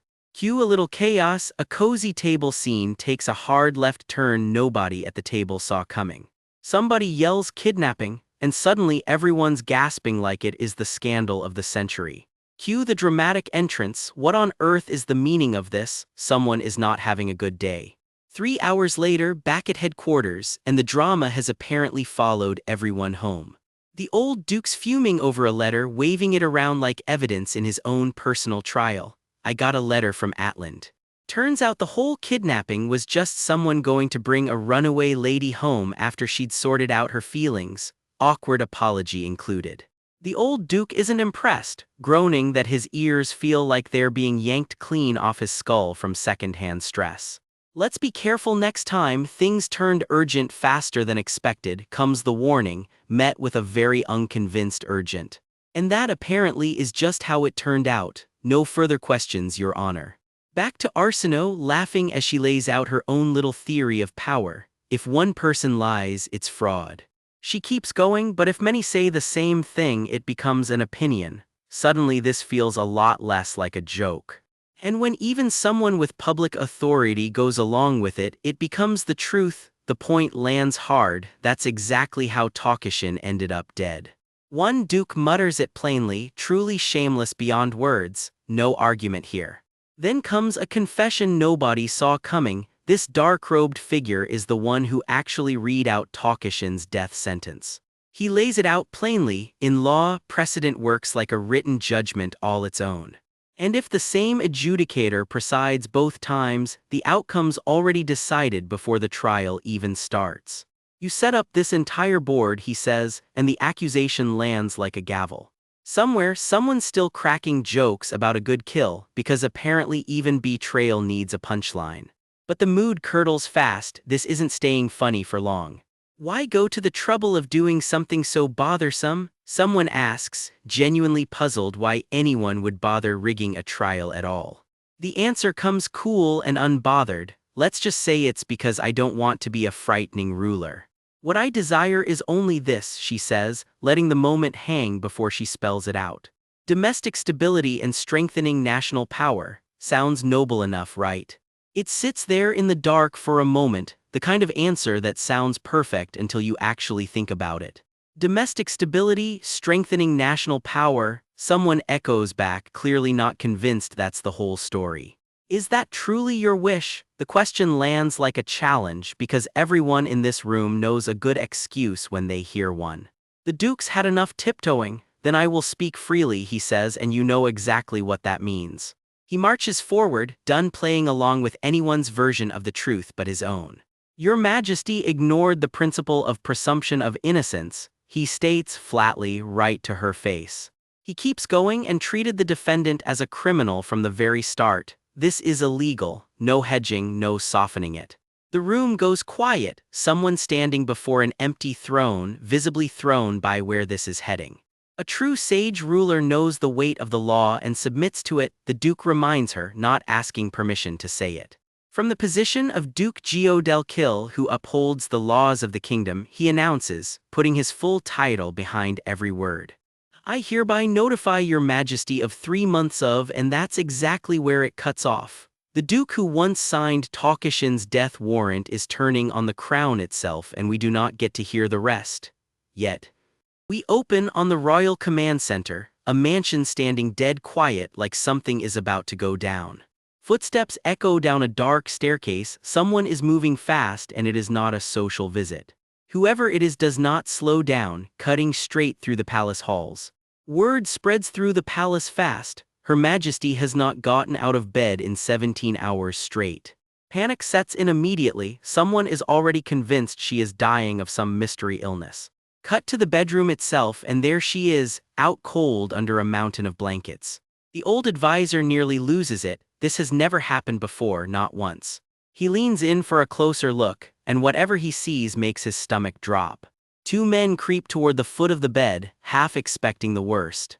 Turns out the horrifying diagnosis is she is just asleep. Real dramatic, guys. One look at her peaceful, drama-free sleeping face, and the confusion just multiplies. Someone actually wonders out loud if humans can hibernate. No, sir, they cannot. Fast forward, and Her Majesty is very much alive, drowning her frustrations in a tower of cupcakes. She mutters that a certain old man can never be trusted for 1 second, savage as ever mid-bite. Rewind to right after the trial, her mind half on the verdict and half completely derailed by dessert. Someone feeds her another bite and just quietly watches the chaos unfold. Here is the twist nobody called. That dramatic sentence at the end of last chapter was not for Duke Keel, it was for her. Walter is not buying her innocent act either, reminding her the whole point of the trial was supposedly to take Duke Witten down. Except now, replaying it in his head, he is not so sure that is what actually happened. Because it was Lucy herself who baited Witten into the fight in the first place. Right up until the courtroom doors closed, he genuinely thought this was about clearing out a political threat, nothing more. But the evidence alone was already enough to convict Witten quietly, so why stage a whole public trial? To win over public opinion, that is why. Realization creeps across his face, slow and unwelcome. The real endgame was never Witten, it was restoring Duke Keel's own authority, cleanly and publicly. She plays innocent, pretending to agonize over muffin flavors, while he quietly recalls the rumor that once painted Duke Keel himself as a traitor. So she rigged the whole trial to make the other lords beg for his reinstatement all on their own. A judge everyone trusts to play it straight down the middle, and a duke's reputation rebuilt in one clean move. Killing 2 birds, 1 stone, textbook Lucy. She confirms it with a straight face, then immediately complains that all that scheming still landed her 3 months locked up. The nerve. He points out she took the sentence without a fight precisely because she knew it was fair, caught red-handed. She admits it, sort of, grumbling that even Witten only got exile instead of execution, so where is her leniency? Walter reminds her that was purely political too. Witten's past record as a duke could not just be erased. Go too hard on a punishment and someone will dig it up later to use against you. Every move here is chess, not checkers. Was not that your calculation too, he asks. Nope, she shoots back, that one is all on that sly old man. Honestly, she did not even want Witten dead, so this outcome works fine for her. Then she casually asks where exactly he is being exiled to. Then comes the real complaint. 3 months of confinement is going to be brutally, painfully boring. She swirls her tea like she is already bored of the conversation itself. She complains her tea is not sweet enough, blaming the poor defenseless muffin for ruining her palate. So naturally, someone starts dumping in sugar like it is going out of style. Walter watches in horror as spoonful after spoonful disappears, and somehow she still says it is not sweet. The man looks like he just witnessed a crime scene. In a way, he kind of did. The two of them settle back down together, letting the quiet afternoon rain do its thing. Just a calm sip of tea and easy company. For once, nobody here is plotting anything. Walter gently tries to cut her off from another sugar hit. Worried about her health, she just waves him off, wanting one more bite. She yawns, genuinely baffled that she is tired again after 17 hours of sleep. He gently suggests maybe trying nighttime for once. Instead, she leans right into him, murmuring that he is warm enough to make a great personal heater for winter nights. Walter's brain short-circuits a little, insisting sharing a bed is a whole different level of too much. She laughs it off, promising she was only teasing, mostly. The room settles into a soft, comfortable quiet. Walter is still watching her closely though, something is clearly on his mind. He brings up something he noticed while tucking her in earlier. Her hands and feet are always ice cold. She shrugs it off as just how she has always been, guessing it is poor circulation. Then, smooth as ever, she asks for a hand massage since his hands are so warm, and watch him completely short-circuit. What starts as an innocent massage very quickly turns into something a lot more charged. Fingers lace together, and the temperature in the room quietly climbs. Let's just say this massage is providing excellent circulation therapy. Oh my, she breathes, honestly same. Walter is fully checked out, sighing like a man on vacation, and she cannot resist teasing him for sounding like a tired old grandpa. Once he catches himself, he asks, a little too formally, what exactly she plans to do with 3 whole months stuck inside. She drops it casually like it is nothing. By spring, when her sentence is up, she is planning to hold her own coronation ceremony. For now, though, she is calling this a vacation, admitting all that scheming might finally be catching up with her. Walter, deadpan, points out the dizziness might just be from sleeping 17 hours straight, apparently way past her limit. She floats the idea of getting out for a change of scenery, already bouncing between shopping trips and hot springs in her head. Walter has got a very different destination in mind, and he already knows exactly how badly this pitch is about to land. He is bracing for a flat no, but he is dead set on it. She needs actual exercise, and that cold hands problem is not fixing itself. So he pivots and casually suggests hot springs instead, and she lights up instantly. She is already planning the trip for tomorrow, practically vibrating with excitement. Walter, meanwhile, is spiraling into full romantic daydream mode, mentally packing rose oil and way too many towels. Cut to the destination itself, quiet mountains under a deep night sky. Someone walks the path alone through the trees, the wind picking up like it has got something to say. And then it hits her, this place, this exact moment, feels like she has lived it before. Guess this vacation is not as new as it looks. Our story opens on a quiet reflection. After 3 lives lived, our heroine has finally figured out what actually matters. Say what you mean, plainly and without games. That's the hard-won lesson she's carrying into today's climb. Cut to the actual hike. Our heroine trudges up a mountain trail, already questioning every life choice that led here. You'd have to be some kind of sicko to actually enjoy this, she grumbles, while spirits float right past her like she's used to it. And there's her culprit. The guy dragging her up this mountain gets branded the sicko on the spot, no trial needed. Their elderly companion, the old count, cheerfully bounds on ahead, blissfully deaf to the whole argument. Sicko number 2, apparently. So the mismatched trio presses on up the snowy path, rope in hand, determined to make it to the top. He tells her to watch her language and keep some dignity. She's still noble after all, and gets a full-blown glare in return. Somewhere off the trail, a ghostly figure in white throws open a glowing door, chirping an invitation to the hot springs, and one poor red-headed hiker looks ready to scream. She can't help but daydream about it herself, soaking tired bones and stuffing her face. If only they'd hurry up and get there.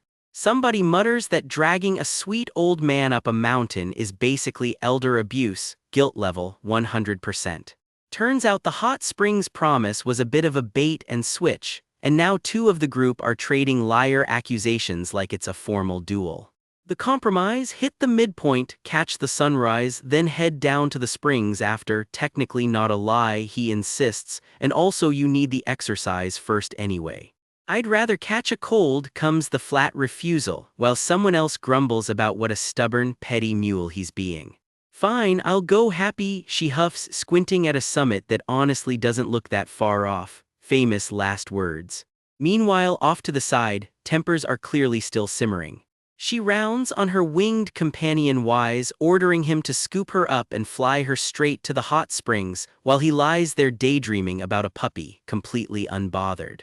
Wise wipes his face and clearly regrets ever agreeing to this trip. Elsewhere on the mountain, the so-called sicko presses on with a look of grim determination. Some people really do enjoy the suffering. A ghostly hand reaches out of the fog nearby, a quiet reminder that this mountain isn't as empty as it looks. Back with the search party, a commanding officer reports grim news to Wise. There's no sign of Lady Rutherford or Duke Keel anywhere.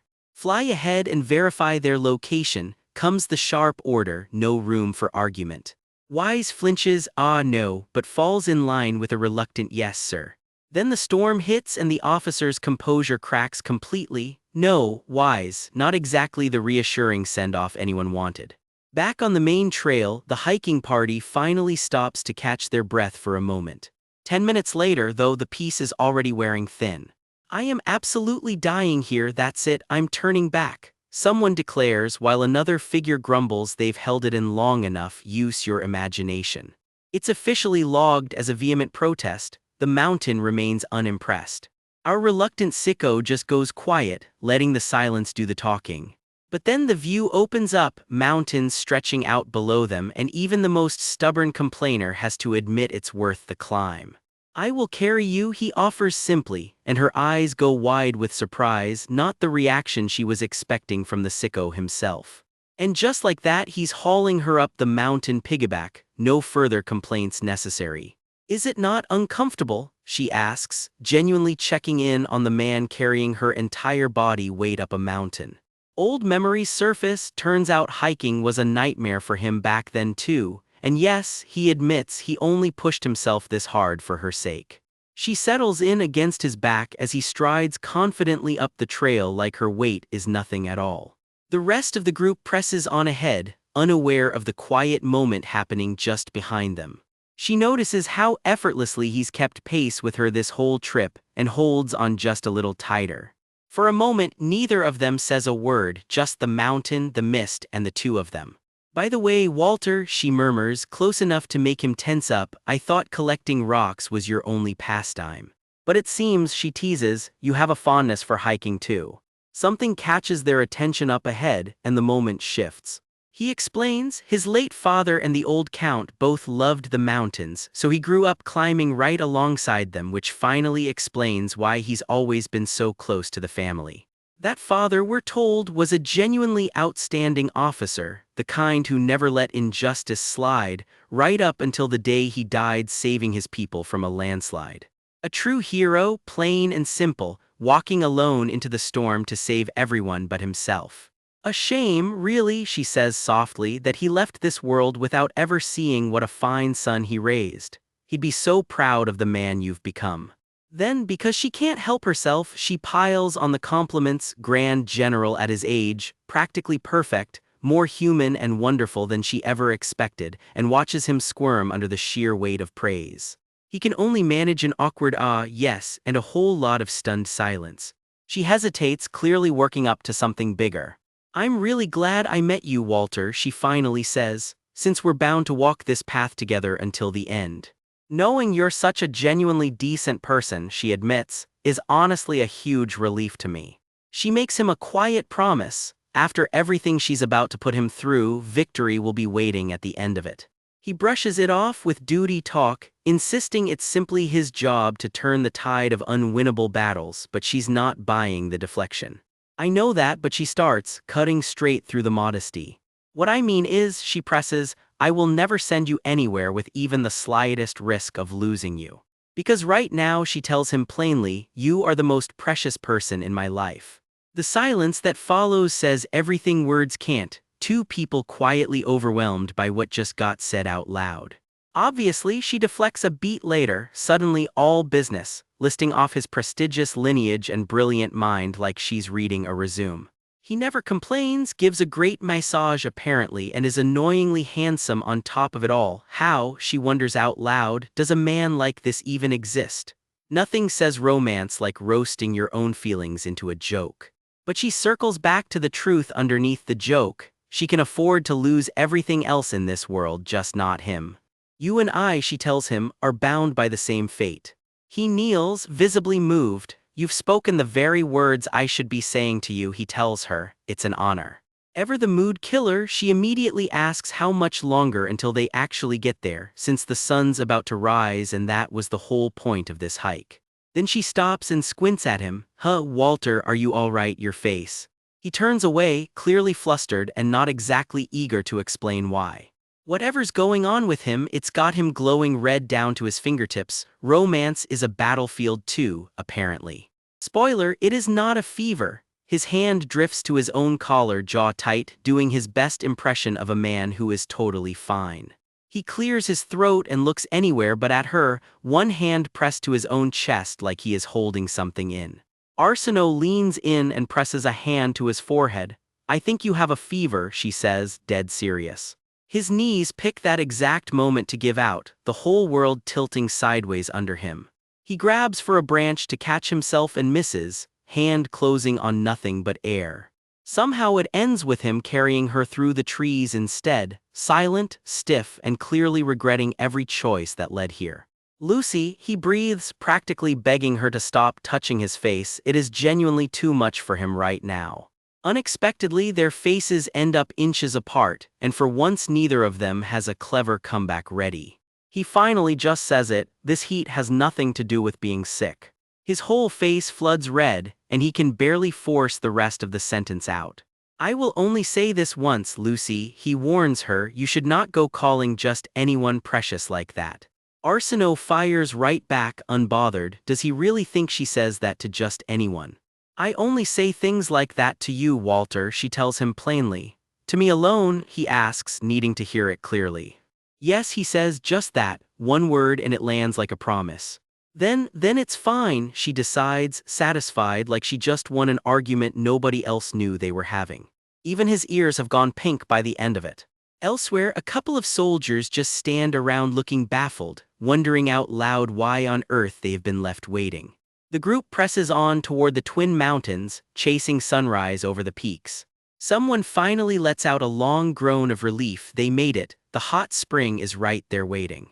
She sinks into the steaming water and lets the whole brutal climb melt right out of her shoulders. Someone offers up a cup of ice-cold fermented milk, apparently the actual reward everyone was hiking for. The hike was grueling, but the sunrise was quite a sight, she admits, clearly won over by the Twin Mountains already. Did you all really reach the summit before me? One asks. Oh, I would not have made it on foot either, comes the reply. One of the Raffi soldiers carried me up. What? The other one nearly falls in the water, stunned. Someone else got personally carried up the mountain. The Queen sighs, remembering the view from above, honestly magnificent, though she wishes stubborn old Duke Keel had accepted a ride too. Turns out he walked the entire mountain rather than ride, flatly refusing. That old man does not budge easy. That old man is as stubborn as ever, she laughs like a stiff bamboo tree. She settles back into the water, more relaxed than she has looked in a while. Your Majesty, I have something I am curious about. The woman beside her finally works up the nerve to ask. Speak, the Queen allows. Do you intend to reinstate Duke Keel as Lord? It has not been long since I handed the Keel Duchy's governorship over to you, the Queen reminds her. It would not be right to reappoint him again so soon, the Queen adds, settling the matter. It is not that I am greedy, for the new governor starts, flustered, fishing for the right words. The lordship, though I will admit I would not exactly hate keeping the duchy too. The Queen just laughs. I like your honesty. Keel's role was decided long ago, the Queen adds over the mountain view. He is the one who turned it down. That is the whole reason for this detour. The governor blinks, caught off guard by just how blunt that was. Meanwhile, Walter is soaking too, letting out a long breath as the hot water finally works the knots out of him. A hand drifts idly over the flowers by the water's edge, the whole retreat finally starting to feel like a real break. He tips his head back with a quiet sigh, more at ease than he has been in weeks. The light fades out as evening finally rolls in over the mountains. That night, he turns in early, the room gone dark and quiet around him. Arsenault's words echo through his sleep. Walter is a precious person, but the dream twists, warping into a flash of light and a body dropping. He jolts awake with a startled heart still pounding from whatever that was. What kind of dream was that? He mutters into the dark, unable to shake the feeling. 10 days until the coronation. Storm clouds roll in low over the palace. Rain hammers down on the palace training grounds as another gray dawn breaks. Grand General, someone calls out, spotting him crossing the yard.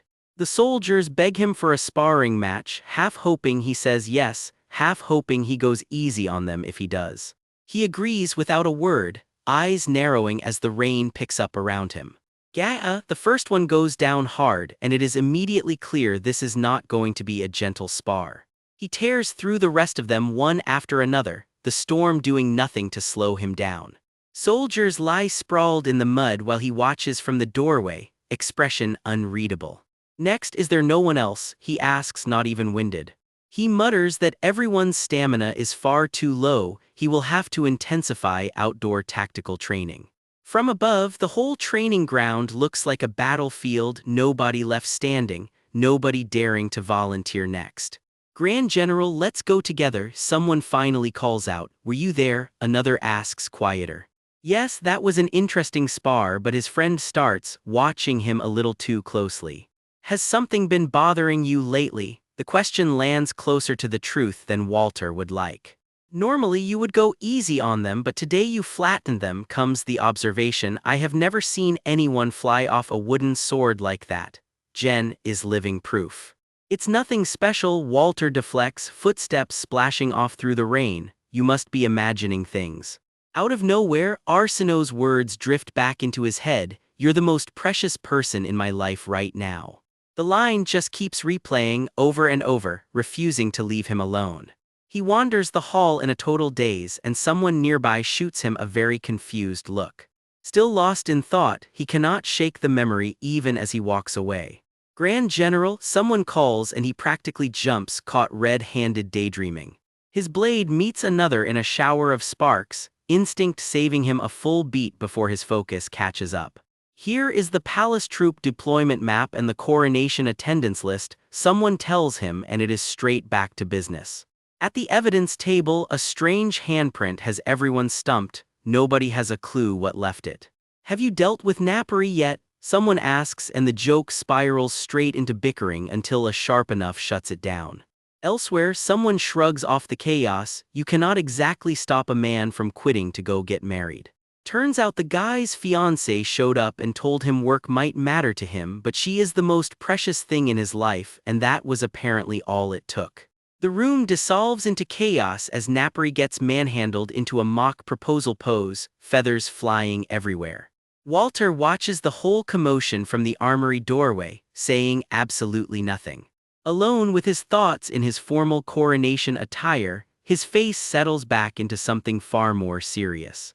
In a quiet workshop, careful hands go to work on something precious, and the hammer taps hard enough to make the whole room tense up. Off to the side, a sharp-eyed young lord watches in silence, jaw locked, a single bead of sweat sliding down his temple. Pardon, one of them stammers, trading a confused glance with the other. What exactly does he mean by that? I mean to say, he presses, leaning in over the table, surely it can't mean only that. Is that not so? He demands again, flat and unbothered, daring anyone to push back. One of them just stares down at their own trembling hands. I do not quite grasp the meaning, they admit. He doesn't bother explaining twice. It means, he says flatly, I want both of you to get out. Bedside manner clearly isn't his specialty. The door swings shut behind them and he's finally, blessedly alone. He retreats into his own quarters, uniform still sharp, mind anywhere but here. Staring at an old letter, he tells himself Lucy is simply completely unreserved around him, nothing more to it, right? Then the thought creeps in, could that closeness actually have been a sign of something more? He freezes. No, there's no way, he mutters, fist clenching like he's arguing with his own heart. The papers slip right out of his hands, forgotten. It was more like he decides the way she'd look at a human heater or a self-driving carriage. Romantic he is not, apparently, just very, very convenient. And he trails off, her image refusing to leave his head. Whenever he strokes her hair, something in him goes quiet. The image softens without permission into something like a somewhat chubby, but undeniably cute cat. Cute? Did I really just call Lucy cute? He catches himself mid-thought, stunned. No, of course I meant Murbashit, he backpedals instantly. How could I possibly dare? Sure, buddy. He straightens up. Lucy is simply an exceptionally wise liege with keen insight, that's all, professional, fine. His mind flashes to her commanding a battlefield outright, fire and fury, utterly unshakable. Her flawless handling of every matter commands absolute respect, he reminds himself mostly convincingly. He just stares into the dark, caught somewhere between denial and something else entirely. But occasionally, when she lets her guard down and shows her human side, that gap between crown and person gets him every single time, and he knows it. He shakes himself loose, back straight, staring blankly at nothing in his study. This is troubling, he mutters to the empty room. This is really troubling, he repeats, as if saying it twice will fix it. He finally admits it to himself. He can no longer see Lucy as merely his liege. Whoa work, let's just focus on work, he insists, pulling up the attendee list for the coronation ceremony. His eyes scan down the names, brow furrowing just slightly. One name stops him cold, Alex Damon of the Empire. It's a name I've never seen before, he mutters. Wasn't there Minister of Foreign Affairs named Antonio? Something's off. His finger taps the page, the mystery refusing to let go of him. Cut to Coronation Day where attendants fuss over her from every angle. Your Majesty, please raise your arms higher. A raised arm vanishes into another layer of fabric and lace. The whole room buzzes with preparation. It's finally the day of the coronation. Lucy grumbles that the dress is absurdly heavy, wondering just how many layers she's buried under. We are almost finished, someone promises, which helps not at all. A knock at the door and she doesn't even care who it is. Just come in quickly, save me. The door clicks open. A feather drifts down as a white-haired figure steps into the room. The gown itself gets its moment, drenched in roses and lace, absolutely dazzling. The newcomer swoops in with an actual compliment. You are exceptionally beautiful, Your Majesty. Lucy blinks, caught completely off guard. A real compliment from Laffy is apparently a first, though he can't resist noting her hair matches the dress's fur trim a little too well. Suspicious, much. Laffy preens that going with his pick was clearly the right call, smugly adding she'd have looked like a zucchini in the dress she originally chose.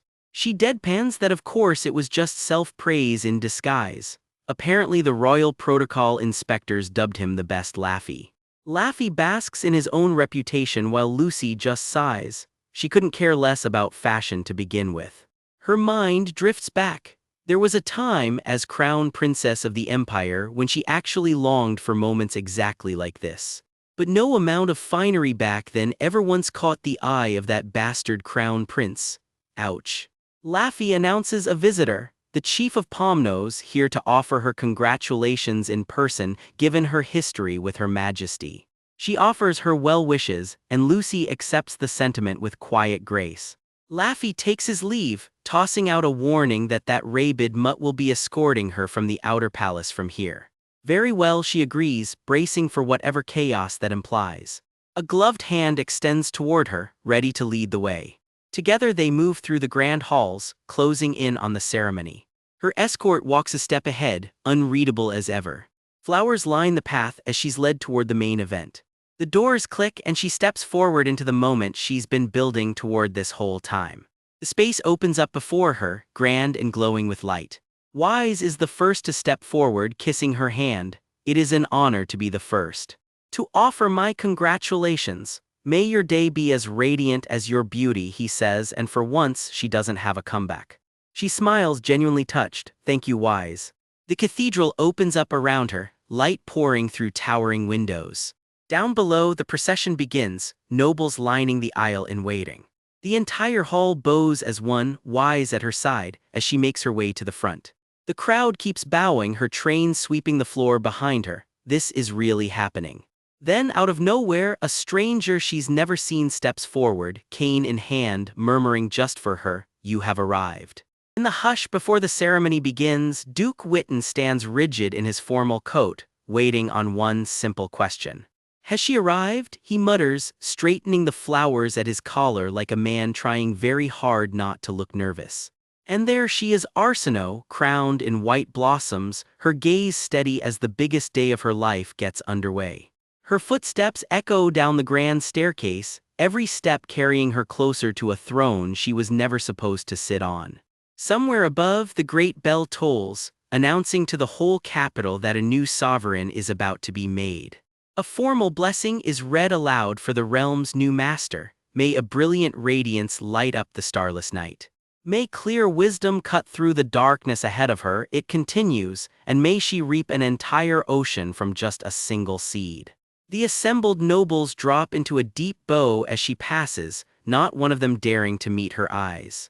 The crown finally settles onto her head, the moment years of scheming and suffering were always building toward. From the shadows of the hall, the whole court watches in silence as history quietly gets rewritten. The 19th Master of Parnassus, the officiant announces, and the title lands like a thunderclap. Her full name rings out for the record: Arsinoe Thea Neoparnas, a name about to mean a whole lot more than it used to.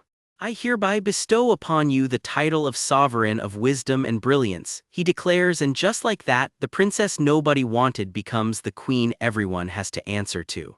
Alone with her thoughts for a second, she notes dryly that the crown is lighter than expected, about the same weight as a tiara, funnily enough.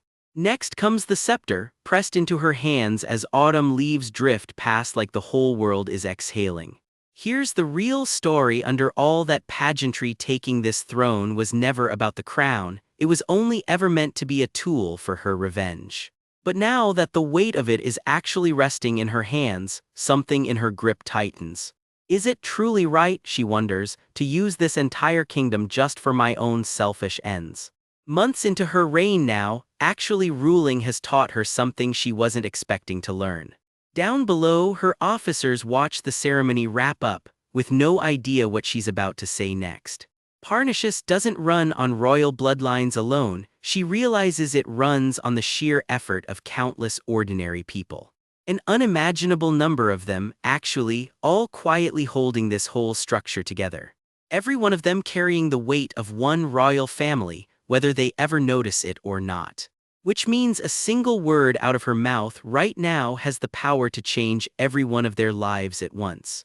With that thought hanging in the dark, the fate of all those lives is about to be decided. She's heard the old logic before: a person only gets called a hero after piling up 10,000 enemy dead. Even if the world just accepts brutal logic like that as the way things are. An attendant finally steps forward with the question the whole court has been waiting for. Your Majesty, please issue your first royal decree.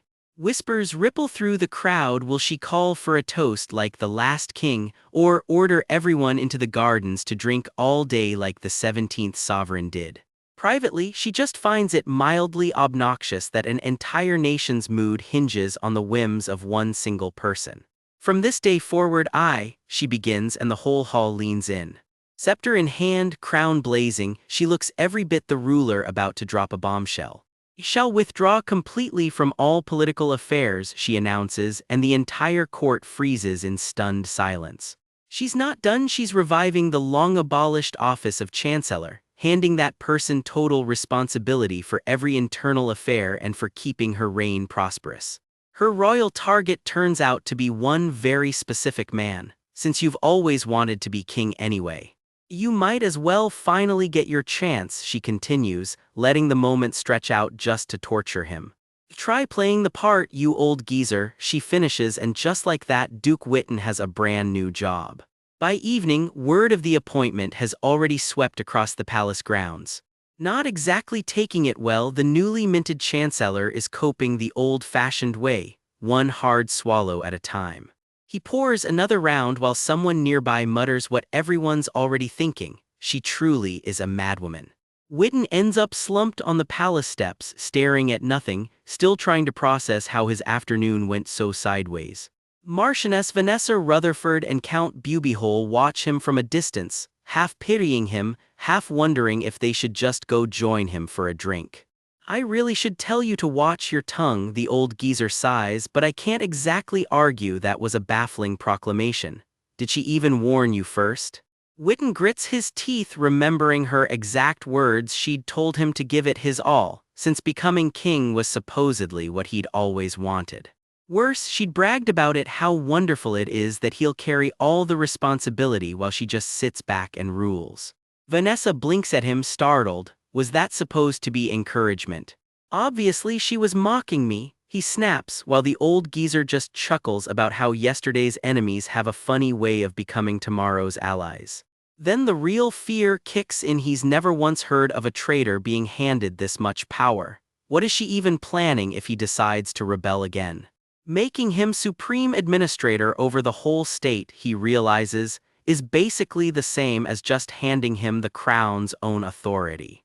And that, the old geezer says, is exactly why Her Majesty is so impressive. Not a bad move at all for a queen whose grip on power is still this shaky. But has she not seen straight through your true nature, Duke? He presses. Witten just blinks. And what exactly is my true nature supposed to be? Isn't it obvious? You clearly find Her Majesty distasteful, the old geezer grins. Vanessa can't resist twisting the knife. Goodness me, what could possibly amuse the man who was shaking in his boots at the military tribunal not so long ago? You have no idea how absurd that day was, Witten sputters. We went out to fish for red grouper and somehow reeled in Duke Witten instead. The memory alone gets a round of stunned silence. Turns out you can catch a traitor Duke the same way you catch dinner. The old geezer wheezes with laughter. 60-odd years in politics and I have never had this much fun. Exactly, Vanessa grins. It's thrilling just wondering what Her Majesty will do next to turn the whole assembly upside down. Witten just glares at the pair of them. Keep chasing this so-called amusement and you'll all end up dropping dead from a stroke. Another noble wanders over, completely lost. What's got everyone in such high spirits? Nobody quite dares to explain. Meanwhile, far from all the chaos she's caused, Arsinoe walks the palace's darkened halls alone, footsteps echoing, draped now in blood red instead of coronation white. Court gossips in full swing tonight. A cluster of hooded lords are buzzing about something that's got them grinning ear to ear. And here she comes, Queen Arsinoe, striding into the banquet hall in blood-red silk like she owns the room. Because, well, she does. Every eye in the hall tracks that dress as she sweeps past, all confidence and zero hesitation. Two lords are sprawled on the floor instead of mingling, and she calls them out for making such a pitiful sight of themselves. One fires back with a smirk. He was just using palace gossip as a wine chaser. One of them, a little too deep in his cups, grumbles darkly about being blinded by this blasted wine, like the wine's the one making the bad decisions tonight. That bottle clutched in his hand, yeah, that's the real culprit here and everyone in the room knows it. His drinking buddy needles him about having far too silver a tongue, then plays innocent the second he snaps back with, "Did you say something?" Somewhere between the wine and the wounded pride, a vein just about pops on someone's forehead. Turns out this wine enthusiast is Count Bubihole, the old geezer himself, whining that he's only had one bottle, so where in the world did the rest go? Arsinoe just watches him squirm on the stairs. She casually mentions his whole wine stash has already been shipped back to his ducal castle and that she will return his territory to him once he retires. The old geezer's face goes white with shock. Retire, please. She has other plans, naming him her new chancellor since the Rutherfords are already running his old duchy just fine without him. And since she's unmarried, she's got the perfect housing solution too, a nice, empty room right there in the inner palace. Board included, no commute. He splutters that she's basically locking him up in the palace to work forever. She just smiles and calls it killing two birds with one stone, nice and cozy.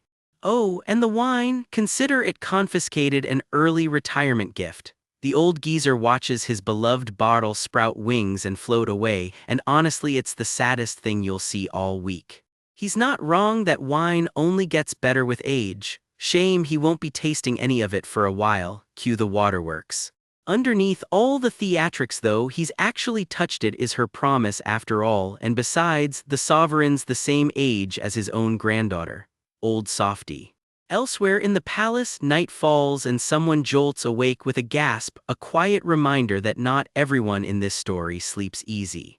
Loosened up by drink, the old geezer blurts out the quiet part loud, "There's no way a mere child could play politics this well." Arsinoe's eyebrow just about hits the ceiling. A red-haired noblewoman practically chokes on her drink. "My lord, you are crossing a line," and tries to hustle him out before he can dig the hole any deeper. Too late for a graceful exit, he's already stumbling off, mumbling to himself, dragged away before he can make things worse. But Arsinoe doesn't look offended, she looks delighted. Turns out the drunk old fool just stumbled onto a real secret nobody else has ever cracked. With a sly grin, she drops the bombshell herself. She is actually older than she looks, a lot older, and he's more than welcome to call her elder sister. Someone nearby groans that she never lets a single remark slide, not one. She just shrugs it off. She was simply being honest when he asked. Talk turns serious fast. What exactly did she mean earlier about washing her hands of politics entirely?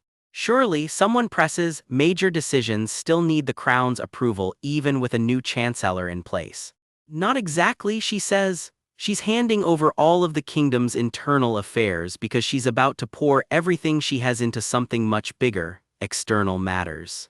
She turns to Duke Keel with a question that's clearly been sitting heavy on her mind. Does he remember who's been quietly backing the rival nation, Dawpain? Just because the Empire is propping Dawpain up, he reasons, that doesn't automatically make them a threat to her kingdom of Parnassus, does it? She doesn't answer right away. Instead, she asks him flat out how much he actually knows about the Empire's crown prince. It's a name that changes the whole mood in the room the second it's said out loud. Keel searches his memory. Crown Prince Alejandro, the one who took over as regent when the emperor fell too sick to rule.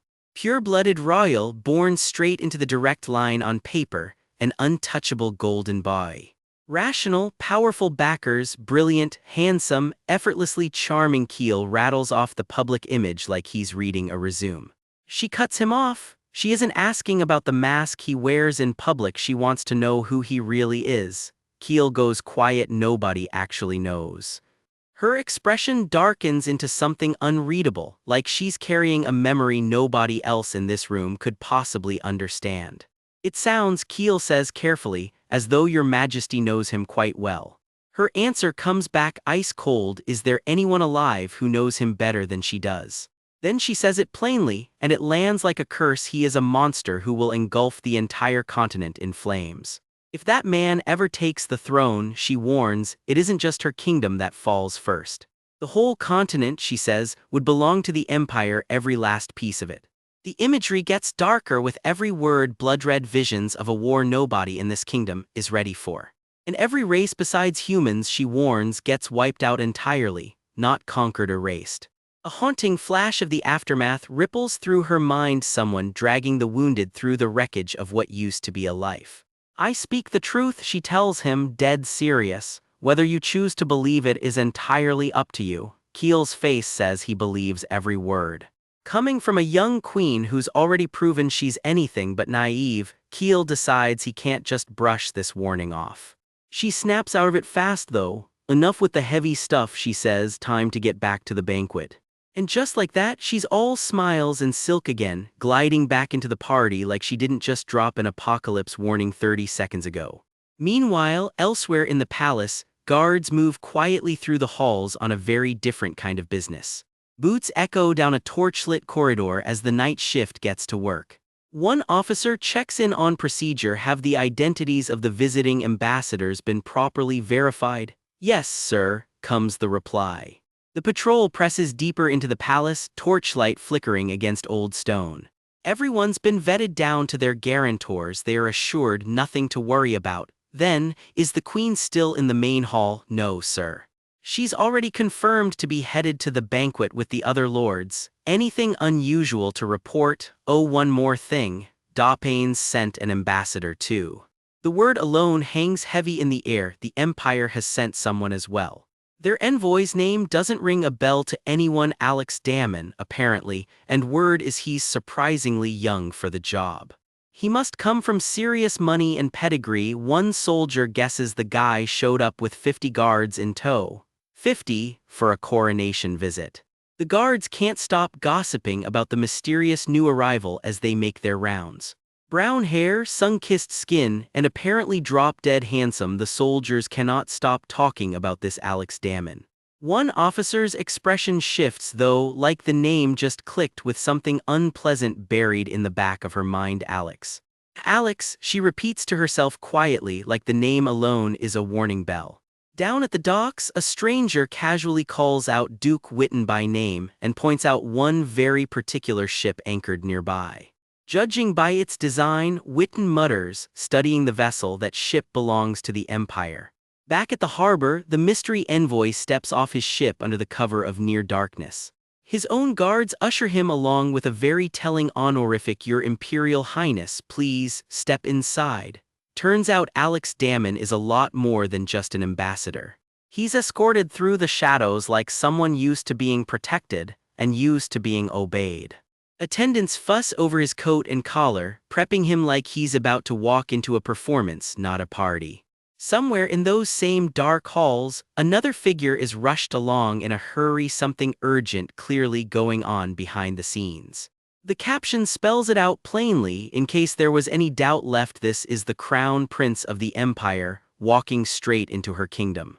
He allows himself a small, satisfied smirk as he flashes his forged papers, clearly enjoying playing a part nobody's supposed to see through. Somewhere close by, someone shouts his real name in alarm, Alejandro, as chaos briefly stirs behind the scenes. Petals drift through the air in the aftermath, delicate and completely at odds with the storm this guy is about to bring with him. As the banquet winds down, evening settles quietly over the kingdom, the calm stretched thin over everything that just got set in motion. Footsteps fade into the dark as the night gets on with itself. The sky goes soft and violet, stars catching the last of the light, one of those nights that feels like it's holding its breath. A lone figure lingers near a wall of blooming lilacs, wrapped in thought and framed by drifting butterflies. The moment stretches out quiet and strangely fragile, set against everything looming just over the horizon. Butterflies drift on alone, weightless against the fading light. And there he is one more time, half in shadow among the lilacs, the same face that just walked into her kingdom wearing someone else's name. Grand reception kicks off, dignitaries settling in over wine as a long night of speeches gets underway. The envoy from Billin steps up first, gushing about what an honor it is to stand in this glittering hall tonight. He hands over a written prayer for the Queen's health, wrapped in just enough flattery to make sure it lands. "You have my thanks, all of you," comes the gracious reply, though there's clearly a very long line still waiting its turn. Next up, the herald announces a congratulatory address from the Alban Kingdom, because apparently everyone got the same memo tonight. Somewhere behind that polished royal smile, she is quietly dying inside, wondering if this receiving line even has an end. Between smiles, she's already back to business, ordering up a special token of thanks for the man who shipped in crates of wine from Odelno's. Focus, she mutters to herself, which nation is next? One more polite smile and the whole procession rolls on. An aide leans in with the next name on the list, the Empire, and her fingers still for just a second. "The Empire," she repeats, then steady as ever, "show them in." A procession of red-cloaked strangers files into the hall, and something about the way they move puts everyone on edge. Footsteps echo closer, slow and unhurried, like whoever's coming already owns the place. "It is an honor to meet you, Your Majesty," the Empire's envoy purrs, all golden eyes and easy charm. He flashes a smile that has clearly worked on 1,000 other rooms before this one. But something about that smile snags on an old memory Arsino has spent years trying to bury. A memory surfaces, blood-soaked fabric clenched in a small, trembling hand, a wound that never really closed. "Try as I might to forget," the memory whispers back at her. "I could never forget," she finishes silently, eyes hardening behind the polite mask. The memory flares like lightning and fades just as fast, dropping her right back into the present hall. Years ago, before any of this, there was a young man with kind purple eyes and a smile that seemed harmless enough at the time. Visiting as the ambassador of the Empire, he'd announced back then, "I am Alejandro Viant de Montera." That name, that same dazzling grin, it belongs to the very man standing in front of her right now, all grown up.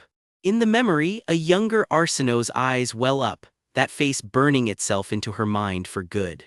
That sickeningly dazzling face, the memory spits, dripping with disgust even now. "Alex," someone whispers in the dark right before a desperate voice cries, "Please spare me, Your Highness."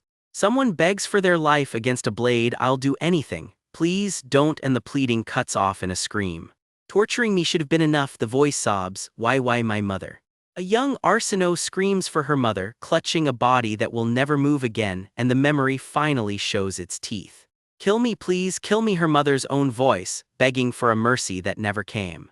"I beg of you, please kill me," the memory repeats over and over, a wound that time never actually healed. Back in the present, the throne room blurs for a second before snapping back into focus. "What do I do?" she thinks, staring straight at the smiling monster wearing a diplomat's clothes. "I want to kill him," she thinks, and for once in her life she means it completely literally.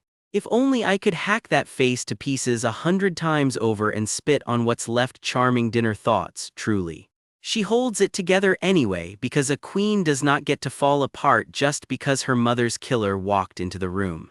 I want to kill him, the thought pounds again, louder this time, refusing to just go quietly.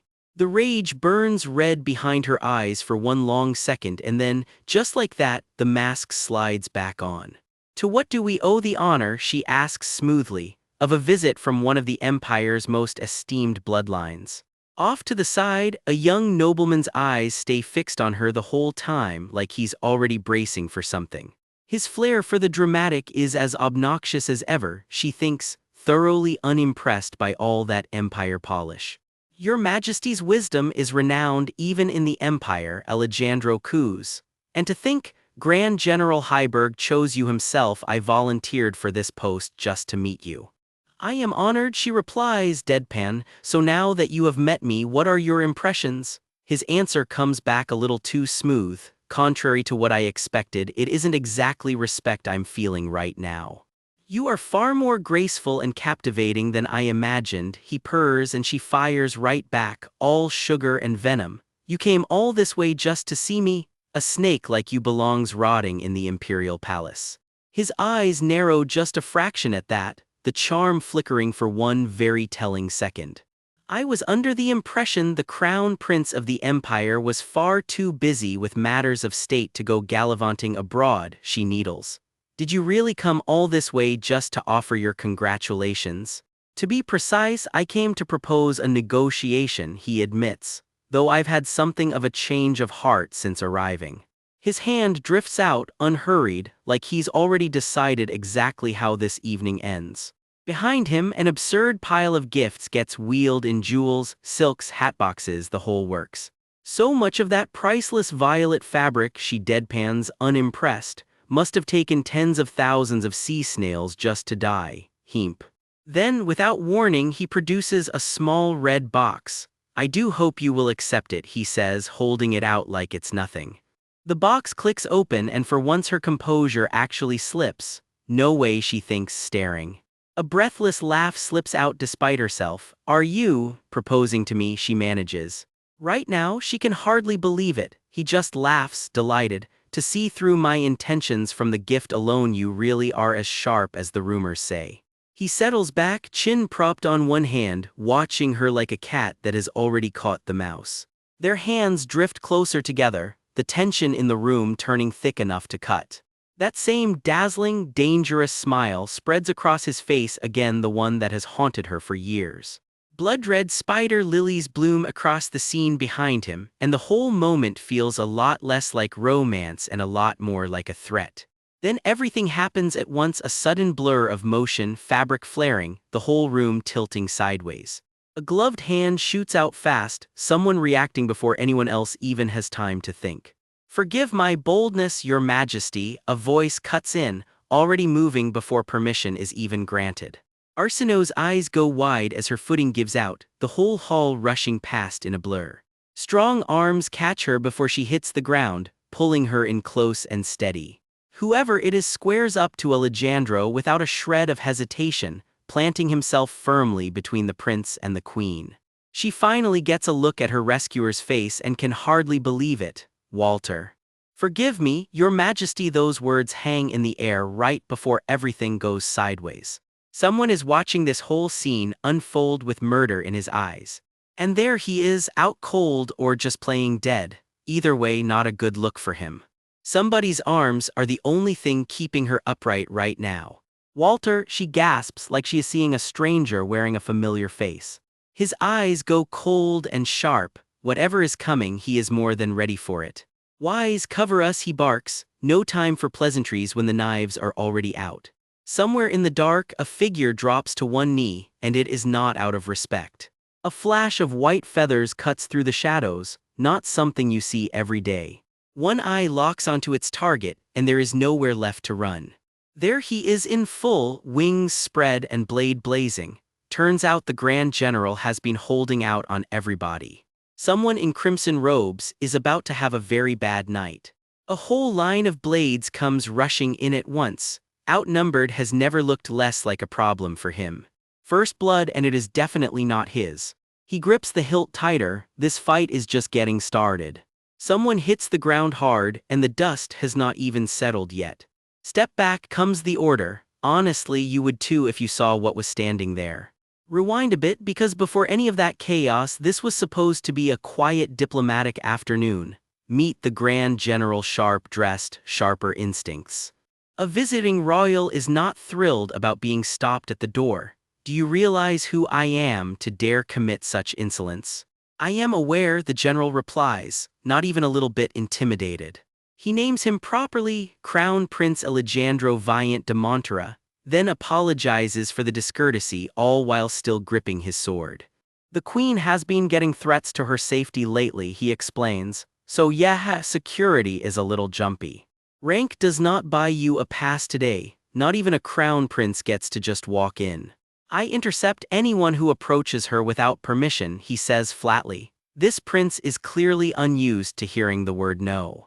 What a mess, the prince mutters, straightening himself out like this was somehow beneath him.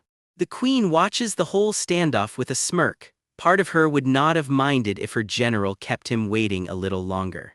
Grand General, you may sheath your sword, she finally says, calling off the tension. She smooths things over, asking the prince to understand her guard's heightened enthusiasm on her very first official outing. Then she turns back to her own general with a few pointed words. Even her men do not get a free pass for overreacting. But the prince is not off the hook either. He started this whole mess. Apologies get traded around like party favors, and just like that, the awkward standoff smooths over. Gifts accepted, message received, thanks for stopping by, now get out. Except the prince is not actually leaving. Turns out he was dead serious about something he said earlier. A crown prince openly proposing marriage to the ruling monarch of another nation. Yeah, that is a problem. She is not in the mood for games today, and she makes that very clear. Her kingdom is not a wedding gift, and she wants that understood right now. She is still being polite about it, emphasis on still. The prince's smile does not waver, but something behind his eyes clearly recalculates. For just a second, the confident mask slips. He straightens his collar, buying himself a beat to think. Fine, she says, let's drop the romance and talk politics instead. He asks for somewhere more private. She agrees, this conversation is not for an audience. Out onto the balcony they go, under blooming magnolias that could not care less about the tension brewing between them.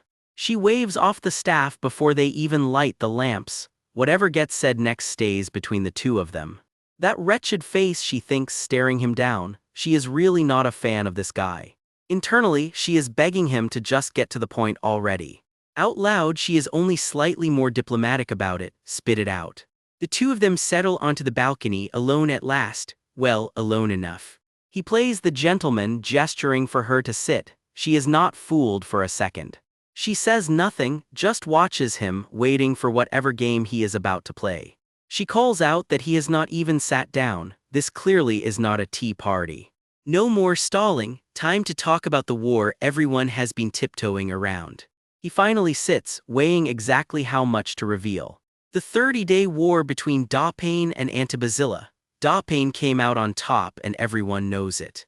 She calls it, the Empire was quietly backing Dawpain the whole time. He thought he had covered his tracks. He had not from her. He laughs it off, almost impressed. Did not see that read coming from her of all people. She is not sharing her sources, but she cannot resist a jab, the proud Grand Duke of Dawpain taking the Empire's hand, desperate times. A foolish choice in her opinion. What happens when the Empire inevitably turns on him too? If it were me, she adds coolly, I would never take your hand. Ouch. He counters smoothly, war is often most dangerous right after you have already won it. Victory makes people sloppy, he says. Dawpain might be about to learn that the hard way. So where does a newly victorious Dawpain look next? He wonders aloud.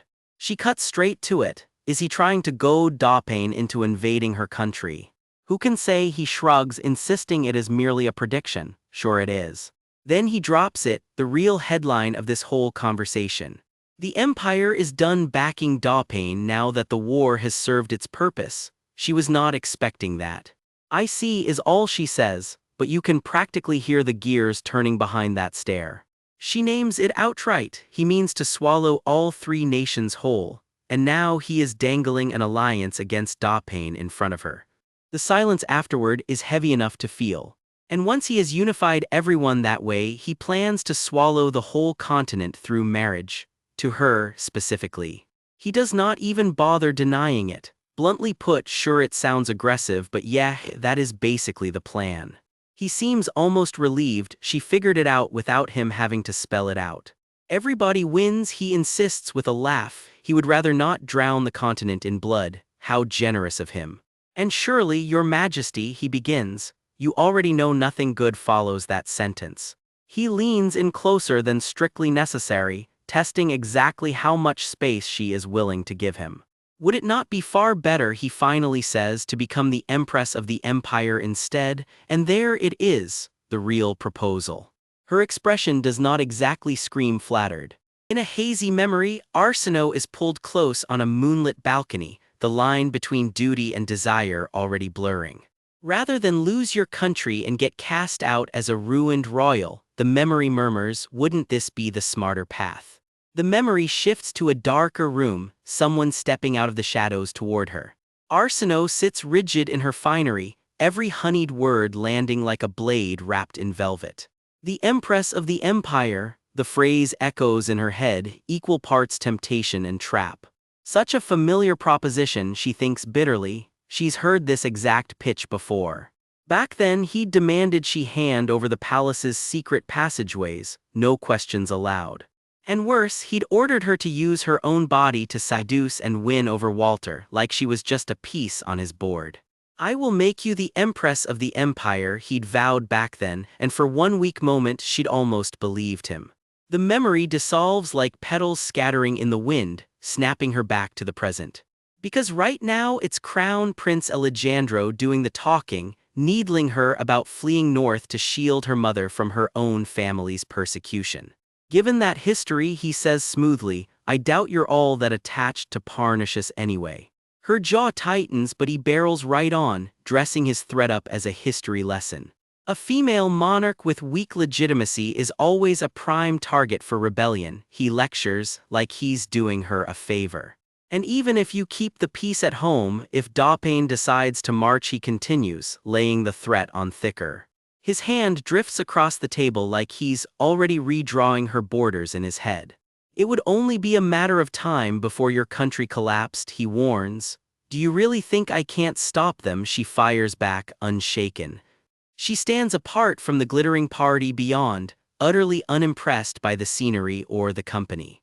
"You certainly wouldn't be able to stop the empire," he presses, testing just how far he can push her. Just outside the window, someone is listening to every word. "I can hear everything," he murmurs to himself. "Therefore, returning to my initial proposition," he starts again, and she cuts him dead with a single word: "Wait." They relocate to a quiet garden bench, playing at civility for anyone who might be watching. "Thank you for waiting," he says, all charm. "I've really been wanting to do this. You may speak now." She keeps her hands busy pouring the champagne, a bead of sweat betraying just how tense she really is. He flashes that insufferably confident smirk of a man who's never once been told no. Out comes a ring, glittering against the frost. "I would like you to accept my proposal," he announces like it's a formality. The diamond catches the light, sparkling away as if it has no idea what's about to happen to it. "A proposal," her expression goes carefully, dangerously blank. His hand hovers, waiting for the answer he's already sure he'll get. He drops the ring into her glass like they're starring in a cheap romance novel. She doesn't say yes, she smashes the glass and drives the broken stem straight at him. Blood beads on her knuckles while the party just beyond the doors has no idea what just happened. The shattered stem still glitters with champagne, evidence of her makeshift blade. He crumples back into his seat, stunned into silence for what might be the first time in his life. Alejandro clutches at the wound, gasping, the smug composure finally cracking. "I have no interest in a loveless marriage," she tells him, ice-cold and perfectly calm. "Come back when you're a little more charming," she adds, dropping the mic on her way out. His eye twitches behind the smoke of his own humiliation. Blood drips from his fingers where the broken glass caught him. Your Majesty truly never fails to defy my expectations, he mutters, and it does not sound like a compliment. Insolent wench, he hisses, the polite mask slipping for just a second. Thorny roses curl in the dark behind him and she's already turned her back like none of it touched her. It makes me want to snap that slender neck of hers right this instant, he thinks, but then again. Love in a marriage, he scoffs, seems you're more of a romantic than I gave you credit for. Life is short, she shoots back, I can't just keep anyone by my side. If you wanted to make a good first impression, endless praise wouldn't cut it, he warns, but reject my proposal and you will regret it. Go ahead and try whatever you want, she says, chugging straight from the bottle like royal etiquette stopped mattering an hour ago. You'll find out exactly what Parnassus is capable of. Before he can even finish his sentence, she's already calling out for backup. Walter. Somewhere close by, footsteps answer her call. Walter steps in, and the temperature in the room drops several degrees. I've given you my answer, Crown Prince Alejandro, she says, and that is very clearly the end of the conversation. The first snow of the season drifts in, and something in her seems to go quiet right along with it. Cut to Walter, standing watch as always, a hidden blade glinting faintly close to his heart. A quiet garden at night, moonlight pooling over an empty gazebo. Pale flowers drift past, like stray thoughts she can't quite shake. My body remembers that pain before anything else, she admits to herself. The agony someone once inflicted on her still lingers just under the surface. I endured day after day, she thinks, waiting only for the time I could take my revenge. She turns and walks off into the dark, that revenge quietly simmering behind her calm exterior. A hollow, tired laugh slips out of her, hand pressed over her eyes. She sinks back for a moment, worn out by all the scheming. A new day begins at the palace, part 2 of her quiet campaign already underway. Out in the gazebo, Walter keeps his usual respectful distance while she relaxes nearby. She watches him quietly from the bench, clearly deep in thought. Walter, would you let my hair down for me? It hurts from being tied up all day. He hesitates, then mutters, I will call for a servant. Just do it yourself, Walter, she insists. I think it's caught on a pin, it's pulling too tight. He shifts his weight, clearly debating whether this is above his pay grade. He finally gives in and starts working the pins free.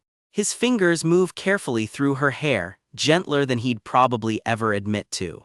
Perhaps it's time you had a dedicated handmaiden, he suggests. If it's just about my hair, she says, leaving it to the head chamberlain is more than enough. Old man Apet is surprisingly good at braiding hair, you know, she adds. Do you know how old Lord Apet even is? He's only 67, still in his prime. He says he enjoys it, she laughs, that it's like braiding his own granddaughter's hair. A softer, quieter moment passes between the two of them. The palace grounds settle into the hush of evening. Her expression turns serious. What do you think? She finally asks him, needing his honest read. The real question comes out at last. Can we actually stop Dauphin and the Empire before it's too late? Lucy turns over what the Crown Prince said earlier, replaying every word before she finally asks straight out what to make of it. Walter just stares into the distance, jaw tight, clearly turning the same ugly possibility over in his head. In the palace garden, Walter pulls her close and asks the real question hanging over both of them. Can Parnassus actually stop Dauphin and the Empire? It will not be easy, he admits. Their two forces are not even in the same league. Walter lets out a tired breath. He half expected the gambit to fail. It really was a long shot. Lucy cannot help teasing him even now. He sounded so confident, she assumed he actually had a brilliant plan. He threatened to invade the moment they hesitated, Walter explains. Faced with that, all he could do was bluff and hope it held. In negotiations, he says grimly, you lose the second you let the other side dictate the terms. Lucy's hands tighten in her lap. If the Empire actually follows through and invades, then what? Even if they somehow hold Dauphin off, she admits, Parnassus is nowhere near a match for the Empire itself. Her intel on the Empire's forces is painfully thin, and the gap between their armies is beyond anything she can spin as good news. Elsewhere, Lucy mutters a curse under her breath. He arrived far too soon, that rotten bastard. A courtier bows low before her. Their paths were never supposed to cross for another 4 or 5 years, she thinks bitterly, so how did it end up like this? Someone asks if she ever had a backup plan for the empire. She did, she says. She was going to build something first. Grow Parnassus's strength, forge an alliance with the 3 neighboring nations, then take the empire down together. Funny how that plan died the instant the 30-day war broke out. An alliance between 3 proud nations is a nice idea on paper. Right now, Walter mutters they would be lucky if it did not spark a war of its own. Her thoughts trail off into silence, circling right back to what the crown prince said. A ring box sits open and gleaming, mocking her. If she rejects his marriage proposal outright, she knows exactly what comes next. War, refuse him, and Parnassus gets dragged into a fight it never asked for. Is that so? Walter says flatly, taking the news in stride. If it is a fight they are destined to lose anyway, his tone says he would rather lose it swinging. Alone with her thoughts, Lucy wonders if it would honestly be kinder to just submit to the empire quietly, for the sake of the people who would otherwise pay for her pride. Even the thought of marrying that bastard turns her stomach, she admits, but one word from her now decides thousands of lives. A single command from her and every soldier who trusts her marches into it. If her strategy fails, they all end up dead. The thought sits in her chest like a stone. Her mind drifts back to the day she took the throne, when she swore to raise an army, get her revenge, and ruin every noble who ever looked down on her. Funny how that worked out. It was only after she actually sat on the throne that she understood how this whole rotten nation really ran. Let the agriculture collapse, someone argues, and the whole economy sinks right along with it. That spells absolute ruin, another voice cuts in. And if they purge every corrupt lord while they are at it, who is even left to run the territories? Someone has to manage the land and collect the taxes after all.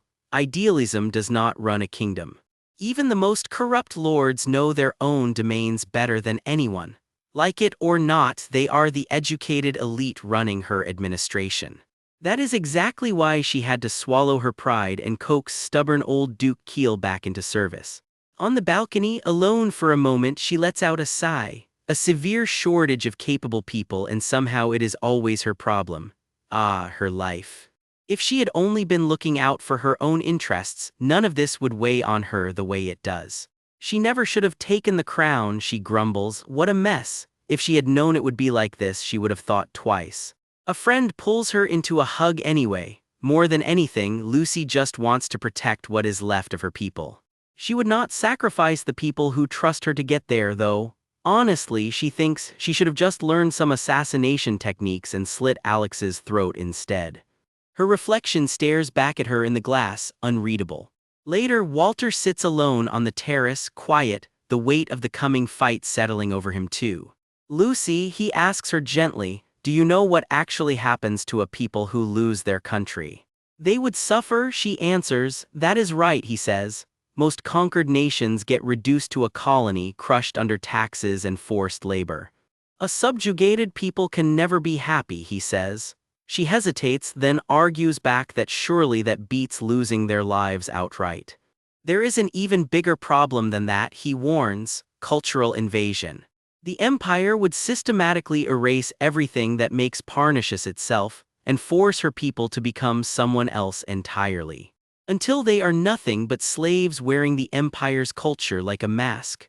Her eyes narrow at the thought. Sacrificing their people's lives to protect the nation is, of course, exactly what they are trying to avoid. At all costs, he adds quietly, tucking a strand of her hair back. Restoring an identity once it has been wiped out costs even more than protecting it in the first place. He believes it is only right to risk death defending it now. She pushes back gently. He only feels that way because he is a soldier, she says. Protecting the nation is literally his job. No, Walter says simply, and the word lands harder than she expects. This is his stance as a citizen of Parnassus first, he tells her, not just as its commander. She looks away, hair catching the light, caught somewhere between gratitude and guilt. Her eyes glisten just for a second before she blinks it away.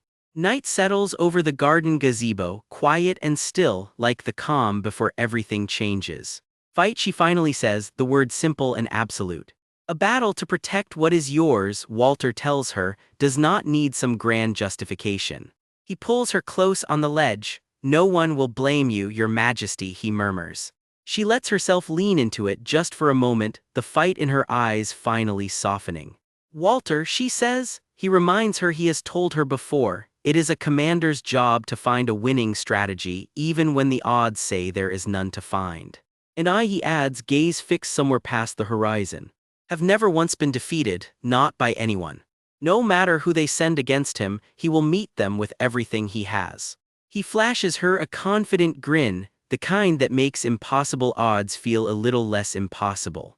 It is not even a declaration of love, she thinks, so why do his words feel this sweet? Lucy's cheeks go warm, and for once it has nothing to do with the war. Hearing him say it like that, Walter, she murmurs, actually makes it feel like they might stand a chance. The day may come when even he tastes defeat, he admits, just not today. He will use every means necessary to take down anyone who dares deceive his Lucy, Crown Prince included. His hand tightens on the sash at his side, resolve settling into every line of him. A sharp-eyed noblewoman watches him and cannot resist needling him. Could it be he is actually angry at Crown Prince Alejandro? Walter does not bother denying it. The wind picks up and his expression says the Crown Prince picked the wrong woman to threaten. Somewhere quiet, away from the noise of the court, Lucy leans close to Walter, and for a moment the weight on her shoulders seems to lift. Out in the palace grounds at night, Walter finally lets his guard down and just holds her. The day may come when I face defeat as well, he tells her, but it is not today. He means every word of it. I will use every means at my disposal to crush anyone who dares to deceive you, Lucy. His jaw sets, cold and certain this is not a man making idle threats. Lucy studies him a moment, then just asks it straight out. Is he, by any chance, still angry at Crown Prince Alejandro? Walter doesn't answer out loud, his silence says plenty. No loyal vassal would remain calm when their liege is insulted, he finally admits. Lucy just shakes her head at him. You really are, and honestly, she doesn't even need to finish that sentence. Cut to an easier memory, the two of them on a park bench, Walter holding a hand up and teasing this far up, Lucy hiding a laugh behind her fingers. A quiet touch, hair brushing against fingers, one of those small moments neither of them ever talks about. Is it that obvious? Walter murmurs, caught red-handed by his own feelings. Under the trees he leans in close, the air between them crackling with something neither one says. Rather than losing your country and being cast out as a ruined royal, the thought trails off into a colder memory of hands once entwined. Wouldn't it be better to become Empress of the Empire? Someone purrs, and suddenly this feels a whole lot less romantic. Watching from the shadows, Walter names it for what it really is. That was no proposal. A ring box clicks open in the moonlight. I would like you to accept my proposal. It was a blatant threat dressed up in diamonds, and Walter's eye narrows, sharp and unreadable in the dark. He slips closer, unseen, toward the voice he just heard. From a distance, he watches the whole so-called proposal play out on the balcony. His back is to us, shoulders tight, watching the woman he loves get cornered and unable to step in. Cut to a gentler memory. Lucy, may I have your hand? He once asked, plain and sincere, no games attached. No threats, no bargains that time, just a ring slipped onto her hand, freely given. A single tear catches the light. This memory means more to her than she ever lets on. Hands reach for each other, soft at the edges like something half-remembered. Fingers intertwine, easy and sure the real thing, unlike whatever's happening on that balcony. Back in the present, Walter tucks something out of sight the second Lucy glances his way. What is it? What is it? She presses, and he just clams up even tighter. She lets it go for now, though the empty bench practically radiates why so secretive. 5 days later, a set of tall doors creaks open on whatever's coming next.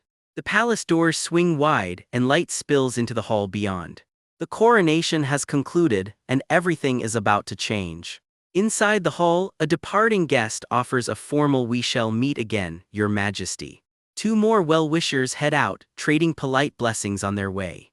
A smiling noblewoman waves everyone off safe, travels to you, all the picture of good manners. Someone else nearby looks anything but pleased to be here. You look so thoroughly disgusted, a smug noble teases. I feel like I've become a mere insect, she snaps, and he just laughs it off. He struts off down the aisle like he owns the place. You think so? Comes the reply, cool as ice. Do not be so disrespectful to the insects. He splutters, while a courtier nearby practically shrieks, Yo, your majesty. Turns out the insect now outranks everyone in the room. Since we have an audience, I will refrain from using harsh words with you, she says sweetly. She already didn't. I only pray we never cross paths again in this lifetime, he mutters, clearly rattled. But before he's fully gone, he turns back, one more question for Her Majesty, apparently. My offer still stands, he presses. Are you truly going to reject my proposal? You may take more time to consider it. I shall wait. No need, she cuts him off flatly. I already told you. I have no interest in a man as ugly as you, brutal, and she doesn't even blink. He doesn't take the hint gracefully, closing in on her instead. Guards yank him back by the collar and haul him off before things can get any uglier. He's marched out through the palace halls, dignity mostly intact, pride absolutely not. What a shame, he sighs. I had hoped to take someone as beautiful as your majesty for my companion. Heemp, it is the land I possess that you find beautiful, she fires back. She knows exactly what he's really after. What a joke, Lucy mutters, thoroughly unimpressed. She can't resist one more jab. For a man with supposedly no interest in women, he sure spouts a lot of amusing nonsense. He just smirks, completely unbothered by getting called out. I felt this during our first meeting as well, he presses, but your majesty speaks as if you know me intimately. If you continue like this, I might misunderstand and think you are actually interested in me, he adds, laying it on thick. Lucy's expression says it all. What is this bastard even talking about? You said you never wanted to see me again, he says, but unfortunately, your majesty's wish will not come true. I can only hope that our next encounter. He trails off, infuriatingly pleased with himself. And with that, he finally makes his exit, cape and all. Dawn light spills through the golden halls behind him as he goes. Back on her throne, Lucy's composure finally cracks just slightly. We must purify the space left behind by that uninvited guest, she orders. Bring a priest at once. Pardon right away, her attendant doesn't dare ask twice. Alone again in the vast throne room, the bravado fades a little. It would be a lie to say I am not worried about the future, she admits, just to herself. Cut back to Walter the exact moment this whole recap started. The day may come when I face defeat as well, but it is not today, he says again, and now we know exactly what he's steeling himself for. Lucy's own thoughts echo it right back. He's right, war isn't just about numbers, there are countless ways to subdue an enemy. I have to ensure we can win, she tells herself, that's why I returned after all. She sits with that thought alone on the throne, the weight of it written all over her face. Outside, the palace spires catch the daylight, calm and unaware of what's brewing beneath them. That night, a lantern gets lit and carried quietly through the grounds. Down, deep within the royal palace's underground vault. Every creak of the old stone stairs echoes louder than it should. A blade catches the faint light at the bottom of the steps. And someone is already waiting down here, half-lit and unnervingly still. Cobwebs and old stone close in around whoever's about to step forward. It's been a while, Lucy says quietly, meeting eyes that clearly already know her. Whatever this is, they don't look entirely human anymore. A pink case lies open, and inside it something ancient gleams. The dagger of Own found at last, and that's exactly where this chapter leaves us. In a dim, forgotten room, someone kneels before a glowing case and murmurs a greeting to an old friend. It's been a long time. The camera lingers on her pale skin, golden eyes, hair the color of faded moss, staring at the box like it's the only thing left that matters.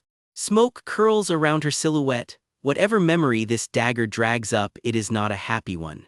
Inside the case sits a single dagger on blood-red velvet. This, we are told, is simply the dagger. Its full name lands like a title card, the Dagger of Own. Cut to a different set of eyes, young, wide, hazel, watching something she was never supposed to see. A caption drags us into flashback. I first learned of someone is about to tell us this dagger's whole ugly history. To most people, this beat-up old blade would have looked like garbage. But to a desert slave's daughter with nothing to her name, it looked like the greatest treasure in the world. Late at night, a little girl sneaks a peek at it in bed, giggling to herself, "No one will know, right?" A year slips by, then one day she notices something about the dagger she never saw before. Her eyes go wide with curiosity. This is not just a pretty knife anymore. In an old book she finds a sketch of the exact same blade and gasps, "What is this?" She had just stumbled onto its true identity, buried in the scriptures of the nameless god. Alone in a dim room, she sits with what she just learned, the weight of it sinking in. It is not just an heirloom. It is a holy relic blessed by the divine, the dagger of On, and it does something no ordinary weapon should.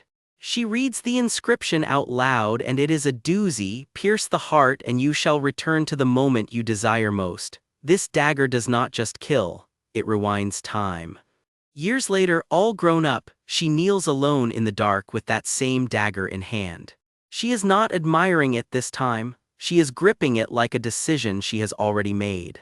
"Unless they were as desperate as I was," she murmurs, turning the blade over in her hands. "Who would ever use such a thing?" She asks the empty room and answers herself without saying a word. She closes the book with a quiet click, like she is shutting a door on that whole chapter of her life. Chasing down this dagger, she admits, was never really about the relic. It was a vow she made to herself. Even if this life falls apart, she swears, "I will never turn back time again." Whatever happened to her once, she is not doing it twice. Elsewhere, in a much brighter world, a maid's voice drifts in mid-sentence, "Your Highness, the wind."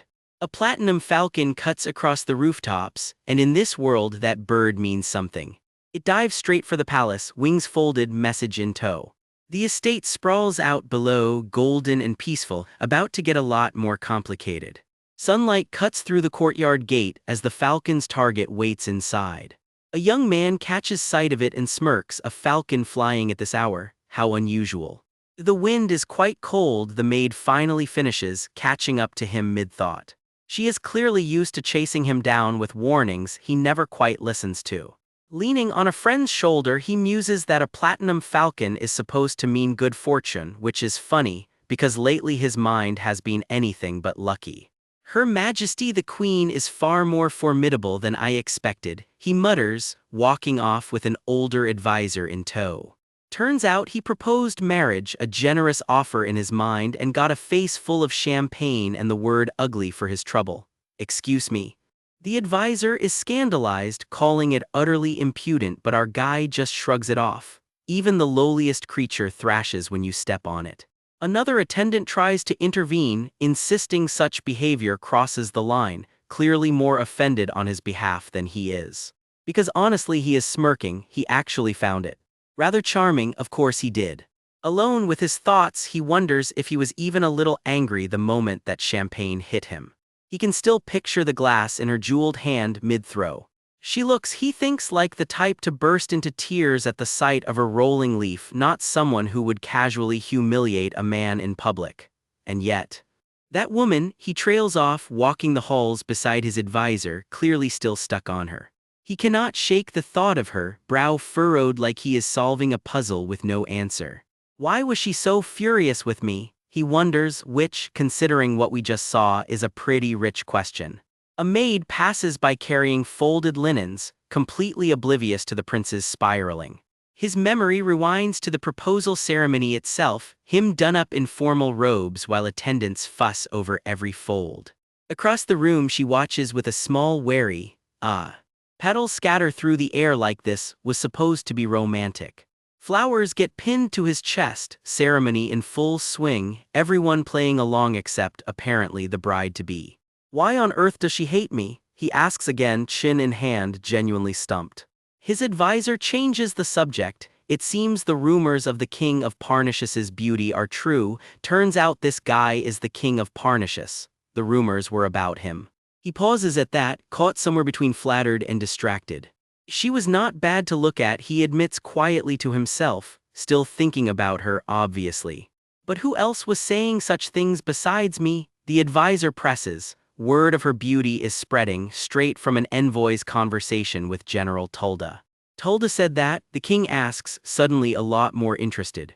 Yes, sir, the advisor confirms, amused that even a man as blunt as a stone got bewitched by that witch. Where is this stone-like man now? The answer kills the mood fast. Tulda is in the dungeon interrogating a spy, the one they planted in Dawpain. He failed his mission. The king exhales, the lightness from a second ago is completely gone. Is that so, he says, and something in his tone shifts. Time to go check on this himself. The scene drops us into a cold, dark stairwell, descending into the dungeon below. Footsteps echo, whoever is coming down here is not here to chat. Water splashes across a prisoner's face, jolting him awake, terror already written all over him. His shirt is torn, his composure gone. This interrogation clearly started without us. You've arrived, Your Highness, comes a voice from the shadows, greeting him as he steps in. It's General Tulda, scarred and bearded, exactly the kind of man you don't want running your interrogations, except when you do. You've been working hard, the prince tells him. I hear the spy returned empty-handed. Where is he?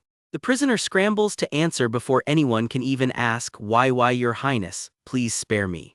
I truly did my best, he stammers, bloodied and chained, but it couldn't be helped. Somewhere nearby, someone mutters that the Grand Duke was too stubborn to persuade and gets shushed for talking too loud. Your Highness, he cries out again, sensing exactly how this is about to go. He insists it was not a total failure. He did push their mineral ownership share up to 60%. It is not enough. Blood already stains the panel before he finishes the sentence. Then it turns violent fast. A blade flashes, and this recap is going to keep that part tasteful, but know that it is not a gentle scene. A figure crumples under the force of it. Didn't I tell you to SHH? Comes the cold reminder. Only answer what you're asked. There is already blood on someone's hand. Groaning and coughing, a second prisoner is dragged into the same chair the first one just left. Since you acted as the broker, you should know why I helped Dawpain, the prince says, cold as ice. Speak. Between gasps, the broker admits it. The deal was made on one condition: Dawpain had to hand over the cryostone mine in Antibazilla. I told you the means to wipe out those laffy bastards would be there, the prince says, and now we know exactly what this whole bloody chase was actually about. The prisoner's face twists in raw terror, mumbling nonsense, realizing there is no talking his way out of this. Please forgive, he begs, one wide eye peeking out from behind his own hands. Tusk, the prince clicks his tongue, since you can't seem to understand no matter how many times I say it.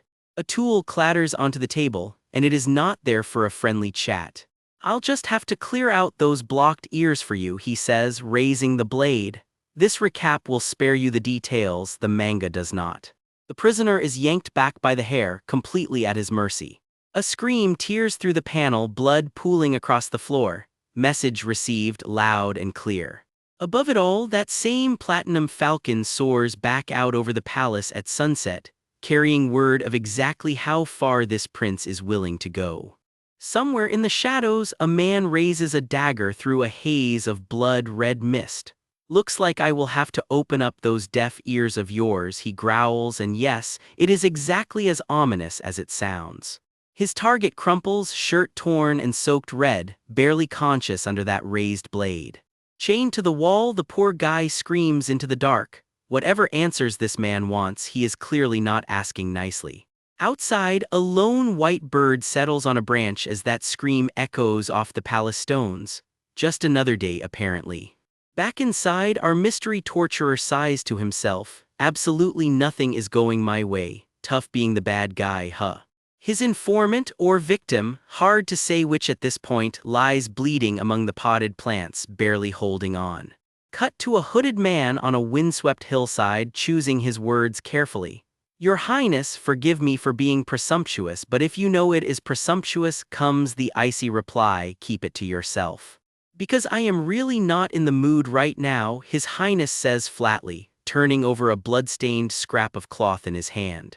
His shirt is still stained from earlier, but his face has gone carefully blank. The hooded man begins his report, eyes narrowed. Once I secured the monopoly on the mine, I wanted to verify if the claims in that old thesis were actually true. he continues, flipping through glowing pages of research. The thesis claimed a direct link between the Laffey's curse and cryostones, and that some kind of special entity has been quietly watching over the demi-humans this whole time. Buried deep in that cryostone mine, he says, sits an artifact that holds the entire fate of the Laffey race. Silence, a clawed hand reaches up out of the haze. Whatever is down there, it is not friendly. The cryostone itself isn't a bad prize, His Highness mutters, unimpressed but still quite the letdown. His man offers almost too eagerly to step in and handle things personally. Power crackles somewhere in the dark. Whoever is watching this unfold is not done yet. Under a dragon-winged crest, another voice decides to sit back and watch how things play out with Parnas before making a move. A shadowy figure lingers in a quiet garden, patient as anything. Right, he murmurs to himself, no need to get worked up. If we get it, great, if not, whatever, he shrugs, strolling off. After all, I only started this whole thing for my own amusement. Cool, totally not concerning at all. Morning light breaks over a whole different corner of the world. We swoop in on a grand palace complex, banners and all, somewhere a lot calmer than that bloody cell. A boot lands in a thickening haze creeping across the ground. One look at the fog and a white-haired guy gags into his sleeve. Nauseous every single time, he groans, waiting for the air to clear before heading in. Someone else hollers down the hall through the haze, clearly impatient. Smells like phantom weed, I swear this stench makes me nauseous every single time, he grumbles while a winged companion chirps, you have been waiting long. A dark-haired guy comes stumbling in, arms full of paperwork. Here, the reports from the kids at the border outpost, he says, handing the stack over. Why do you look so pathetic? Is the full moon really that rough on you? Tomcat groans back, buzzing with energy and too wiped out to do a single thing with it. Story of every lichen's life. So burning phantom weed is basically like in melatonin, apparently, keeps him drowsy even if it can't actually knock him out. Featherhead needles him about never having this problem as a kid, and Tomcat just about loses what's left of his dignity, yelling about how unfair that is. Turns out it is not just age, it is where he grew up. A town, he says, like that explains everything. Nipampo, up near the border, a whole town where the full moon's curse just doesn't reach. Featherhead is stunned, even he never knew a place like that existed. Tomcat fires back some choice words of his own, and Featherhead's manners take a nosedive right along with his jaw. I'm dying here, Tomcat whines, born 1,000 years too late apparently, back when he used to memorize rituals and spells as a kid. Featherhead blinks, where is this 1,000 years ago talk even coming from? Tomcat stalls, clearly about to spill some lore. Wait, you seriously didn't know this? It's basically famous lore, Tomcat says, genuinely shocked. News to me, Featherhead admits. Fair enough, lichens and Laffey were never exactly close. And humans could not care less about lichen history either way, so the story just never made the rounds. Anyway, Tomcat perks up. They say a long time ago us lichens had a god too. We were perfectly fine back then. Then our god vanished, and that's when the full moon curse kicked in, or so the elders drilled into us until our ears practically bled. We had a pretty similar legend, actually, Featherhead offers. Did you actually believe it, though? I pretended to, Tomcat winks, otherwise the elders would have thrown a fit. Smooth. And that is about when the play fighting starts. Tomcat tackles him mid-sentence, oh right, the full moon. That exhaustion clearly was not stopping him from a scrap. Elsewhere, a hand plucks a grape from the bunch. Arsenault pops it in her mouth with a satisfied little smile. Thought so. Nearby, Duke Keel flips through a stack of finished paperwork, positively glowing with pride at his own hiring decisions. A knock at the door, it's Wise, here to see Her Majesty. Keel glances up, his expression shifting. Business, it seems, is about to get serious. The atmosphere at the border has gotten rather tense, comes the report. Word is there's rampant pillaging and abductions hitting nearby villages, not exactly reassuring news. Turns out those bandits are probably Dapane forces in disguise, testing the waters before making a real move. Arsenault's expression hardens at the news. I fully expected the Empire to make the first move, she says. How unexpected, comes the dry reply. Sarcasm also a weapon. Since we're on the topic, Keel says carefully, there's something I have to ask. What exactly happened with the crown prince at the coronation? He was going on about marriage proposals or something. I definitely saw it. Arsinoe's smile goes a little strained. You brushed it off so fast that I haven't had the chance to ask you about it since, Keel presses. But there's definitely something going on, isn't there? A flash of memory cuts in, chains, a raised sword, a warning to be careful. Whatever happened at that coronation, it clearly was not nothing. Arsinoe finally admits it. He said if she refuses his proposal, he'll march his army straight into Parnas. Keel goes pale, his army. His actual pitch: join forces to strike down Dapane together, then swallow all three kingdoms whole. Once it's done, Keel can barely process it. The Empire wants everything. Arsinoe just closes her eyes. Well, the gist of it: quietly agree to annexation now while he's still bothering to ask nicely. Her composure cracks just for a second. The two of them sit with that ultimatum hanging heavy in the throne room. Neither one says much for a long moment. Then a fist slams down on wood. What kind of bullshit is that? Someone has clearly been listening at the door and she is not taking this quietly. See you next chapter. Picture a fist slamming down on the table. What kind of? Duke Keel starts, and honestly, same energy. Bullshit is that? He finishes, and this recap almost needs subtitles just for his blood pressure. He is practically vibrating, sweating bullets. Somebody just handed the poor Duke some very bad news. Arsinoe watches him rage, totally unbothered, and dryly notes he sure is full of energy today. Sit down, she tells him. Turns out that is exactly why she kept the news from him in the first place. The man has a heart condition, and this is not doctor approved. His anger meter redlines instantly. What kind of useless consideration is that? Being coddled just makes him madder. He is still stuck on it. Some guest showed up to her coronation and could not even manage a congratulations. The nerve. Are you telling me he spouted such nonsense before leaving? Duke Keel demands, and now we all want to know exactly what got said. Arsinoe fires right back. He is the one who disrespects the king the most in this whole kingdom, yet here he is fussing over someone else's bad manners.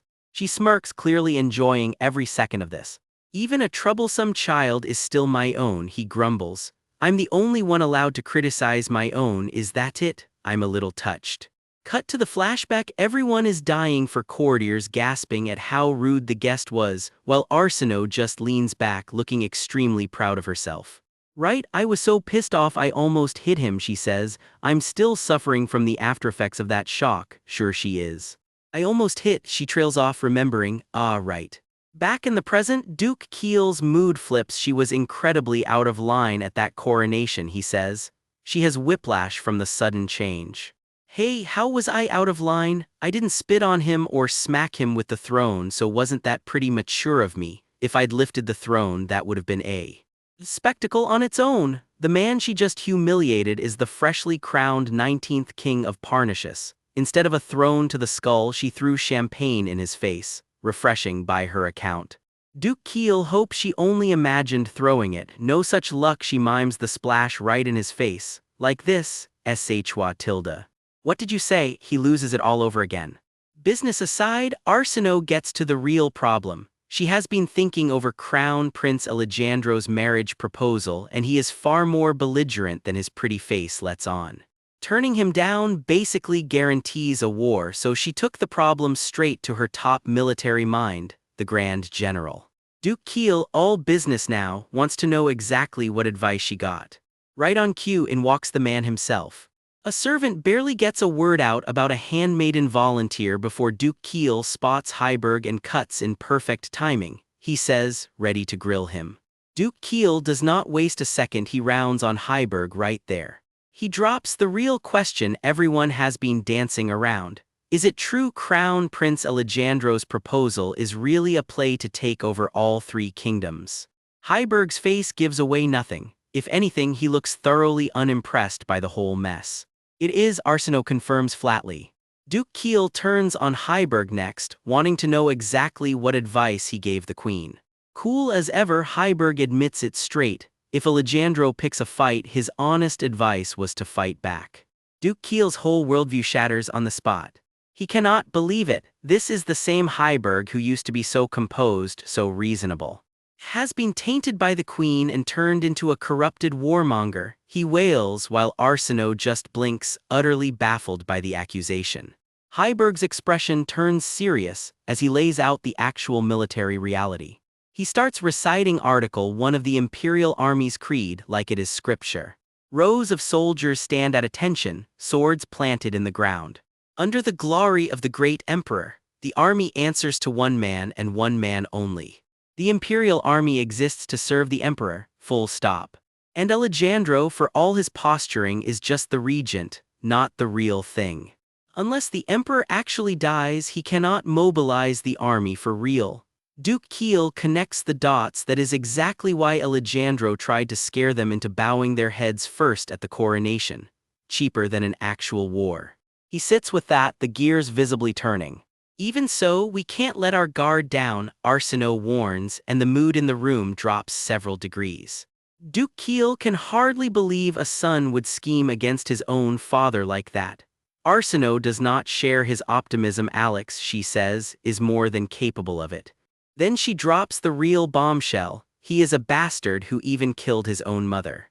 Duke Keel notes she seems to know an awful lot about the crown prince. Her answer is ice cold. I despise him. Know your enemy, know yourself, she says, so she has done her homework extensively. Duke Keel asks the real question. Does she know why he is so obsessed with unifying the whole continent? His face already says he is bracing for an answer he will not like.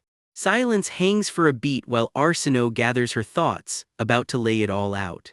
Goal 1, she explains, carve out an empire as massive as the legendary First Great Empire once was. Goal 2, and the ugly one, drive the demi-humans, the Laffy and the Lycans off the continent entirely. Silhouettes of a winged Laffy and a companion linger against the sky, the very people he wants gone. Duke Keel's obvious next question, why does the crown prince hate them so much? Cut to Heiberg, clearly turning that same question over in his own head. Heiberg admits he once asked Alejandro that exact question himself, years ago. The memory comes back fragmented, fraying at the edges. Your Highness, why do you hate the demi-humans? Young Heiberg asks him point blank. The memory shifts to something softer. Alejandro, impossibly gentle, holding someone close. He murmurs a name that stops the whole recap cold, my Arsinoe. Heiberg reasons there might be an explanation for loving someone. She lies there peaceful, no idea she is the answer to a question she never even asked. But hatred like Alejandro's does not come from nowhere, and his own explanation for it never sat right. Honestly, it sounded like something only a madman would believe. Heiberg was sure there had to be more to it. Something Alejandro was hiding. Or maybe something even Alejandro himself did not fully understand. Something buried so deep it lived in his subconscious, not his conscience. Back with Arsinoe, she has been sitting on a theory of her own, one she has never said out loud until now. It starts with his mother, the late Empress Beatrice, born a princess of the free city of Alpirn. And unusually for imperial circles, she kept a Lycan as her personal attendant, right up until she moved into the palace. A wolfish shadow slips past the palace windows at night. Here is the problem, Arsinoe says, dropping her voice. Even after the crown, every single visit home, that Lycan stayed close by her side. Arsinoe's expression hardens, like she already knows exactly where this is going. The Empress and her attendant, alone in the woods far from any prying palace eyes. Naturally, a rumor started making the rounds in the palace. By rumor, do you mean? Duke Keel asks, wary now, wanting her to spell it out. A rumor that the Empress was having an affair. No other way to put it. And here is the kicker. The Empress, who had shown zero signs of pregnancy beforehand, suddenly announced she was expecting right after coming home from one of those visits. And the child born from that pregnancy is the current crown prince Alejandro himself. Mic dropped. Deep in the palace, someone drops a name into a hushed conversation, the child born from a forbidden union between two different races.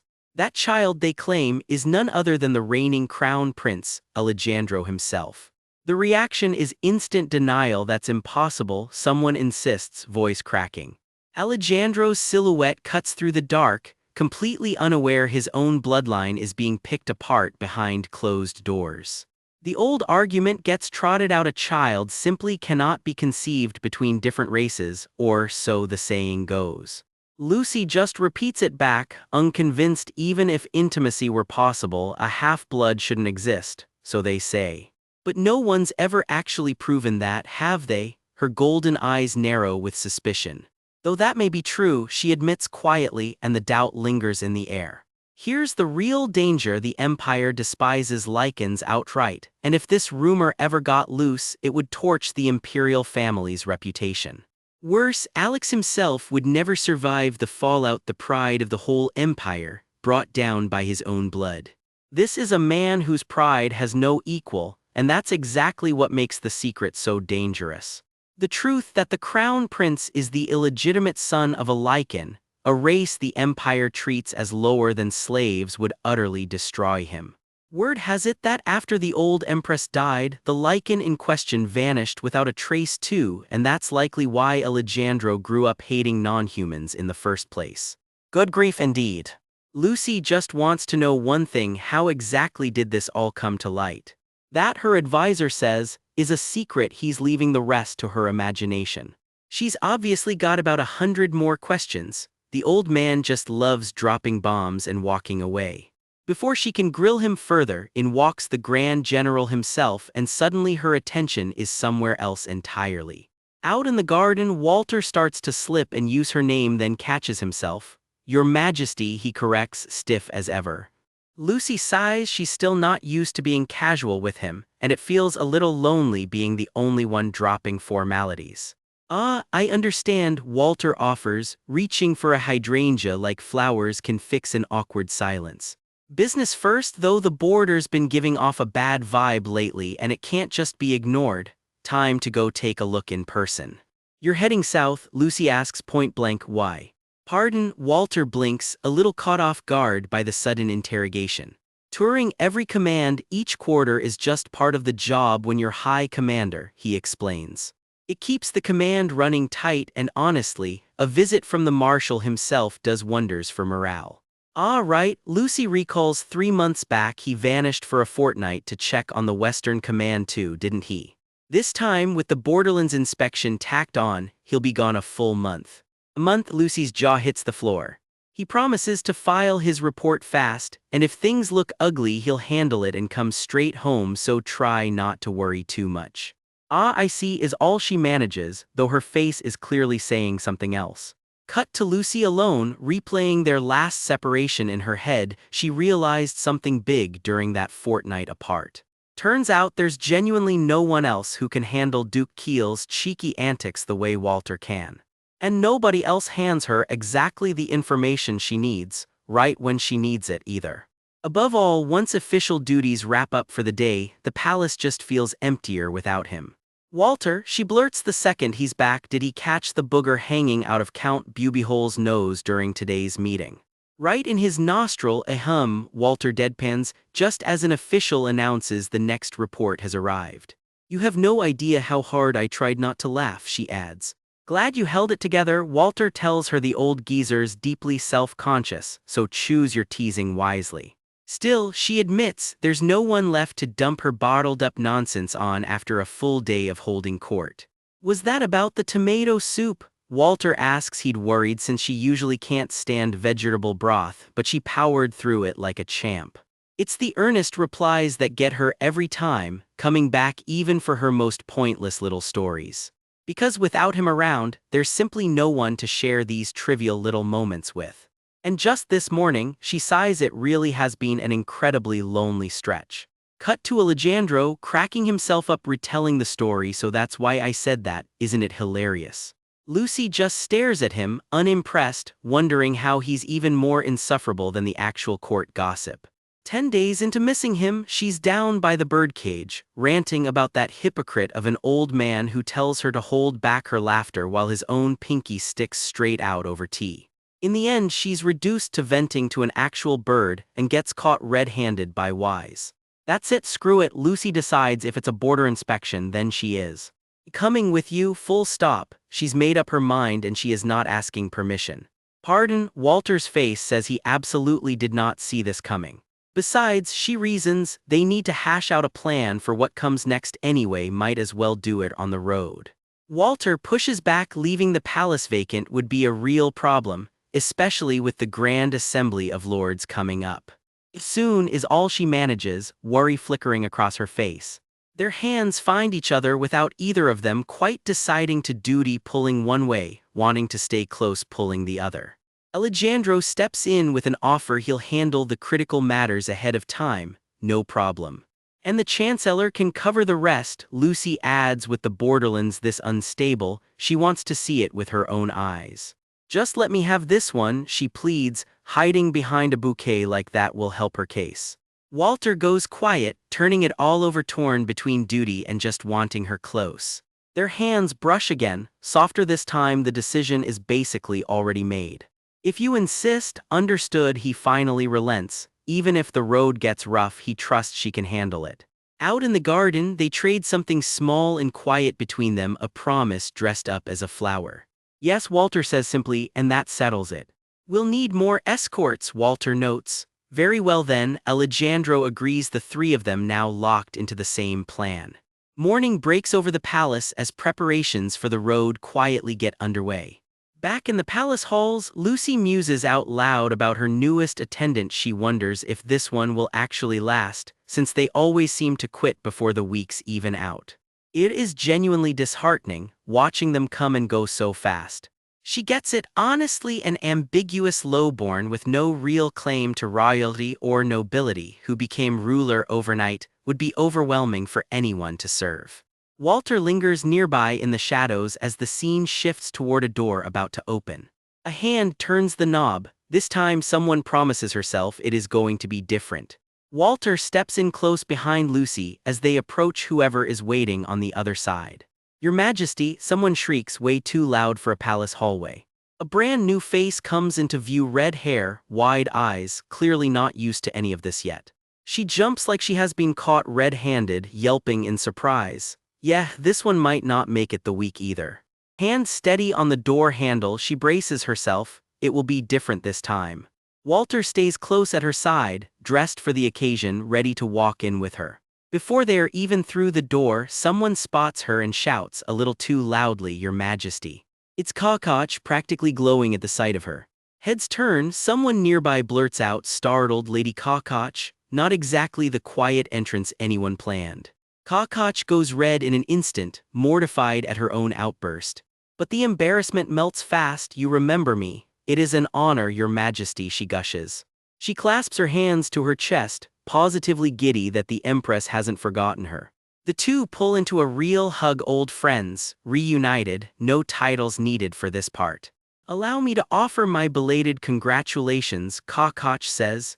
She wasn't allowed at the coronation itself, only heads of families could attend, and it stung more than she'll admit. I trust you have been well. You've grown even more beautiful since I last saw you, she adds, practically starstruck. Lucy just laughs it off, a little bashful. Thank you. Then it comes out, could the person who applied for the lady-in-waiting position possibly be you?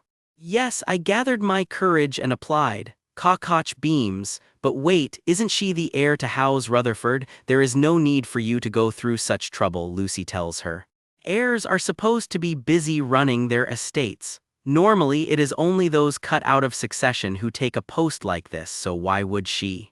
Well, you see, Kakach hedges. Didn't Your Majesty say no one would apply to be your lady-in-waiting?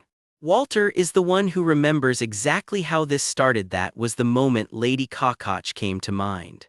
But still, to trouble someone so busy, he starts, weighing it over. Since Lady Kakach has prepared for this so enthusiastically, he says, I believe it would be best for you to graciously accept her. Lucy turns the name over, thinking it through. Lady Kakach. It is an honor to have an intellectual like you as my lady-in-waiting, she finally says. Kakach straightens up proudly. I may be a master who is lacking in many ways, but I look forward to working with you, and the two of them just click. Please feel free to call me Kakach, Your Majesty. Hands clasp together. To be able to serve your majesty is the greatest honor for my family, Kakach says, and she means every word. Elsewhere, a sharp-eyed official watches the new arrangement fall into place with quiet interest. Not long after it's tea time, cups clatter, sweets get plated, everything looks perfectly proper. Lucy settles in across from her brand-new lady-in-waiting, and the air goes just a little quiet. Kakach studies her with the sharp, assessing eyes of someone about to correct everything. There are too many tea leaves, clear them away, she orders, and a flustered maid scrambles to obey. We must replace the towels with a finer fabric, and don't even get her started on the color combination of the cutlery. The whole tea service scrambles into a minor panic trying to keep up. Lucy shoots her a sideways look. This is not the tea break she signed up for. You should also pick up the cookies lightly with your fingertips, Kakach instructs, eyeing the plate.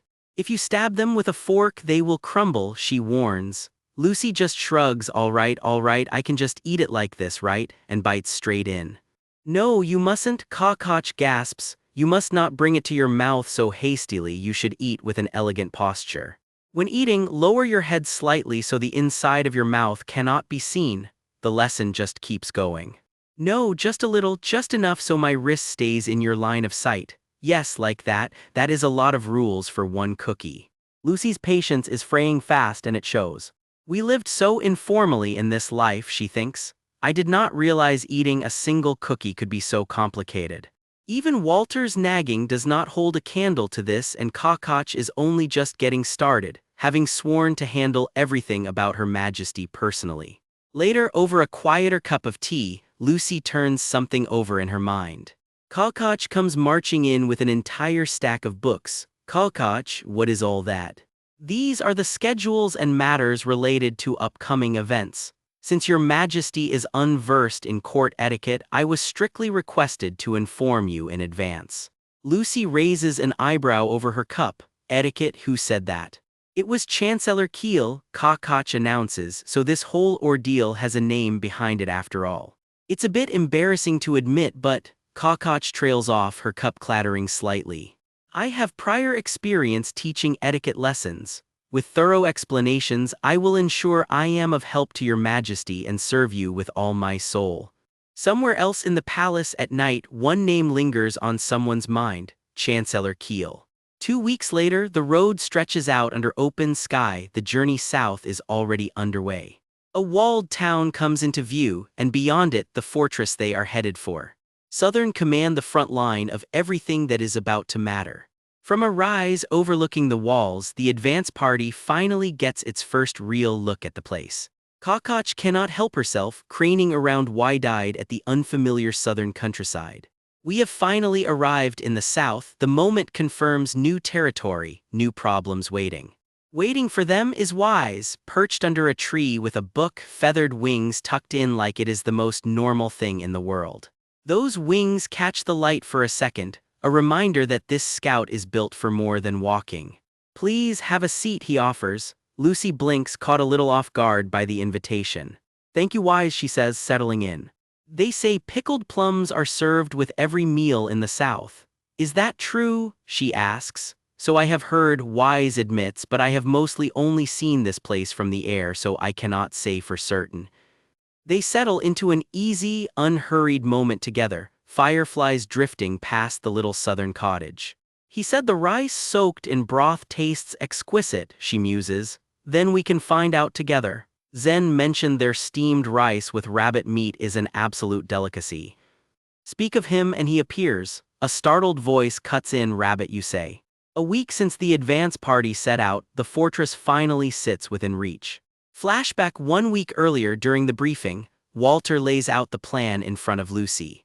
It would be better if I visited the headquarters alone, he tells her. Why, I should go as well to boost morale, she starts to argue. You were a cadet yourself, so surely you understand, he presses. They will already be tense enough just from my arrival. If your majesty visits too, she gets it instantly. The whole unit might just faint on the spot, and honestly, fair enough. And that is how she ended up here, waiting for the advance party, thoroughly bored on a rock. Legs swinging over the edge, she mutters. He said it would be finished by morning, but it is taking quite long. Then a familiar voice rings out, "Have you been waiting, Luong?" Hooves pound closer, it's Jen, grinning ear to ear, cat ears and all. Horses touch down at a gallop, kicking up dust as the party finally rolls in. Jen leads the charge in, waving big banners and sparks flying. Reinforcements have arrived, and this chapter goes out on a high note. Arsino sneaks up and covers Walter's eyes, all smug grins. "Have you been waiting, Luong? Somebody's feeling playful today." Jen just about loses it laughing at the two of them being cute, fangs out, full cackle. The group saddles up and rides out at a clip, hooves drumming the road as they head for the border. Somebody throws a hand up to the open sky mid-ride. It's the kind of morning that makes you feel free. Their whole escort comes trotting through a meadow of white blossoms, a picture-perfect start to the trip. Not long after, a quiet little farming village comes into view, windmill turning lazy in the breeze. A local officer bows deep, welcoming Arsino with all the honors. Word of her visit clearly got around fast. He thanks her for making the long trip out to the border in person. Not every ruler bothers. Arsino's eyes go wide, taking in Walter in his dress uniform. They do say nice clothes are like a pair of wings. And strapping those wings on an already handsome man. She's not complaining, she's straight up enjoying the view. Jen catches her staring and blinks. "Your Majesty, you okay over there, busted?" She plays it cool, "I'm fine, let's move out for the border," waving off anyone worried she needs rest. Turns out Jen's already booked them a restaurant for dinner. Dude's got his priorities dialed in. He throws up a big double peace sign, absolutely buzzing about the meal ahead. Off to the side, there's a whole lot of blushing going on. This trip's got more than border business on the agenda. Ever the show-off, Jen throws his hand up and offers to carry her the rest of the way himself. Someone does a double take at the offer, not quite sure whether to take him up on it. The group presses on down a quiet country path, sheep grazing along the trail like nothing's wrong in the world. Jen's humming to himself, practically skipping. Turns out the promise of rabbit meat has him in the best mood of his life. Arsino smirks. "Of course you're excited, I'm the one footing the dinner bill, aren't I?" He's sick to death of headquarters rations, one bite of real meat, and this tomcat is fired up for the whole day. 50 servings, he says, dead serious. Arsino already knows her wallet isn't making it out of this dinner alive. She's half wondering if all lichens eat like this, but dinner's not actually the real reason they're out here. Turns out this stretch of border they're inspecting is Jen's actual hometown. Suddenly this trip just got personal. His village is famous for one wild thing: the full moon doesn't touch it. Arsino stops in her tracks because that's not supposed to be possible. The moon rises the same everywhere, she points out, so how does one village just dodge it? Jen just shrugs it off, cheeky guess it's a secret only lichens get to keep. Even he doesn't really know why. The village elders only ever gave him cryptic talk about the land's power or the god's blessing. Arsino presses him. Nothing happens to him at all, even during a full moon. Jen just nods, it's true. The catch: step even a little too far past the village border and the curse slams into you instantly. Arsino's mind is already racing. If this checks out, it's a massive discovery. Pin down the actual cause of it and everything could change. Jen gets carried away, picturing it Arsino as the hero who saves the crown a fortune on border defense. She shoots him a look. "Okay, the money's not exactly the point, Jen." Still, she's dead serious about it. Find the cause, and lichens everywhere could finally get some peace. Cue the full hero fantasy, crowds cheering her name, hailing her as the one who freed every lichen from the curse. Generations from now, they'd still be singing her praises. Big dreams for a border inspection. Arsino waves it off, half embarrassed. She's already getting plenty of praise as it is, thanks. Jen pretends to zip his lips, mock wounded, then admits he was just messing with her. Joking aside, she means it. If his story checks out, this needs a real, thorough investigation. She asks how much farther. Jen points off toward the ridge just past there by the lake. That's home. Something in the air shifts. A strange, uneasy stillness settles over the road ahead. Then out of nowhere a jolt. Something's very wrong. A blast rocks the ground and sends Arsino reeling, caught completely off guard. She's shouting, scrambling, teeth gritted as the ground gives way beneath her. She screams Jen's name into the chaos, fear cutting through everything else. Smoke billows up over the cliff's edge. Whatever just happened, it's bad. Jen's eyes snap wide, gold catching the light as the ground itself seems to crack apart around them. Down below, smoke is pouring up from the direction of the village, his village. Jen freezes, ears flat with dread. That's his home burning down there. Rain starts hammering down as the group scrambles toward the wreckage, soaked through in seconds. Arsinoe's voice cracks. Is that really the village he'd been bragging about all day? One tear says it all. Someone's hand ignites with a burst of red-tinged power, bracing for whatever's coming next. The ground crumbles clean away and they're falling, red light streaking past as they plummet. A hand shoots out, straining to catch hold of anything at all. A cliff nobody saw it coming until they were already going over the edge. For one terrifying second they are airborne, completely at the mercy of gravity. Everything blurs into a rush of wind and shadow. A glowing sigil flares to life in someone's palm, a last desperate attempt to slow the fall. From somewhere above, a voice roars out, "Ensign Jen, help is already on the way." A burst of light and feathers rips through the air as someone dives in fast. From up high, Jen's tumbling straight toward the open field below, and there's no time to spare. A hand snaps out, closing hard around him mid-fall. A blade flashes as a second figure dives down after them, sword drawn and ready. Still they are falling, the ground rushing up faster than anyone can stop it. Arsinoe's eyes go wide as she spots him. Walter. Now that's a name that means backup has arrived. Her heart is hammering, every second stretching out impossibly long. Jen shields his face and looks up, daring to hope someone's actually about to save them. She cries out, clothes torn and battered, still fighting to hold on. Walter's expression goes ice cold and focused. This is exactly the moment he was built for. He slices through the dark with a blade wreathed in light, carving a path straight to them. A swirl of blue magic wraps around the fall, slowing everything down like time itself is bending. They touch down safe, the magic fading into a trail of sparkling light behind them. A gentle hand guides them the rest of the way to solid ground. A bird glides quietly overhead, and for the first time in a while things go still.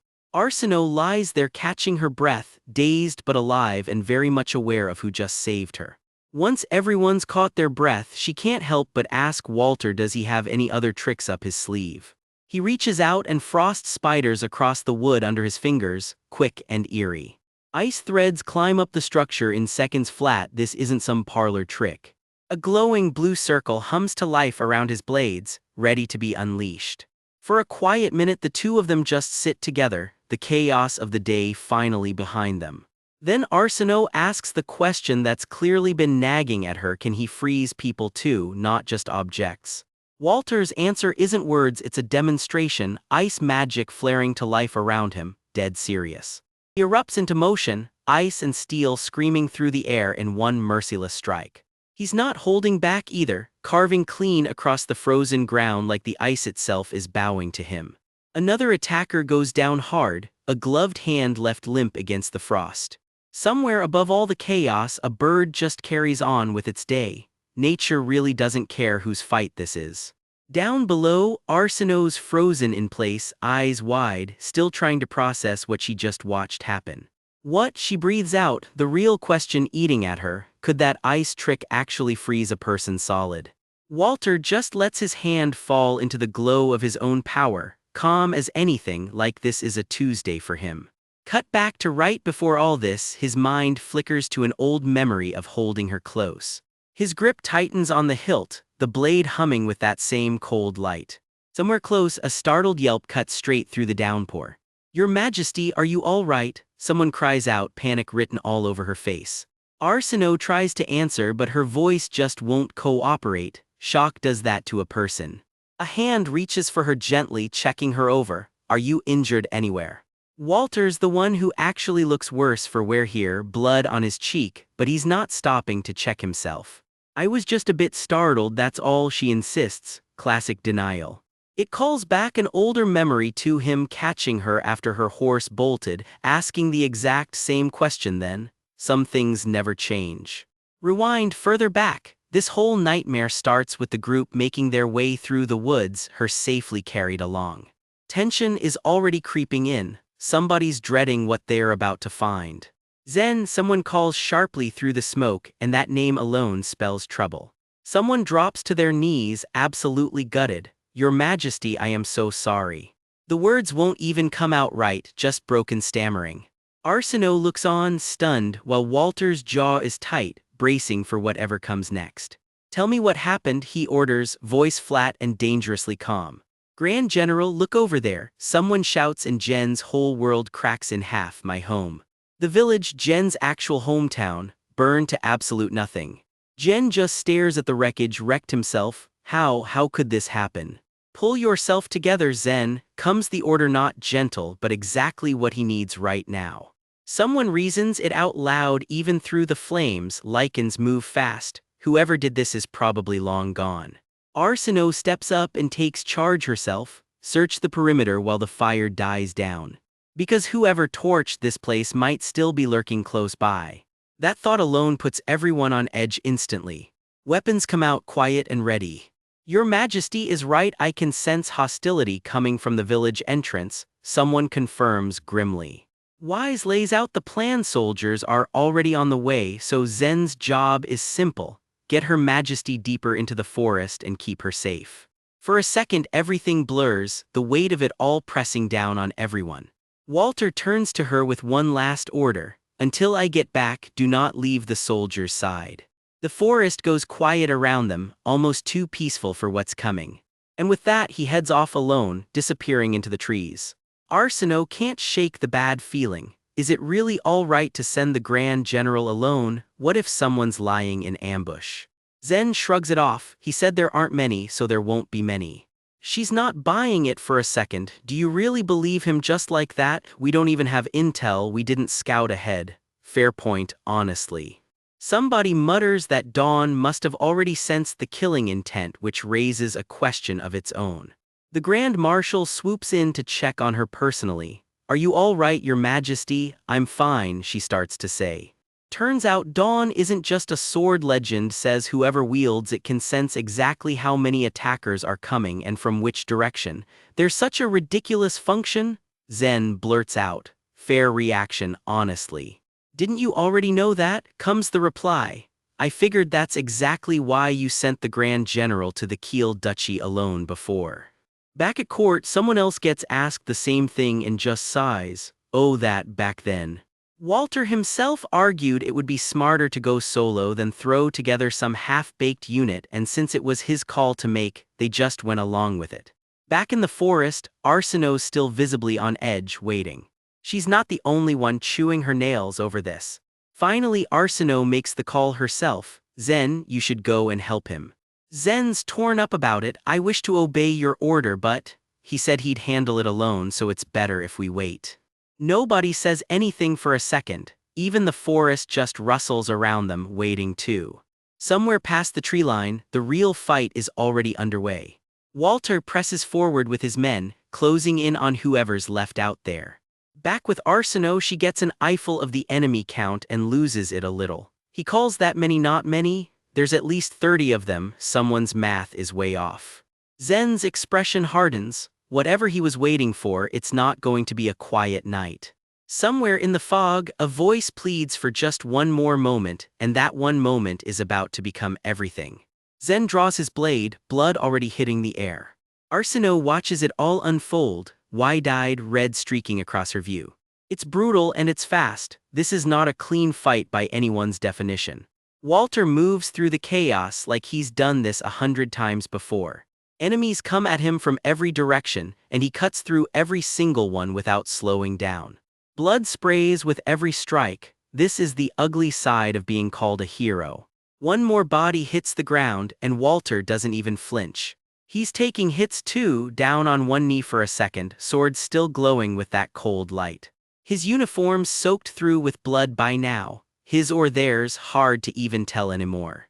For a split second everything goes white and blurry, like even the fight itself needs to catch its breath. Then that same icy energy floods back in, wrapping around him like it's answering a call. This is exactly the moment people started whispering the words martial god.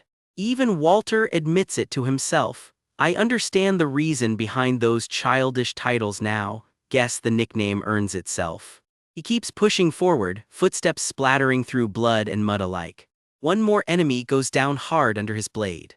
Somebody reaches out one last desperate time, and Walter's hand doesn't hesitate to answer it. He's hurting badly, but he pushes the blade through anyway, gritting past the pain. Slowly, unsteadily, he starts walking again. Blade still in hand, he walks off through the smoke, leaving the slaughter behind him. His face says it all, exhausted but very much still standing. Battered, bloodied, and somehow still on his feet, and that's exactly where we leave things for now. The dust hasn't even settled and Zen's already walking away, sword still dripping, like this is just another Tuesday. Behind him, the enemies that jumped them lie scattered in the dirt, not one of them is getting back up. Zen's uniform is soaked in red that isn't his, and his stare says he's already moved past it. It's the creed he lives by, better to have no one around you at all. Trying to help people in his mind just gets in the way. Funny thing is, right now he's kneeling in the dirt fixing up a certain blonde girl's gear like his life depends on it. So much for no one around. She goes pink right down to her collar and pretends she absolutely did not notice. And just like that, he's all business again, walking off like the moment never happened. Watching him move, she can't help but wonder, is his eyesight really that good, or is something else going on? He's not just swinging that sword, he's reading which side they'll strike from and which foot they'll plant before they even move. That kind of read only happens if you can see straight through your enemy's next move before they've made it. She stays low in the leaves, barely breathing, watching the whole show unfold.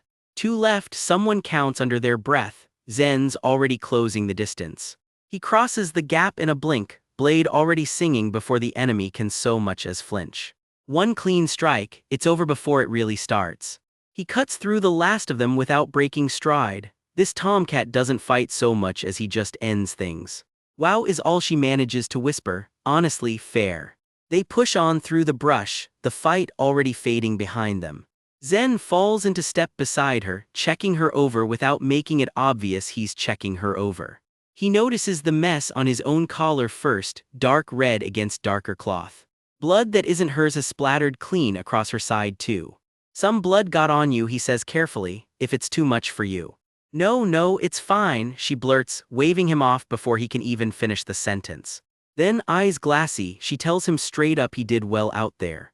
But something about this ambush is nagging at both of them this far from the border, and this many attackers dressed like refugees while carrying spears and longswords.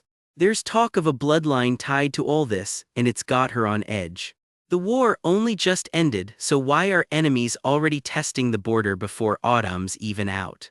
Autumn is drawing to a close, Your Majesty, Zen offers, ever the dutiful escort. I see, she murmurs, turning the pieces over in her head. Winter's coming, and that means the enemy wants to grab whatever usable land it can before everything freezes over. Steal the land now, fill the storehouses once next season's harvest comes in. Simple, brutal math. Zen scans the tree line, any other hostiles lurking nearby. I don't sense any other hostility, he confirms, for now at least. However, something in the air still isn't sitting right. They splash through the last stretch of water, the ruined village finally coming into view. The second he sees it from above, Zen breaks into a dead sprint. She follows him down into the wreckage, dread creeping up her spine. Food, tools, everyday things all scattered across the ground like whoever held them just vanished mid-motion. Zen drops to his knees in the rubble, and whatever he's just found, it's bad. Uncle, the word barely makes it out of him. Uncle, Zen scream tears through what's left of the village. Arsenault stands behind him in the wreckage, bracing herself for whatever comes next. Zen, she says softly, reaching for him. Someone nearby catches themselves mid-word, stammering out her title in shock. My uncle, Zen chokes out, hunched over the ruins.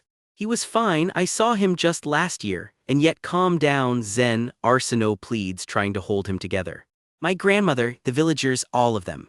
Everyone, there's no one left, no one, was the entire village really wiped out? Arsenault starts picking her way through the collapsed timber, searching for any sign of life. Every step kicks up dust and splintered wood. One of their escorts paces the wreckage nearby, visibly on edge. Your Majesty, it's dangerous, he warns, grabbing for her hand before she can go further. Zen forces himself to hold it together, even as everything in him wants to fall apart. His jaw is tight, his eyes somewhere far away. Together, they press deeper into the ruins. What is this place? Arsenault asks, taking in the wreckage. What's left of the village stretches out before them, roof after roof caved in. No Kiamtio, Zen says, it's the elder's house, it doubles as the town hall. It looks like a school from the outside, she notes. It is one, it's where the young lichens get their schooling too, Zen explains. There were no children's bodies out there, he says. I'm hoping that means they're hiding in here. Then he freezes, he's caught something. Why? Arsenault starts to ask. Zen presses a finger to his lips. I sense a presence, let's go in quiet. He readies his blade, just in case whatever's down there isn't friendly. Claw marks tear open a hidden door. It's the way down to the basement, he says, careful going in. Arsenault reaches into the pitch black ahead of her. Something knocks hard against the door from below. Who's there? A voice cries out, terrified. We're not here to hurt you, Zen calls back. I've come with Murbashit's son Zen. Is anyone in there? He calls again into the dark. Dead silence answers him back. He lowers his sword slowly, watching for the slightest sign of movement. Zen crouches toward the opening, listening hard. Are you the elder? He asks into the darkness below. A weary but very much alive old lichen steps forward. I am, he says. Relief washes over the group as they move further inside. Still, something doesn't add up for Arsenault. Sure, this village has a lot of elders and children, but lichens folding to just 30 humans, she's not buying it. Deeper in the tunnel, wide-eyed children peek out from hiding, terrified, but alive. Arsenault's face finally softens into something like relief. She leans into Zen's shoulder, murmuring something under her breath that almost gets a smile out of him. Arsenault and Heiberg step into what's left of a lichen village, and the silence hits different when you know what caused it. Heiberg can't wrap his head around it, even counting every elder and child. How do 30 humans take down a whole village of lichens? His jaw is tight, something about this story isn't adding up. So he cuts right to it. What exactly happened here? The village elder tells him it came out of nowhere, something flaming, hurled at them from a distance. It was phantom weed, all of it, the elder says, and Heiberg's stomach drops. That faint herbal smell under the smoke suddenly makes horrible sense. This village never had a reason to keep the antidote around since the full moon doesn't touch them, which means almost nobody here had any immunity at all. So they just started dropping, one by one, he says, and you can hear exactly what that costs him to say out loud. Phantom weed is next to impossible for an ordinary human to get their hands on. That's what's eating at him. None of this should have been possible. The two of them walk on in heavy silence, turning it all over in their heads. Arsenault's expression has gone flat and focused. She's already working an angle. Phantom weed is a restricted supply, only lichens are legally allowed to buy it, so to gather enough to level a whole village. Proves these were never ordinary civilians to begin with, Heiberg finishes. Somebody funded this. Word comes in fast. The Dalpain army has made its move, Your Majesty. The elder just nods along quietly, bracing for whatever that name is about to mean for his people. Someone nearby does a double take, Your Majesty. Yep, the woman touring bombed-out villages in person happens to be the actual queen. Behind them, the wreckage stretches out, splintered homes, scorched fences, a whole life reduced to kindling.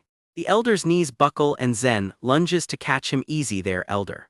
Thank goodness. The relief in that voice says everything about how close that just was. Zen pulls him into a hug, voice cracking. You're alive. I'm so glad. It's all right, the elder murmurs back, patting him like he's the one who needs comforting.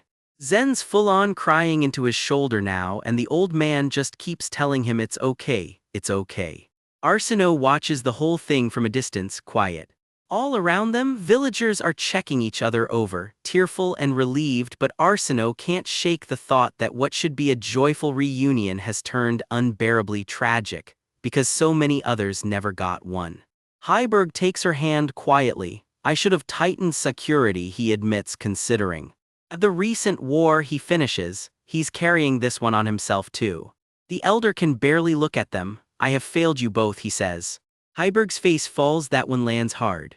You are not at fault, stop blaming yourself, he tells the elder firmly, if anyone is to blame. It's those Dapane cowards using underhanded tactics to line their own pockets. Arsenault cuts in.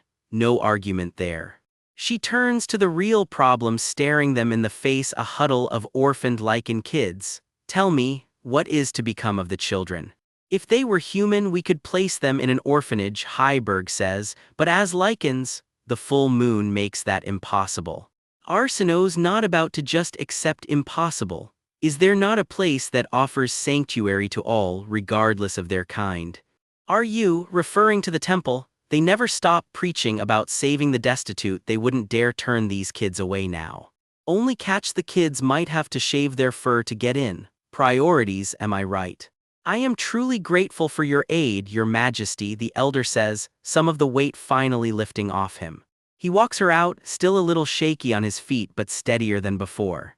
You are a citizen of the kingdom, she tells him gently. It is only natural that I protect you. Even the little lichen pup at her feet seems to agree. For now, find your peace, she says. You must focus your strength on caring for the children. Then a question that's been nagging at her comes out. Is it true this village is completely unaffected by the full moon? It is. The moon's curse does not reach this village nor the area around the lake. How is that possible? She has to ask. Well, I am not quite sure how to explain it, the elder admits, looking oddly cagey about it. Something seems to catch behind his eyes, like he's deciding whether to actually show her. He makes up his mind. Would you please follow me?